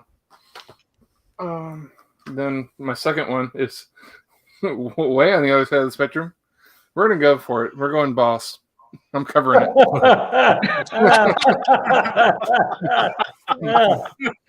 gotta throw it out there for you. Well played, Brian. Well played. So this one's white man's town, black man's law. I watched the trailer for that, by the way. It looks fantastic. It looks really good. I want to see it. It is a parody of the Man with No Name trilogy. So I mean, but it's really awesome, and Fred Williamson delivers it. Fred Williamson's badass in everything that he does. Williamson, yeah, he's badass. So if you like him, then I would definitely recommend checking out Boss. Yeah. There's a second. Looks like it's a lot of fun. I want to watch it. And then for number, it's great. And there's a good song that goes with it too. And then for my third one, I guess I'll cover the other side because it's a double feature. But I'm picking Tales from the Crypt, the original, 72. Original. Oh yeah. Nice. But yeah, Hell yeah. I love the and all through the house like segment towards the beginning of the movie. That's what the second episode of Tales from the Crypt the series was based off of. Was actually this with the crazy killer Santa Claus. Right. Yeah. And he's really creepy in this too. But I'm not really big into like I haven't dove into like the whole Amicus and Hammer stuff, but this one's really, really freaking good. And so is Vault of Horror, but that's not what I'm talking about right now. The Tales from the Crypt, it doesn't have the Crypt Keeper. It wasn't like the EC comics, back in the day. It was before that. But great film, underrated, classic. Yeah. My favorite Awesome. shit in that is the Dobermans with the razor blade walls. Yeah. That's Yeah. the shit. I check But that out. the Santa Claus, though, the creepiness is it's. It's Yeah. what? By the way, if we're doing 3, then I'm going to put up my third one. Ah, Which one is that? Is that 74? That's one. Yeah. That's the 101. No, it's 2018. It's that one. It's the 101 Films release. The cover looked different. I was like, what the hell? It's a British release. Okay. It's got juice in its balls. I feel like Yeah. put some- Juicy put some balls. in your balls. All right. Well, What you got, this Ron, is, over there, Dirk? Yep. So this is your vice is a lot room, and only I have the key. So That movie's all right. oh yeah. I heard So Brad Anita Mediocre. Strindberg, I think that's how you say her name. Yeah, she's a badass. standout. She's a standout in this damn She's movie. great. Very great actress. the melting face on the cover there. Yeah, I believe that's supposed to be Edwidge Finnick, but she's not. I mean, this is not her strongest role. I mean, No, it's her strongest role is like what she's She's acting. In it. She's actually acting in it. I mean, as far as her character's strong, not Yeah. vulnerable like she usually is and shit. Yeah. Usually she's a damsel in distress, and she's not in this. In this one, she's like not taking no shit, and she's kind of a whore, Yeah.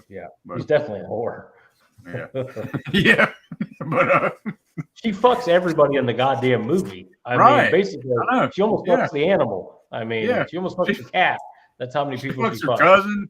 She She fucks the fucks her damn. fucking her Fucks uncle. Anita Strindberg. She fucks her fucking I mean, uncle. She fucks her Fucks uncle's some random wife. dude that races motorbikes or Some fucking guy on a motorcycle. Some guy that delivers milk. Milk.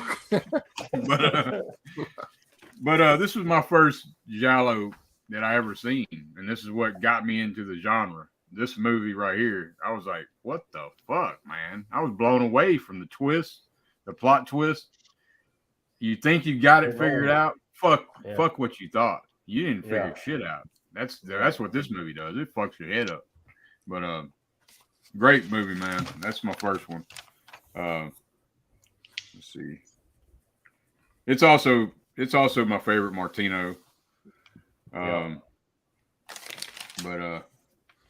let's see. I got a little trivia. There wasn't much facts you could find about this damn movie. But let's see.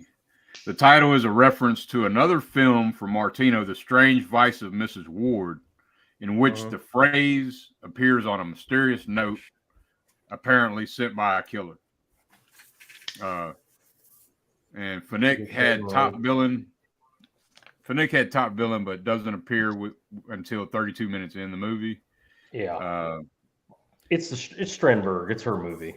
Yeah, it is. And she was in what the hell other movie was she in, man? She's been in a bunch of stuff. She was in Who Saw Her Die. She was in a lot of stuff. There's one, I'll figure it out later, but damn.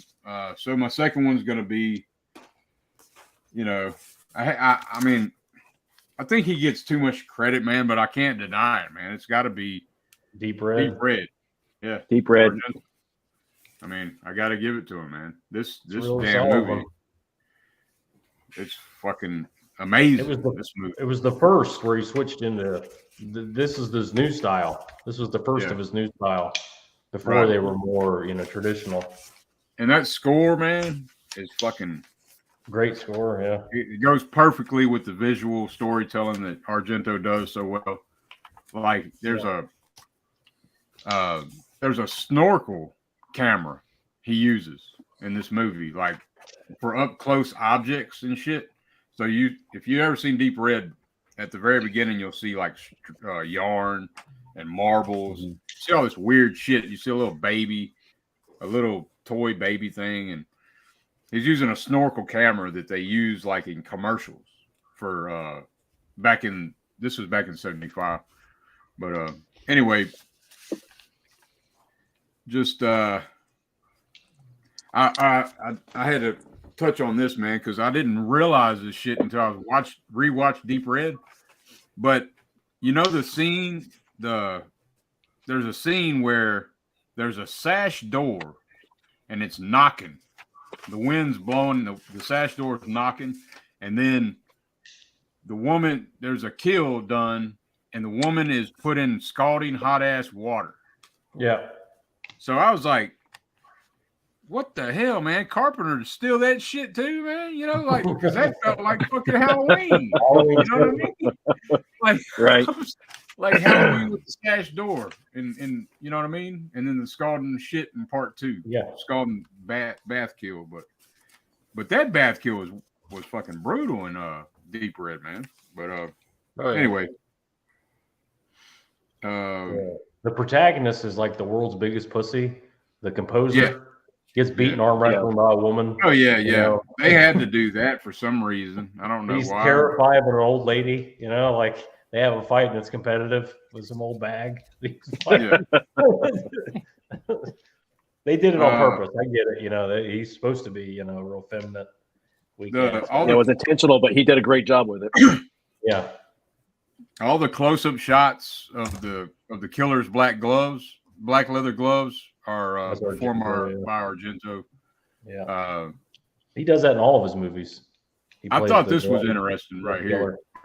Argento said the original idea was the medium, psychic, is performing a seance in her house, and there's a killer walking by the house, and then she starts feeling that this killer done killed so many people. She starts freaking out then.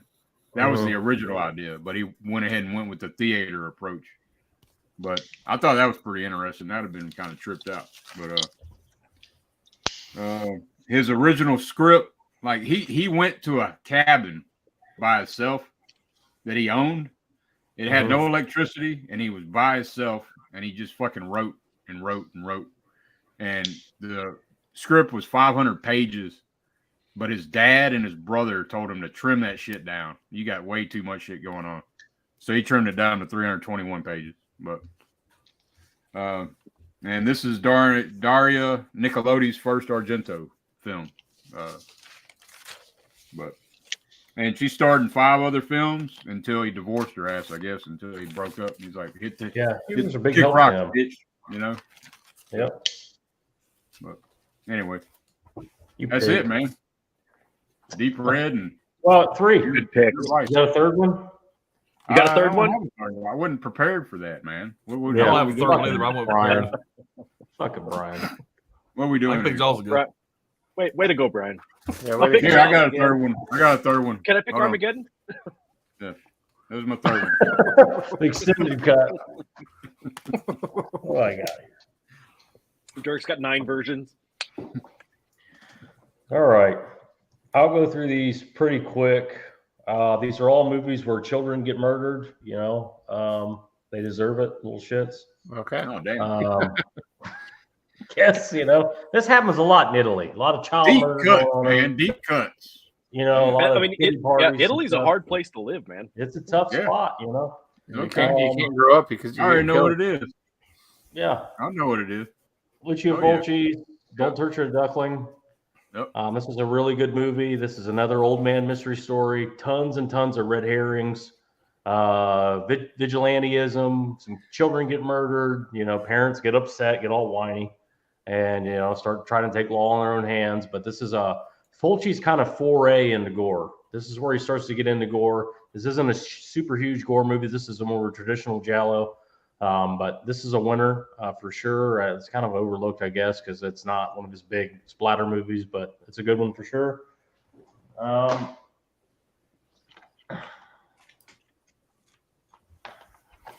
What have you done to Solange? Massimo Delamonto. Well, that is a Delamonto. Yeah. Yeah, this is a movie about it's another children. A young girl gets killed. I think I took notes on this. There's a Standby.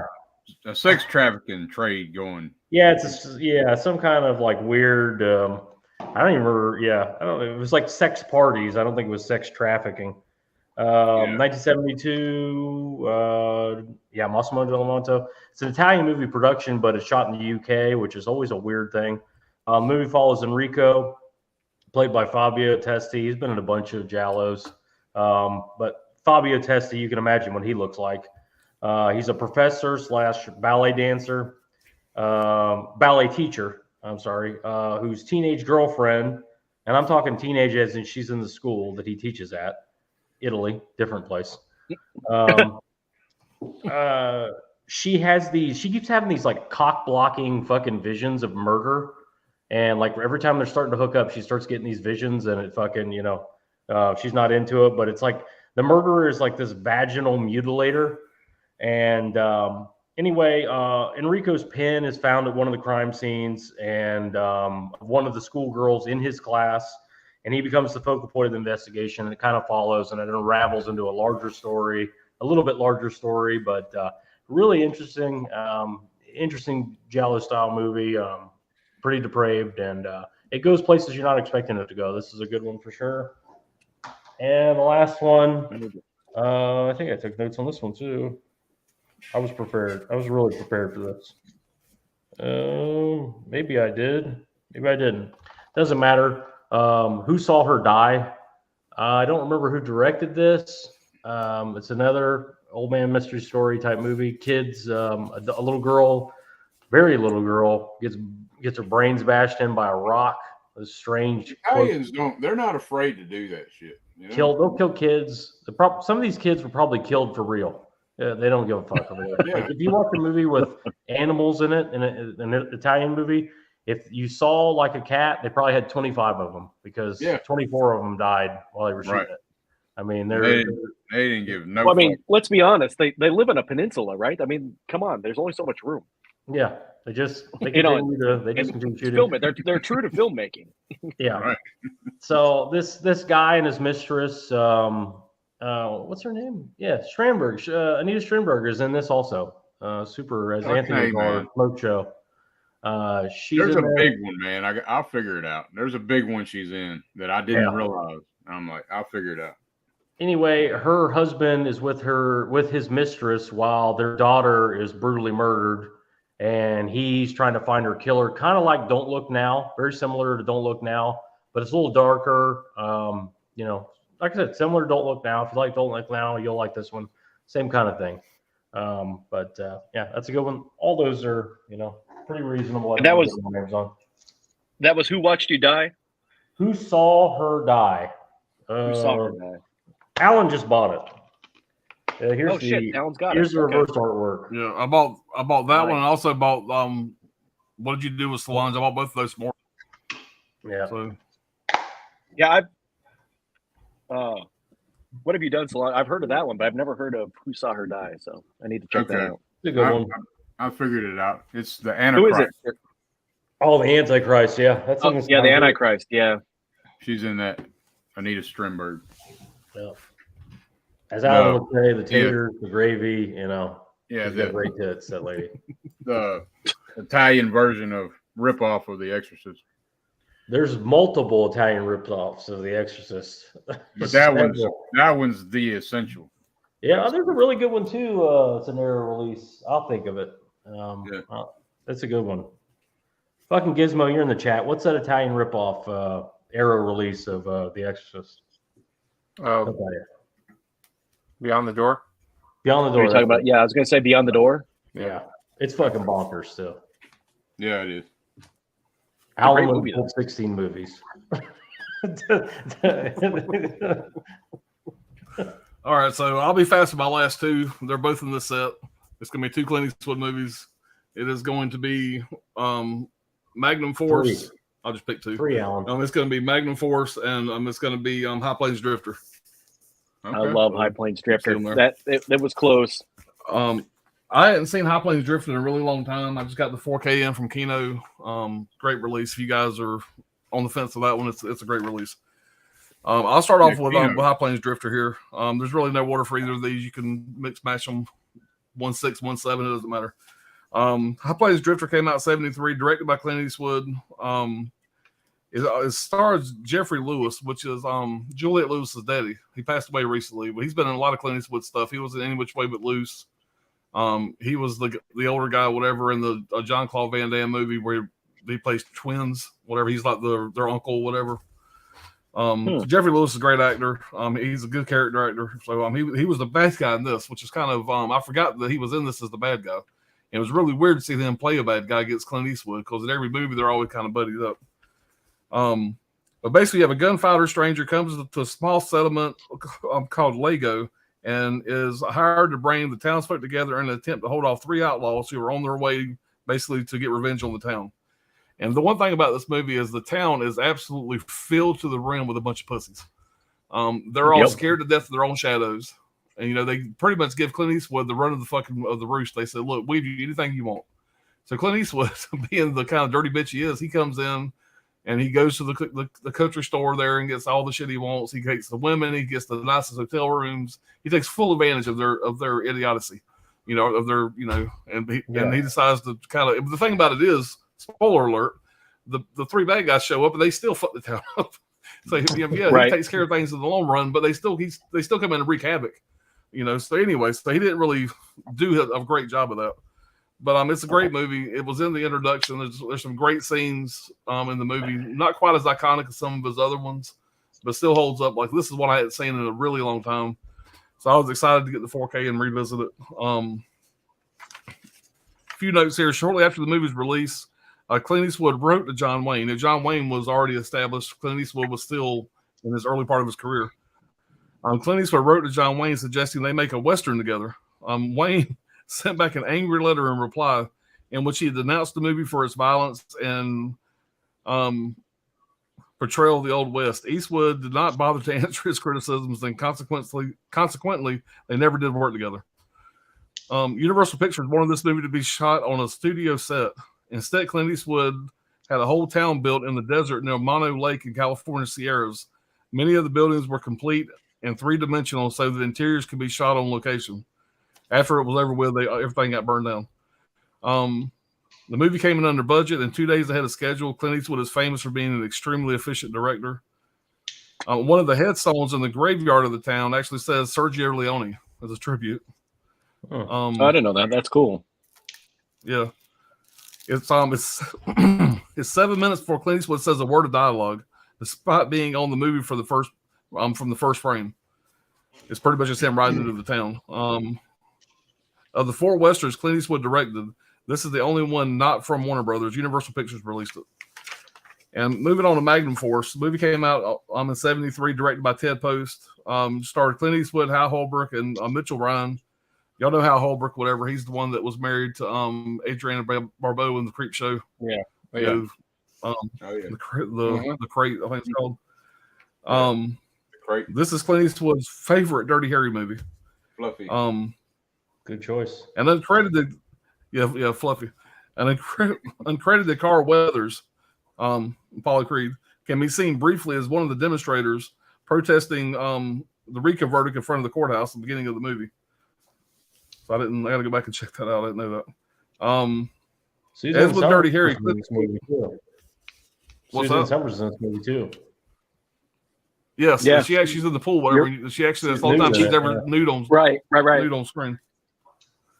Yeah. As with Dirty Harry, Clint Eastwood performed all of his own stunts. His face is clearly visible in several stunt sequences. He's clinging onto the hood of Palencio's car, moving and swerving car, and he's driving a motorcycle during the climatic motorcycle chase sequence. Pretty impressive. This was the theatrical movie debut of Robert Urich. Plays Mike Grimes, Officer Mike Grimes. At 2 hours and 4 minutes in, this is the longest of the Dirty Harry movies that they did. David Soul, who played the blind cop, was then in an open relationship with Sandra Locke. Poor bastard. Both married at the time. She would become Clint Eastwood's live-in lover 2 years later. So this was the so she was just a hoe bag. She just was a hoe bag. So the sixth highest grossing movie of '73. It made more money than Dirty Harry. This was the biggest grossing movie of Clint Eastwood's career until The Enforcer came out. The highest body count, I said that earlier, of all the Dirty Harry movies at 30. Both these movies are iconic. Obviously, High Plains Drifter, I was glad to revisit that, but I will be revisiting it again soon. Grab that. It's really both of those because I mix them. I always mix those two up. I know I say that all the time, but it's true, man. I still don't know which one is which. Is the fucking town that gets painted red? Which one is that? 3, Alan. That's High Plains Drifter. Okay. I don't have a third one. Yeah, that's You want a third one? No. No third. I'm trying to get y'all back in the right place. No third one. So, and shout out to if I was going to pick a third one, I don't know. I'd have to go back and look at my master list. I know what my third one would be. Jaws. It'd be Jaws. Yeah. Hold on a minute. You didn't pick Jaws at all in your shit? Alan's just realizing that. Wait. I'm sorry. Hold on. This will be the last appearance of Dirk on the channel. That's a whole other stream right there. That's a whole other stream. Are you sure you didn't pick Jaws somewhere in there? I know everybody picked Jaws. Not Brad. I didn't pick it. Brad didn't pick it neither. That's Brad's number 4. Yeah, just go with it, Brad. The guy who did the soundtrack in Magnum Force. He did a bunch of shit in the 70s. That same guy. He did this movie too. You know, I can't think of the fucking guy's name. Anyway, no, it's the guy. He scored like all of Clint Eastwood's movies, and you know, I wanted to mention it, but I forgot it in the whatever. You know. Oh shit! Somebody knows. Enter the Dragon score. He did the Enter the Dragon. He did the Enter the Dragon score too. All right. All right, we will read the chat here and get on out of here. Doing good, guys. 4 hours and 6 minutes. Yeah, look at that. Our longest amount of years and the shortest stream. There'll be an hour of chat too. Now there'll be an hour of chat. Right. Jason Morby says Black Christmas, Messiah of Evil, The Exorcist, Let's Scare Jessica to Death, and Don't Look Now are my top 5. Coco, oddly enough, my fascination with Jaws didn't start with the film. It started with the ride at Universal Studios Orlando when I was a little kid. My parents told me it was a nice boat ride. Yeah, it was funny when I took my whole family there, whatever, my 4 kids, and we did the Twister ride first. And my son Adam, they were both real small kids. My son Adam lost his shit, cried, freaked out, scared him to death. And Dusty, it didn't bother him. Dusty's like basically their own kid kind of way was calling him a pussy. We left there and went to the Jaws ride, and Dusty lost his shit when his first shark first came up. Jaws, you thought he was eating Dusty, scared him to death. And Adam's just like, "What's the deal?" So it was pretty funny. What's the deal, tough guy? Right? Yeah. Insane says, if you're looking forward to Christmas, don't forget your penis trees and vagina reefs. Oh yeah, can't forget that. You guys are related, right? Later. Oh yeah.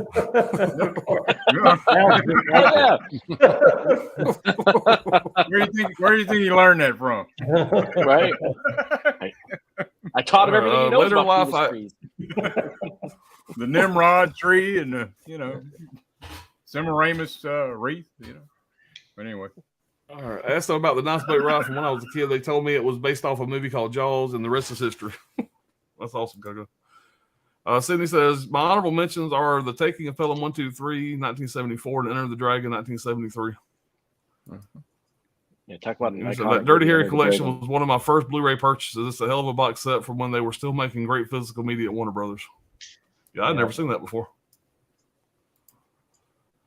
Got to head to bed, guys, but I love catching these streams when I could. Enjoy the holiday season and Merry Christmas to all if I don't see y'all before then. Appreciate it, man. Same to you. Yeah, man. Brad. Hey, Brad, was that Lalo Schifrin? Yeah, that's the guy. Okay. Yeah. All right. And when you hear the music, you go, "Oh my god, yeah!" You know exactly who it is. He's in a bunch of 70s movies. My honorable mentions are The Exorcist and One Flew Over the Cuckoo's Nest. Goodness says, I think the Doctor got that Eastwood release straight from Clint himself. It's the only one box in the world. Damn, it look cool. Is that Blu-ray or DVD? That's Blu-ray, right? They're Blu-rays. Alan, next time you're over, yeah. I mean, I love this set. It's just man. Show it here a little bit. Damn it, man! Then, that shit just gets better. That's really nice, man. And then you get it comes with the gun, you know, the wallet. Yeah. You get a little thing that's from awesome release, man. And I know it's not, but you get a little thing from Clint himself about it. You got his autograph with it. It's fantastic. You got his autograph in there too, Yeah. right? No. Better hurry. If it was autographed, I wouldn't be holding it up without gloves on. Jamie Hart said, my honorable mentions are The Stepford Wives and Abominable Mr. Phoebes. I got that movie. I haven't watched it yet. Wild Wrangler says, Christmas bells, those Christmas bells ringing through the land, bringing peace to all the world and goodwill to all. Good night. All right. Hollow Note says that honorable mention looks good, Brian. That's the kind of Western for me, I think. Yeah, man. It's a good time. Wild Wranglers, Angela Lansbury, RIP. Goodman says, your vice is a locked room and only I have the key must be the best porn title ever for woman porn. The Italians knew how to get people in the cinema. All right. Get the chicks in the cinema and the boys will follow, just like 50 Shades. But I do have to admit I like the Italian classics more. Oh, yeah. Mm-hmm. All right. Just jumped on me there. All right. I love that scene with the swinging door, says Jason Morbies. Good artist borrow, great artist steal. Yep. All right. For me, I will put Tenebrae as my number one, Phenomena second, Suspiria 3, Deep Red fourth, and I know must put Deep Red first. Yep. So it's hard to order that though. I mean, the top 3 Argento stream we were going to do Gizmo. Yeah. Said he just ruined it. Spoiler alert. Oh well. Right, every dog has his days. So say goodnight. Bad guy, come on one last time. What do you say? Gizmo says, where is Thriller, The Holy Mountain, Zardoz, Female Trouble, and Boy and His Dog? I haven't heard none of those movies. Gizmo says, shivers, and thank God Brad has Fulci, Brad, the God Killer. But for real, I am actually sad that no one had Night Train Murders, my favorite Italy film. Night Train Murders is crazy. I've heard of Night. Yeah, I've never seen Night Train Murders, but it's like the Italian kind of Last House on the Left. Yeah, it's supposed to be. Yeah, it's It is. It's supposed to be like this fantastic, like psychological. It's a fucking doctor on a train. Doctor. Yeah. Right. No, at the end, there's a doctor revenge shit going on. Right. I need to check it out. Blue Underground release. It's still available. It's on the video. Really? It's on the video McNasty's. Yeah. Well, then it's bought ass. All right, I'm gonna retrain these posters as manly as I can. Pew pew. Jace, what's up, man? Did someone say Eastwood? I am the Aussie Eastwood. The Keno Cowboy. Yeah, that might be the only guy on the internet that likes Eastwood more than I do. Pops for the win. Gizmo says Beyond the Door. Yeah. All those. Hey, Jace. Appreciate being here, Jace. Training. Jason, what's up, Holland? Wild Wranglers. Hey, the Jace. Everybody likes Jace. All right. We got Jace brings the damn sex box with him. Get rid of those. Definitely. All right.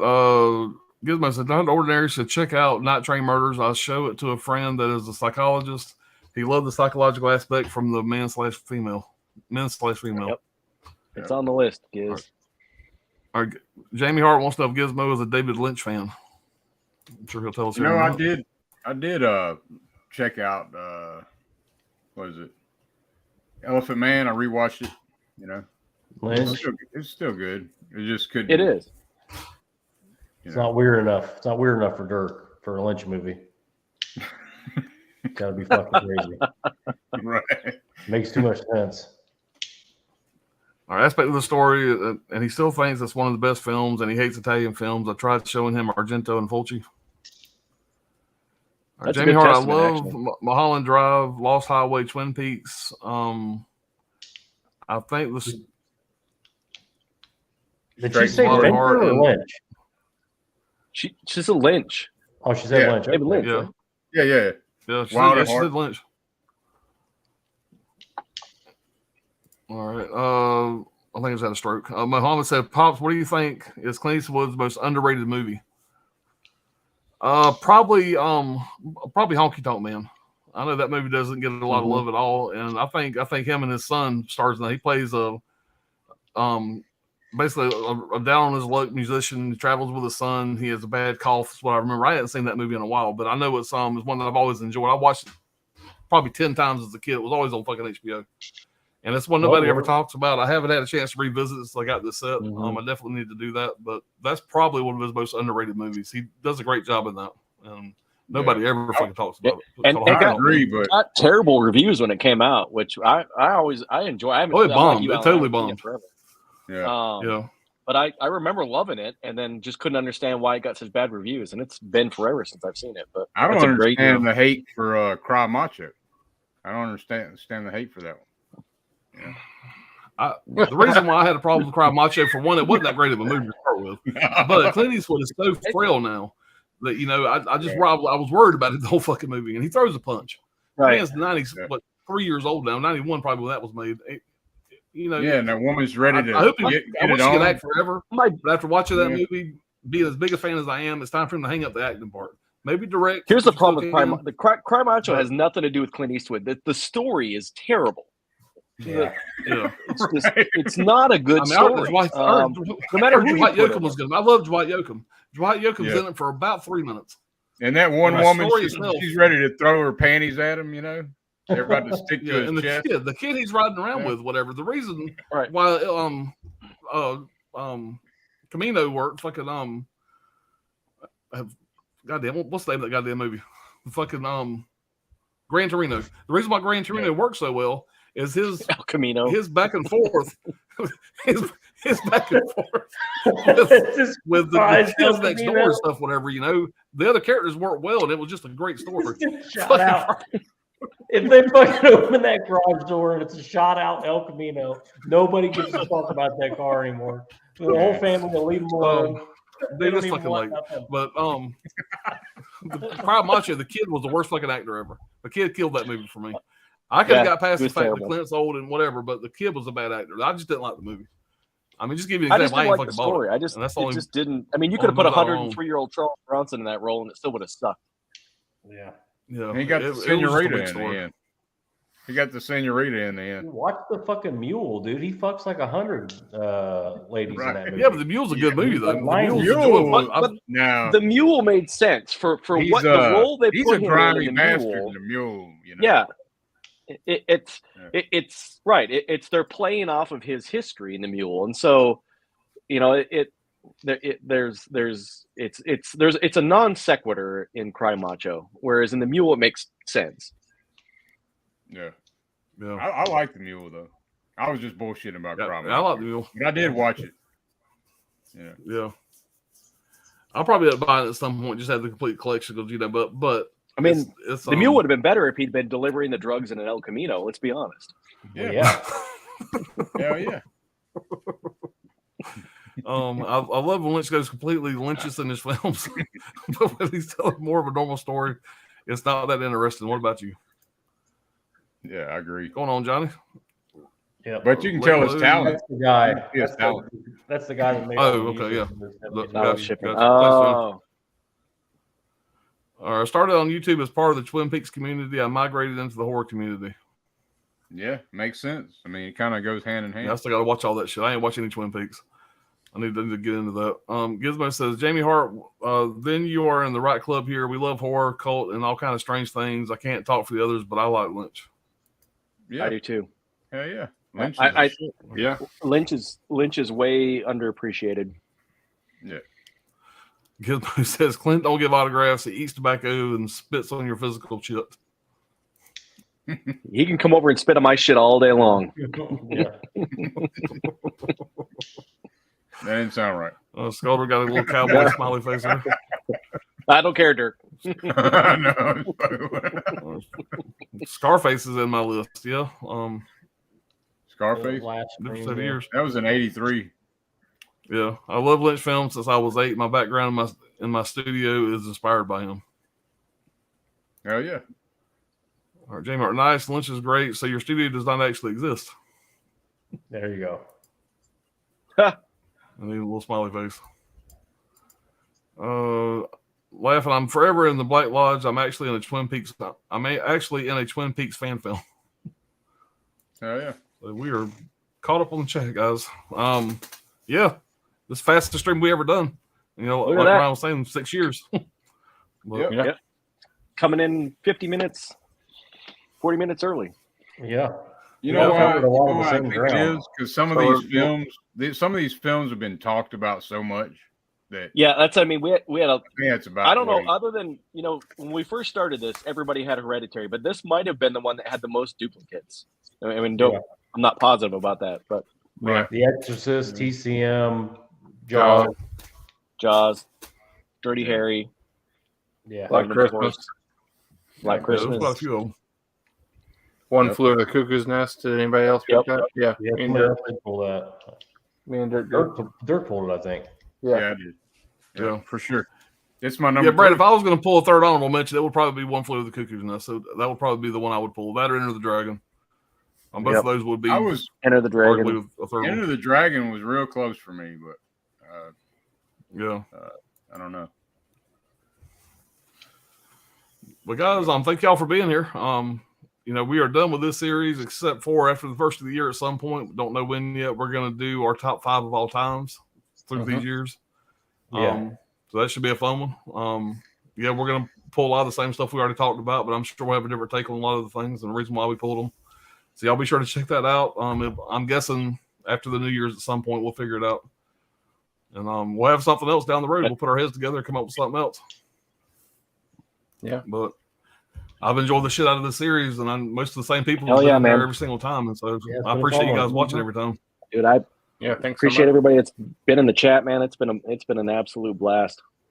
Yeah, man. And this group of guys here, man, anything y'all want to fucking do, we could talk about goddamn, insurance seminars. I'll fucking get over here and talk with y'all. So you guys are fucking blessed to hang out with. Yep. So hopefully that ain't what y'all fucking choose, but if it is, no. Yeah. I mean, if it's if it's an insurance seminar in Italy where like some kids get murdered, then I'm in. Yeah. Exactly. But everybody have a great Christmas, great New Year's, all that stuff. If we don't see y'all or talk to y'all, whatever. But again, thank y'all for being here, man. Hell yeah, Johnny, you too, buddy. Yeah, Johnny. Oh, yep. So, we will catch y'all next time. Yep. You guys got anything y'all want to talk about before we leave? Y'all advertise anything? Anything coming up?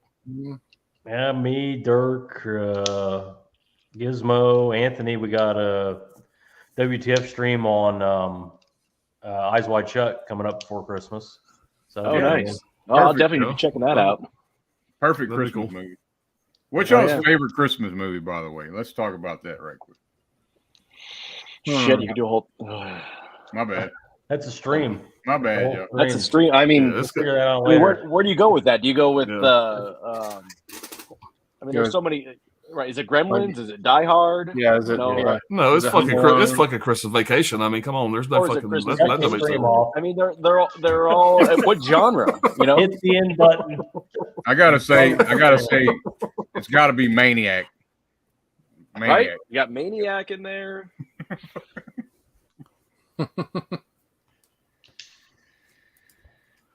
All right, Coco says, great group of guys turned into a brotherhood. Much love to y'all. Appreciate it, Coco. Thank you for hanging out with us. Appreciate it, Coco. Let this party get there for a little while. Yeah.